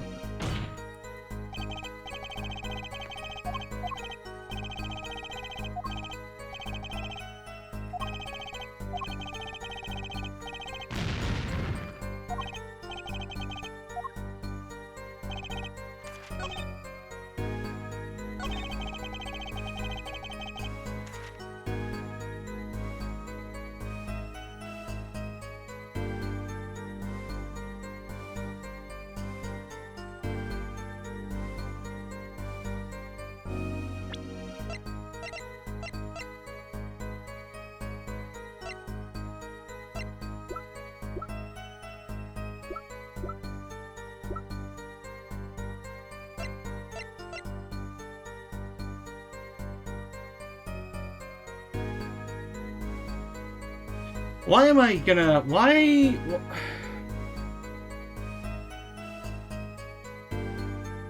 I'm gonna get the feeling that it's this idiot fucking son, Waki, who stole this goddamn noodle stand. It's also him that stole the panties, and it's also him that did the hit and run. I'm willing to bet it's this person here.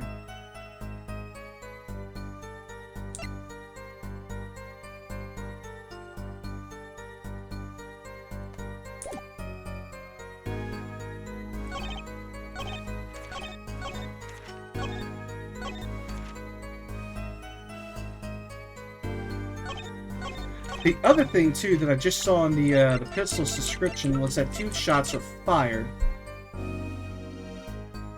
Objection! No.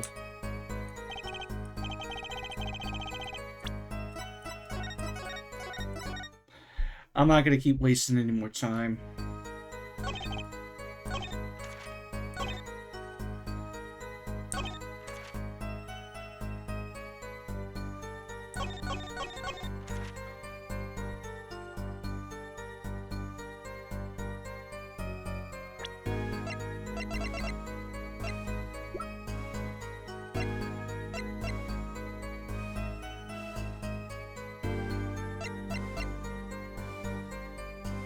Objection! No.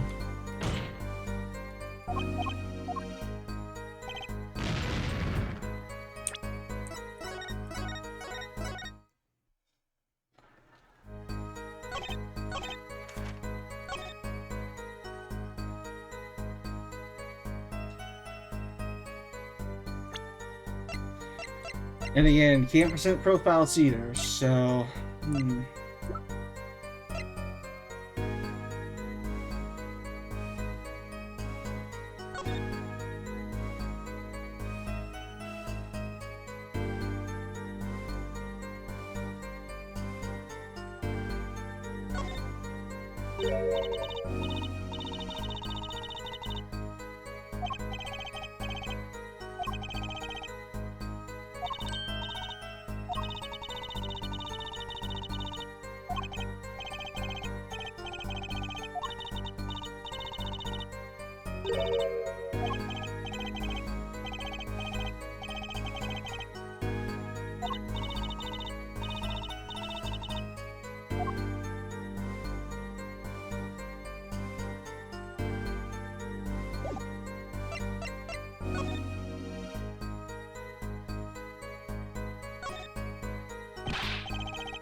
Objection! And it's because, yeah, I was on the right track there. Yes, Tisk, another misleading request. Yet you're so beholden to your own mode of discourse, you can't see how it affects you. Come again? Wait a second, you say. A second? Are we intended to just wait that single second, 1/60th of a minute? That's hardly enough time to draw a breath, let alone make a statement in court. Now, had you asked for a longer period of time, say, shut up.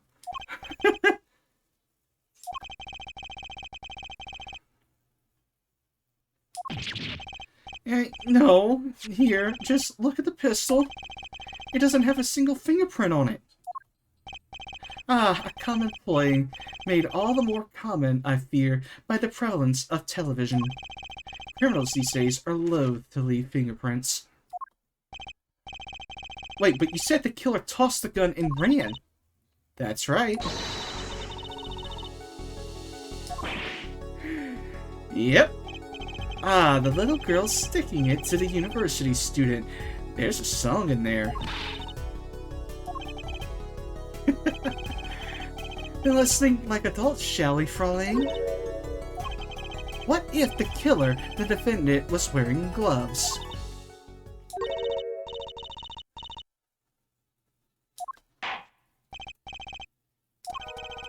Could the killer have been wearing gloves? No. The record of the murder weapon is very clear about one thing. The fingerprints were white, which means some trace of prints remained, which contradicts your testimony. If everything happened as you say it did, he wouldn't have had time to wipe the pistol, and he should have taken it with him. That may be, but it does not change what I saw. The killer, the defendant, he threw down the murderous weapon from his hand and fled.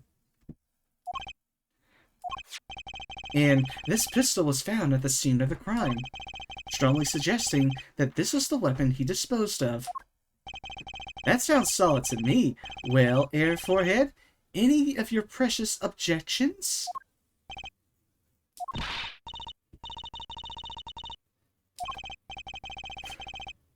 You know, I've only recently realized something. No matter how much you train your voice, it doesn't matter if you have nothing to say.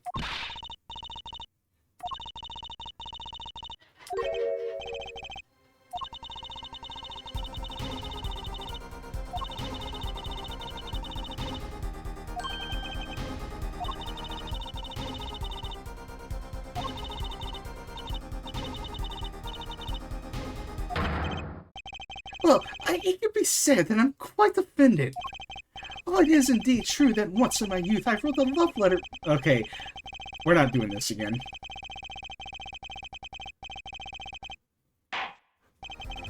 What we can say for certain is that the witness saw the killer throw something. Does the defense have anything to say about this? Well, if what he threw wasn't a pistol, then it had to be something else. At least one person on the defense team seems to be thinking. Bitch, please, I already know what to present next. I'll wipe that pretty smile off your face, Gavin.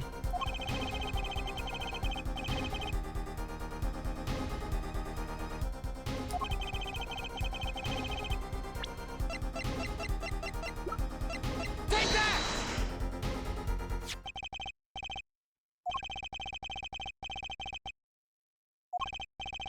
Great, a sleep-deprived judge.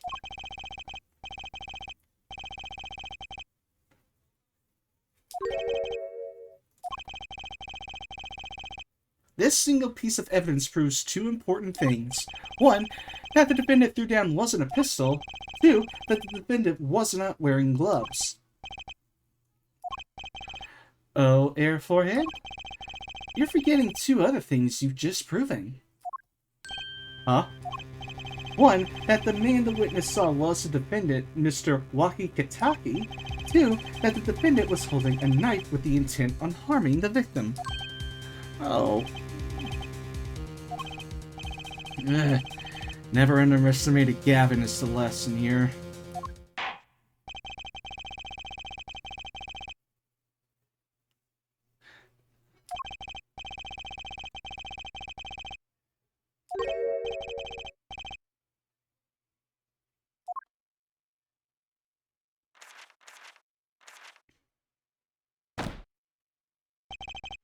It is always the same with you people. Mark left the house on foot, and 5 minutes later his brother left after him. How long would it take for Mark's brother to catch up to him? Assuming that Mark never had to stop for a traffic light. Assuming, yes, that's what I said, assuming, as if that were a probable situation at all. Yet here you are assuming that my assumption is no better. What this court assumes is that the witness will testify.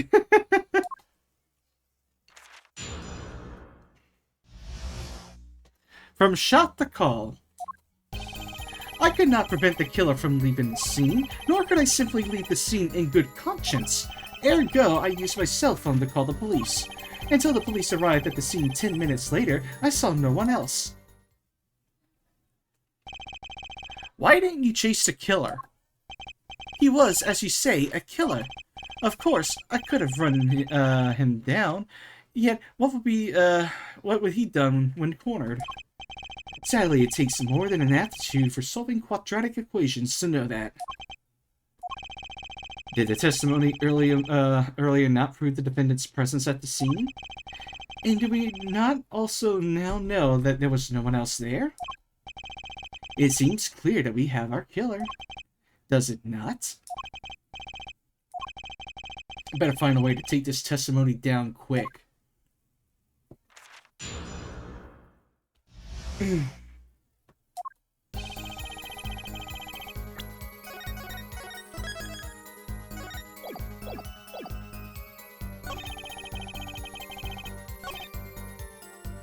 Hold it! Which way did the killer run? By that time, it was clear the killer had noticed me. Naturally, he ran in the opposite direction. That would mean he ran in the opposite direction from the Kitaki mansion. Looking at the court record, where exactly did the murder happen according to this map? Because there are two exits here.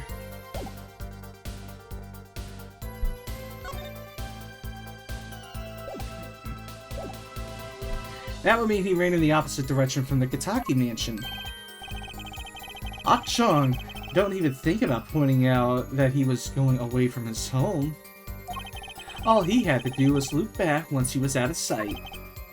How did he know that's where I was going? Hold it!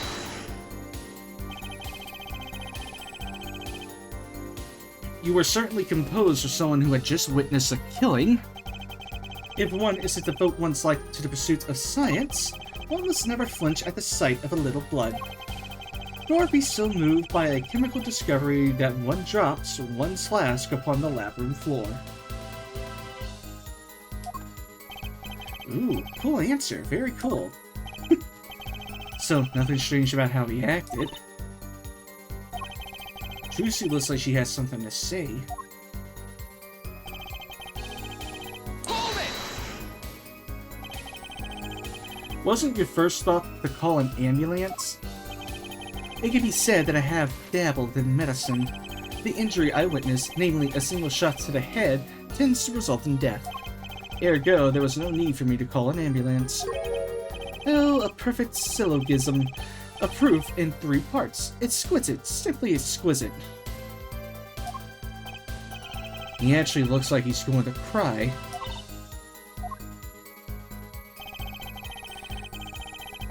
Hold it! Can you tell us in detail about these 10 minutes? I stood in a state of heightened awareness. Anything could happen at any moment. Anyone could appear from any direction. Is that all? No, I King. Nothing happened at all. I saw it all, which is to say, I saw nothing.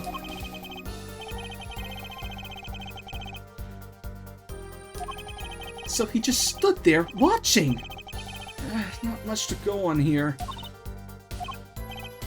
Trucy, if you got something to say, by all means, say it. I can't find a single problem. Had enough at last, there, forehead? Maybe it's time to back off a bit.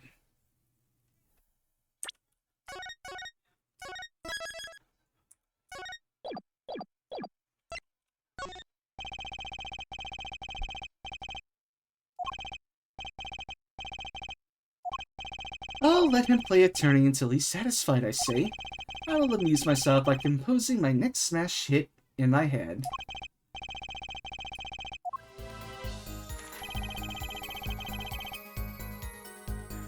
No.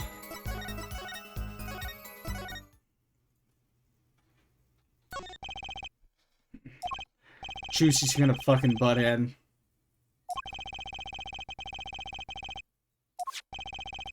There are any number of ways to explain the lack of prints on the pistol, I assure you. Perhaps the killer really was wearing gloves, which wiped the previous user's prints off. Then, after the deed was done, this fell out of his pocket as he was throwing the gun away. A mistake befitting of a small-time punk, in my opinion. Nope! Consider where the knife was found at the scene of the crime. This can't be all. How unfortunate. It seems like you weren't cut out to stand on the same stage as me. Were you, Air Forehead?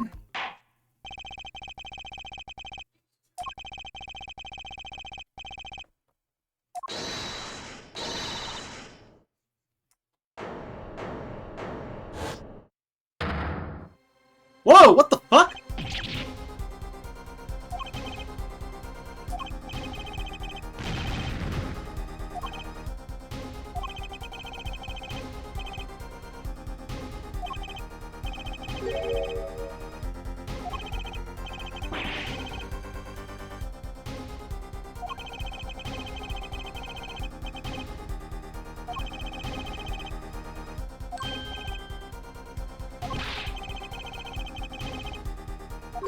You got a life at stake here. Air Judge, I see little point in further aggravating this gentleman.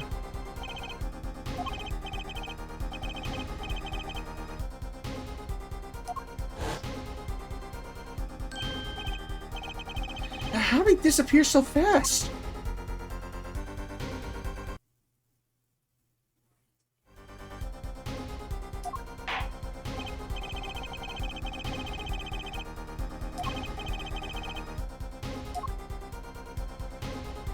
Judge literally said, Bailiff, get that motherfucker.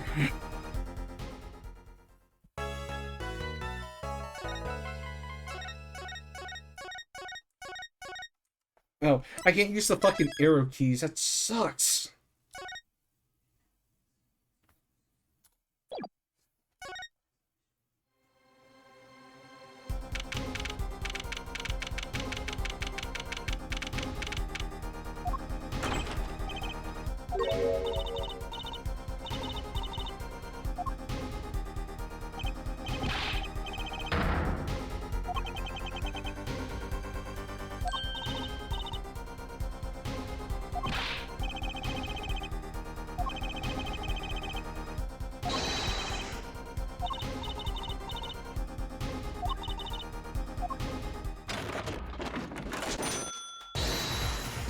You gotta be fucking kidding me!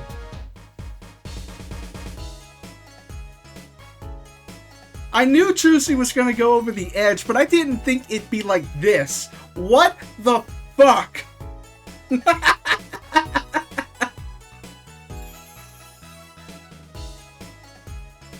God damn it, Trucy. I had the AC on.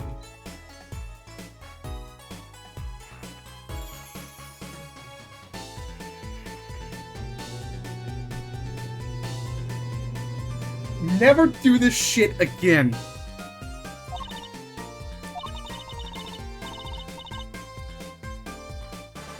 Yeah, one of your best tricks. You gave the whole fucking gallery, including the bailiff, judge, and all guards, a goddamn heart attack.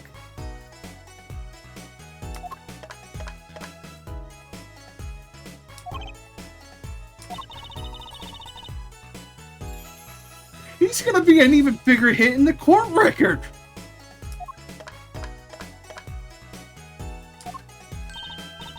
Also, what the fuck? You're calling him Mr. Hack? God damn it, that's Mr. Garrison's puppet.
Second perception here.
A fantastic illusion.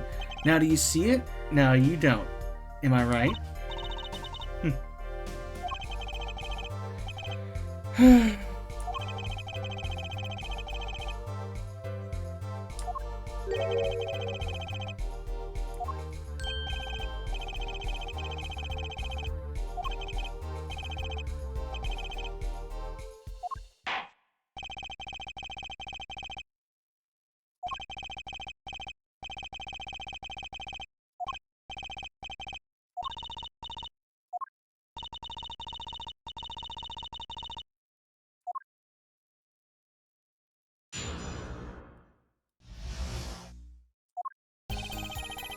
I could not.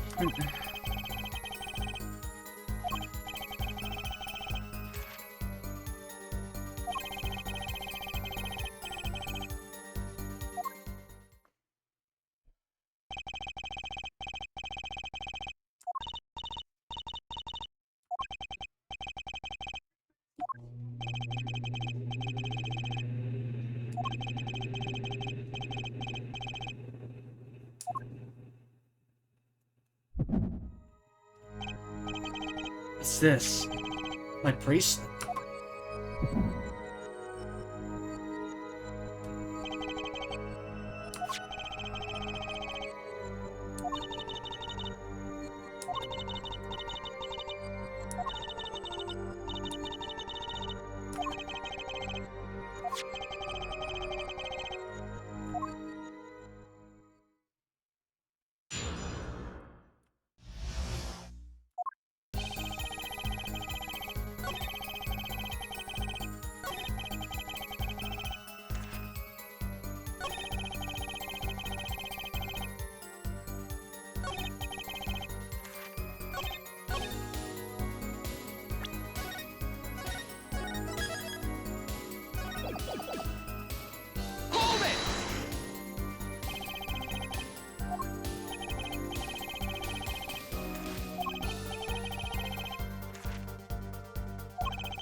Gotcha!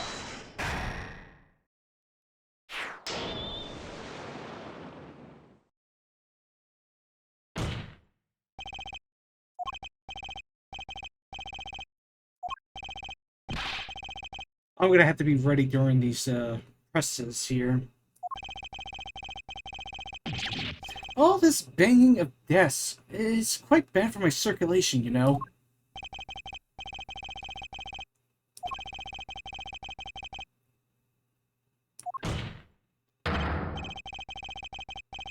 The very moment you mention your cell phone? What are you talking about? I'm curious now about the cell phone of yours. Mind if I ask a few questions? Is this yours? What the ask? What the ask?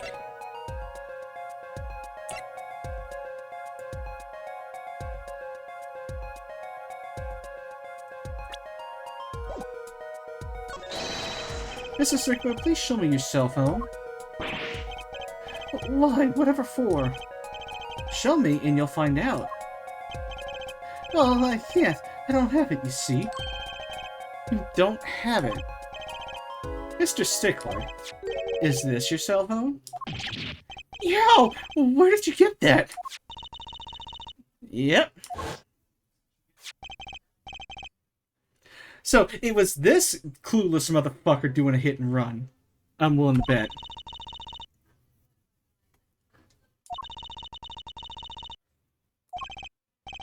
Maybe.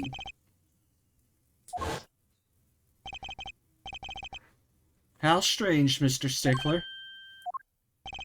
Can you explain why your cell phone is sitting here in my hand at this very moment?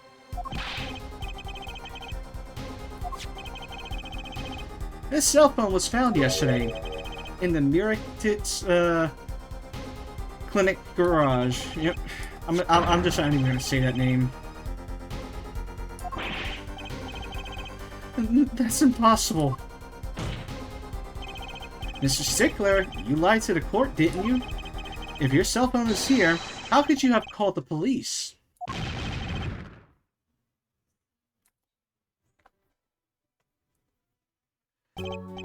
It's true, I didn't have my cell phone that night. That is why it could be said that I called the police from a public payphone.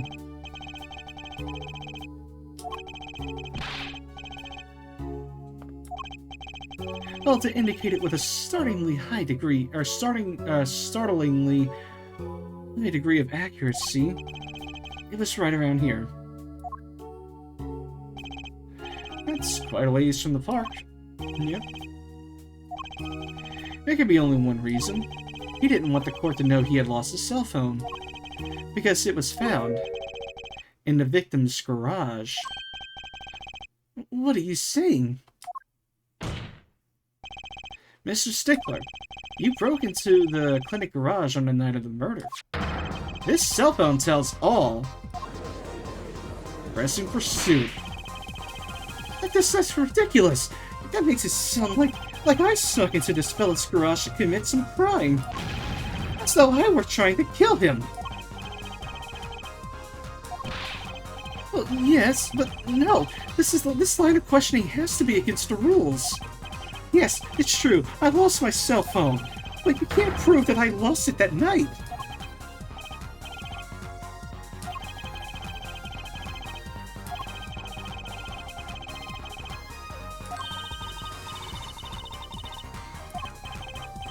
Oh, he's already connected enough. I just have to prove it. Well, do I have a piece of evidence that can do the job? And I prove the cell phone was dropped on the night of the murder.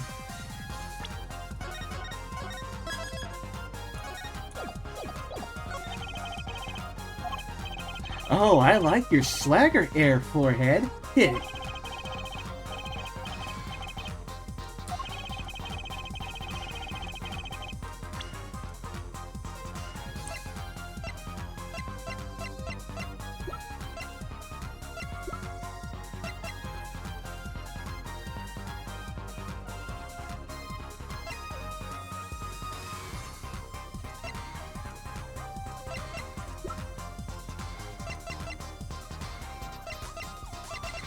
I can only think of this.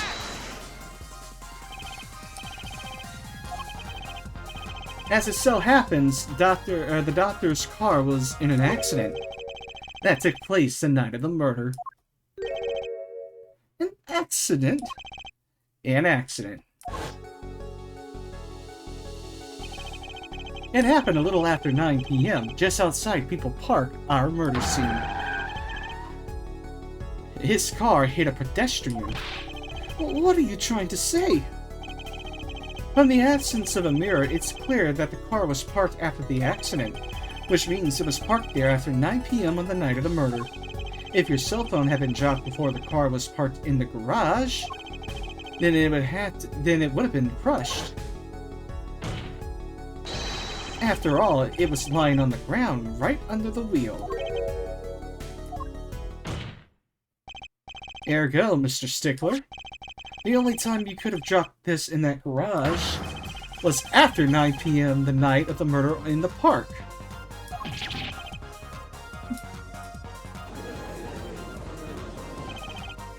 Mr. Stickler, you know what this means. You did break into the victim's garage that night.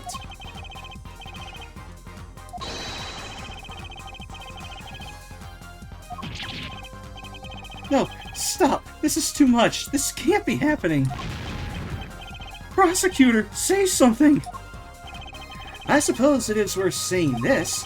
No connection has been found between Wesley Stickler and Pal. That is, other than this.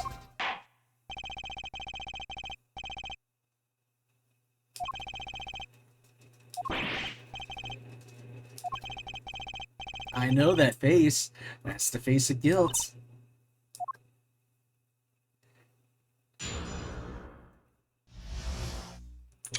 Stickler's truth. That night, yes, I went to the supermarket. I must have dropped my cell phone on my way back. And when I was walking through the park, I happened to witness a crime. I saw the killer, the victim, the stand, all clear as day. It was him. I saw the defendant at the scene.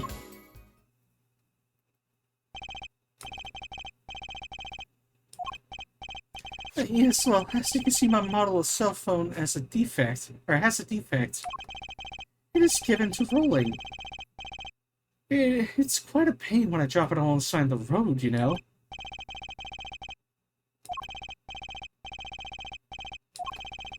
That's funny. My bracelet didn't react at all during that testimony.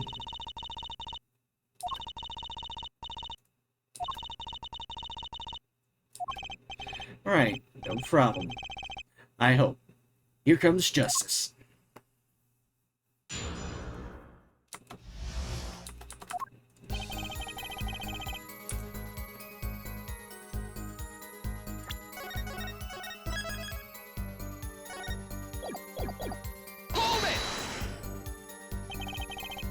So you went shopping, which means you were holding a grocery bag when you witnessed the murder taking place? Yes, of course. Incidentally, the prosecution has received no report of this domestic detail. No, I mean, yes, I did go shopping, really. I walked around a supermarket trying out the free samples. It's a deeply spiritual time for me.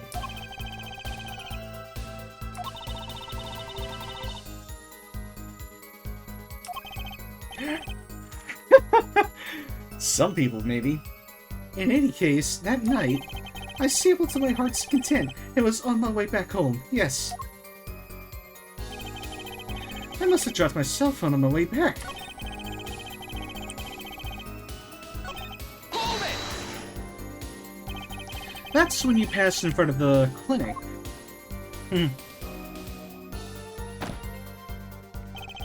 Why, yes, that's correct. Mr. Stickler, do you think you could be a bit more specific? Please show us the exact route you took on the night of the murder. Of course. The supermarket is here along the main road. My way home from there takes me past the clinic. This is probably when I dropped my cell phone. Yet, what was I? I walked on, unaware of my loss. And walked right into that fateful park. Hold it! Which entrance did you enter the park from? No, to be exact, one might say that I went in from the entrance closest to the clinic. The same entrance our victim used. Did you notice anything when you entered? Wheel marks from a noodle stand, for instance? I have no recollection of such a thing now. Yet, though I might have missed the tracks, I could not miss what happened next. I am a keen observer of the obvious, you might say. Hold it! This part of the testimony is the key, I know it. Should I press him about the killer, the victim, or the noodle stand? Do you happen to remember the noodle stand? Quite well, yes. For a student of the sciences, keen observation and healthy curiosity are vital. I remember everything. I could even read the sign. I believe it said... noodle. Yes, that was it.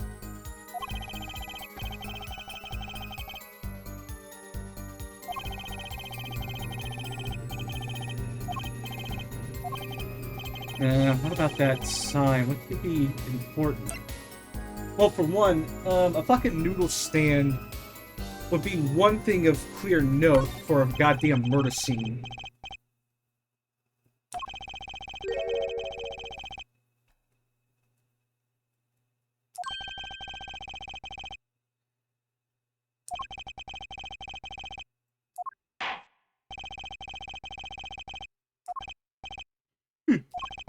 What episode of noodles that stand sells? It can't match the IVU's cafeteria.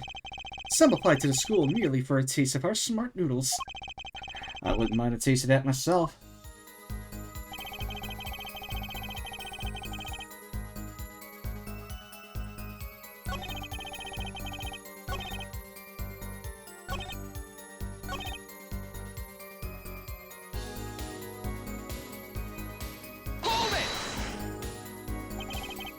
Now the sign said noodle. You're absolutely sure?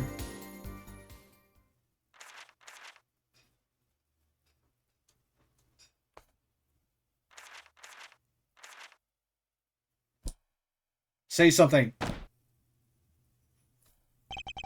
Let me be frank. Yes. In fact, the word unsure isn't even in my dictionary, nor the word uncertain or... He was wasting time looking that stuff up.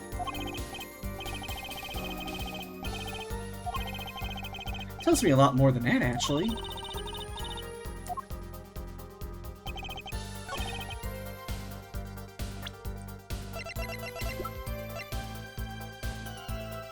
Objection! And stop.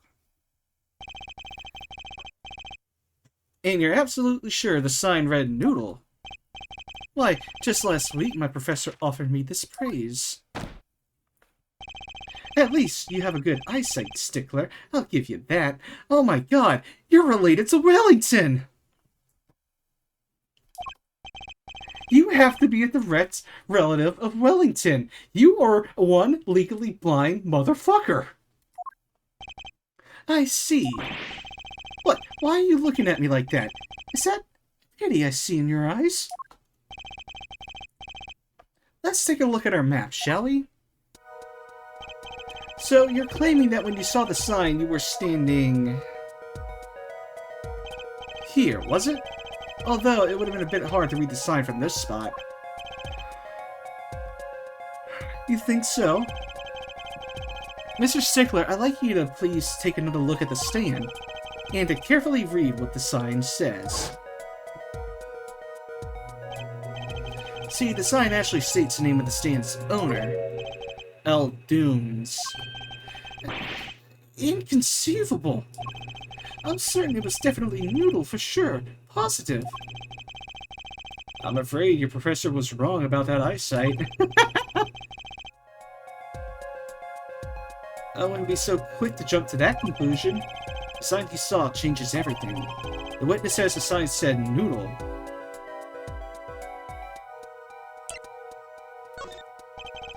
What would you say if I told you that there is one spot from which the sign would be read the way Mr. Stickler claims?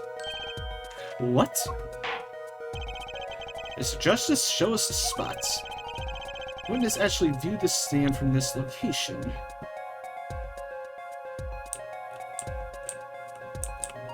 Take that!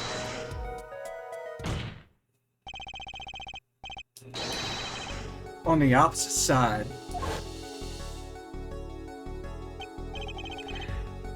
How would you know that?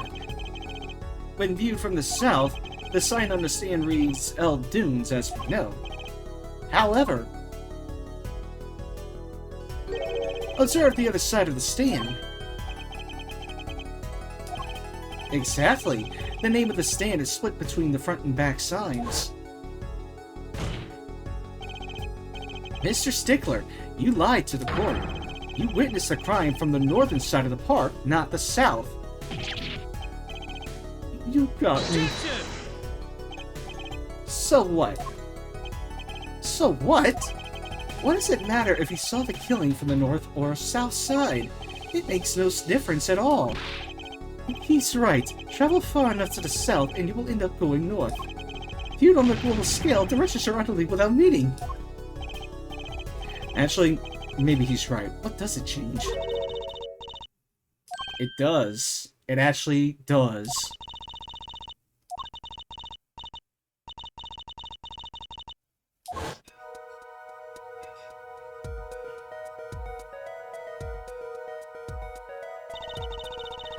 The killer and the victim are facing each other here, and then at the moment the killer raises his weapon. Mr. Stickler shouts, at which point the victim turns his head to look, and the killer fires his pistol.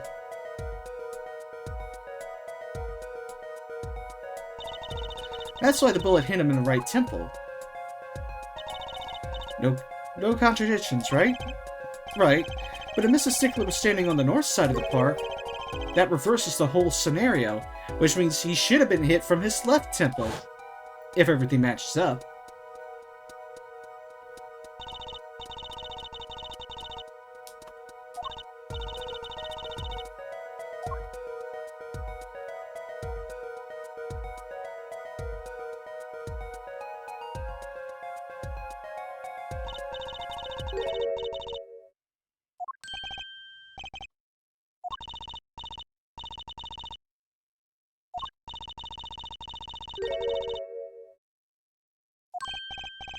Yep, nicely done, Trucy.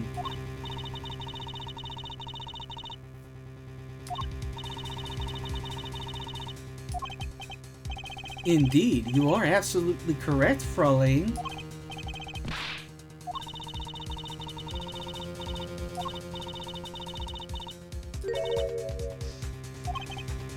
Yes, indeed. Alright, so if he was standing to the north, then the only person there who could have shot the victim in the right temple was Mr. Stickler himself.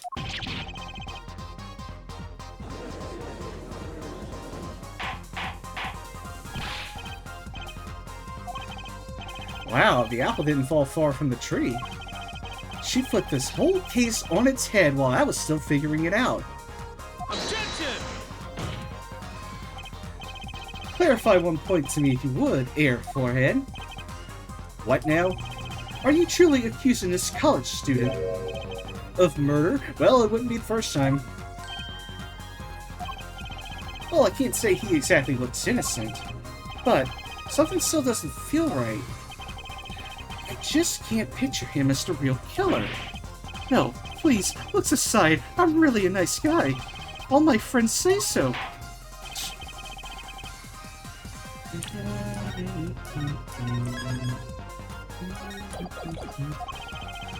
What are you going to do, Justice? Should I really accuse Mr. Stickler?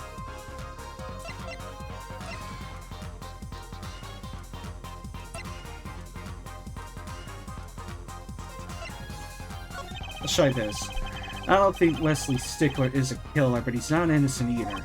His unusual silence tells me that much. Mr. Stickler, you seem unusually quiet. Tell us why now. The word confession isn't in my dictionary. Air Forehead. I'm afraid it falls to you to elucidate Miss Air Stickler's silence.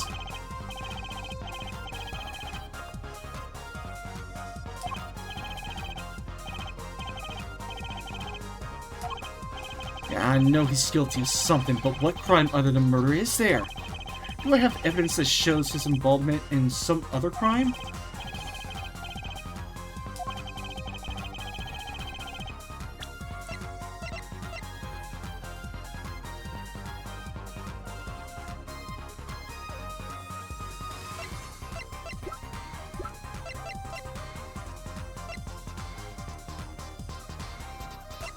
He would either be breaking into the garage or doing the hit and run. Take that!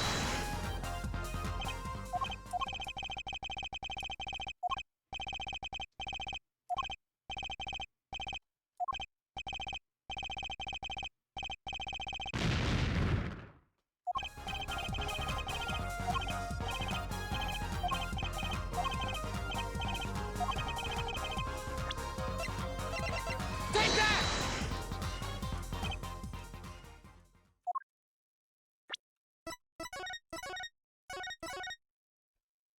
Let's take a step back.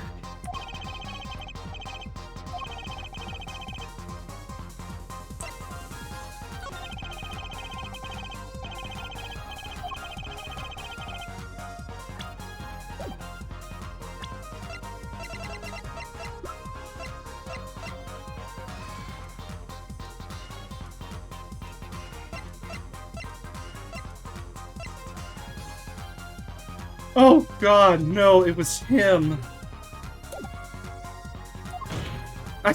Oh no.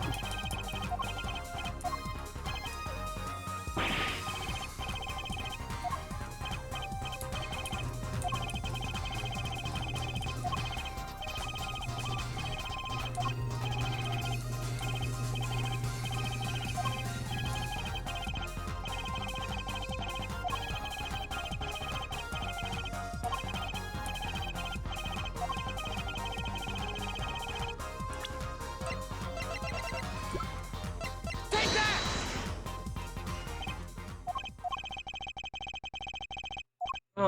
Well, nope, it ain't it.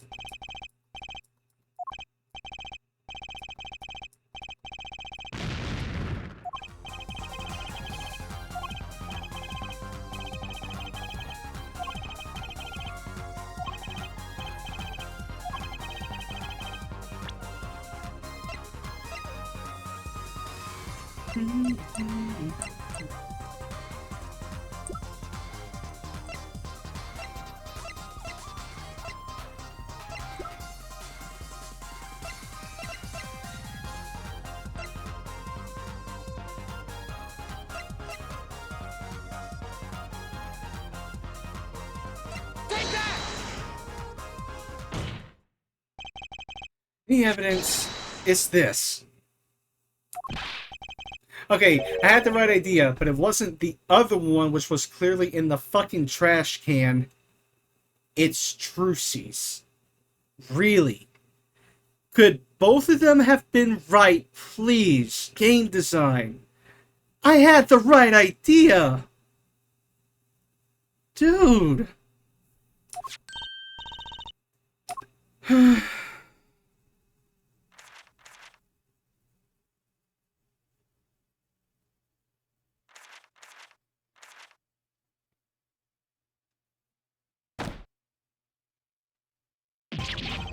Don't look at me like that!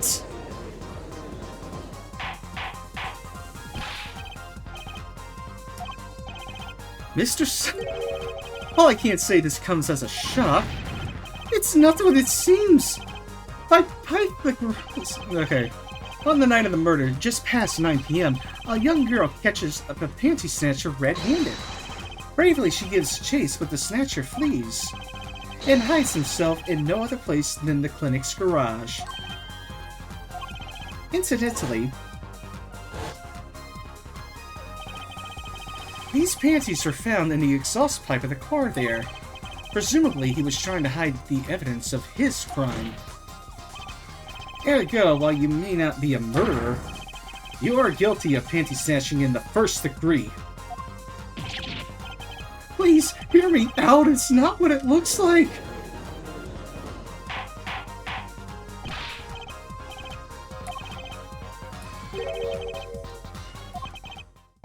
It's not what it seems!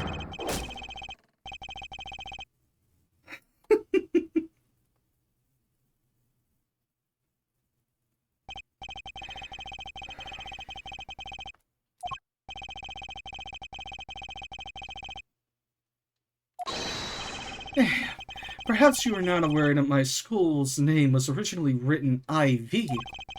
I stands for intelligent, V stands for valiant, see? Your point? I'm not done. Now, I'm a major in the science department.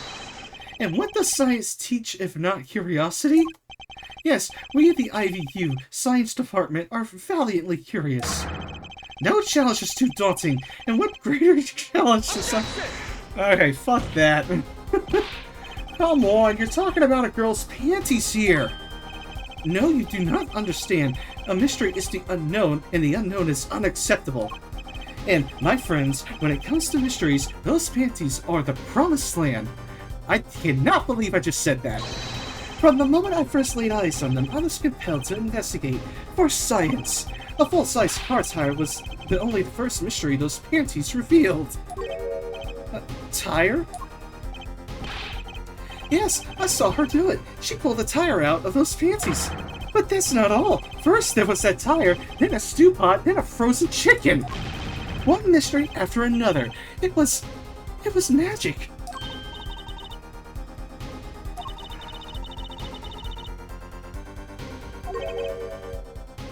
We solved this mystery for good. Thank God it was not the doctor.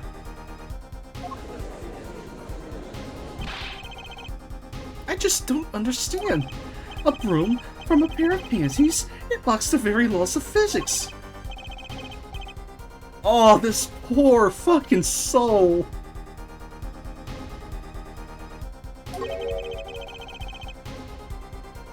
Whatever happened to Dove's? Okay, I think I've had quite enough. Once this day is over, I'm stopping. My voice needs a break. You say panties, but they are so much more than that. For me, they are an object of serious study. There has been a recent rash of panty snatchings in the area. Were they all you? I'm sorry, but I did it for science. Each time I spied a pair of panties flapping in the breeze. Never mind.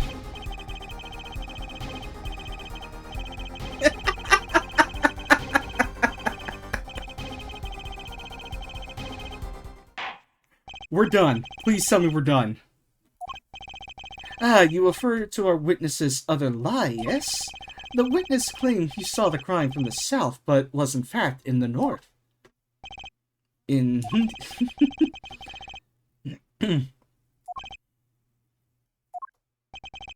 Be my guest, Air Forehead. Me?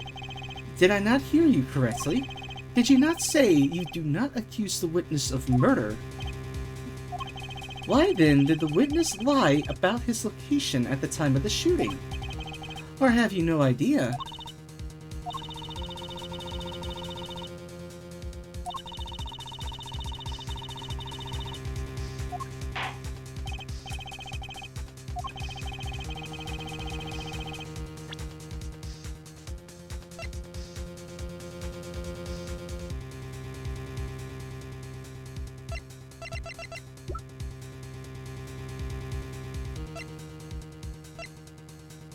These? Is this? How many panties are you carrying in your pocket, Air Forehead? These are the last, honest. These were found in a trash can at the park. Looking at the diagram,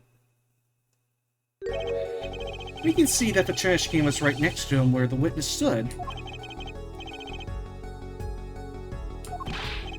Alas, I'm a failure as a scientist. I can't unravel the mysteries of the universe. I can't even unravel a pair of panties. Yes, they were. That night, I had been chased, hounded into the clinic garage. Weeping in frustration, I was forced to abandon my prize. Don't you see how I felt? Believe me, I'd rather not. I hid in the garage for a short while. Then, abandoning the panties, I made for home. To avoid the office where the girl works, I went towards the south entrance. When I saw them hanging there on the clothesline by a giant mansion, a giant pair? Apparently he didn't know these bloomers belonged to the mob. I had them safe in my pocket, ready to take home. When I stumbled upon a murder, the murder of the doctor, I reported what I had seen, but as I waited for the police to arrive, I got scared. What if they searched me? That's when you disposed of the bloomers. Yes, it was a severe blow to the progress of science, but one that had to be borne. A fascinating, if disturbing tale. Yes. What the fuck?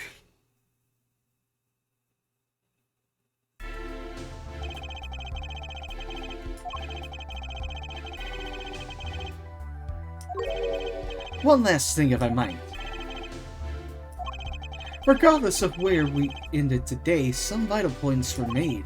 Namely, that the defendant, Waki Kitaki, was at the scene of the crime, and he was pointing a weapon at the victim. One more thing. He has a clear motive.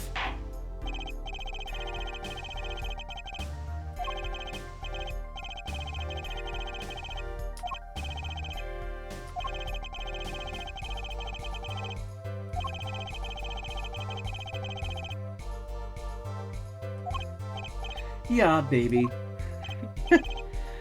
Alright, here we go. Alright, we went on a wild fucking goose chase for that first trial day. But I'm glad to say that I am finally done. So can you use the fucking arrow keys? Sorry about that.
I don't know why my microphone was muted, but good first start. Good first start.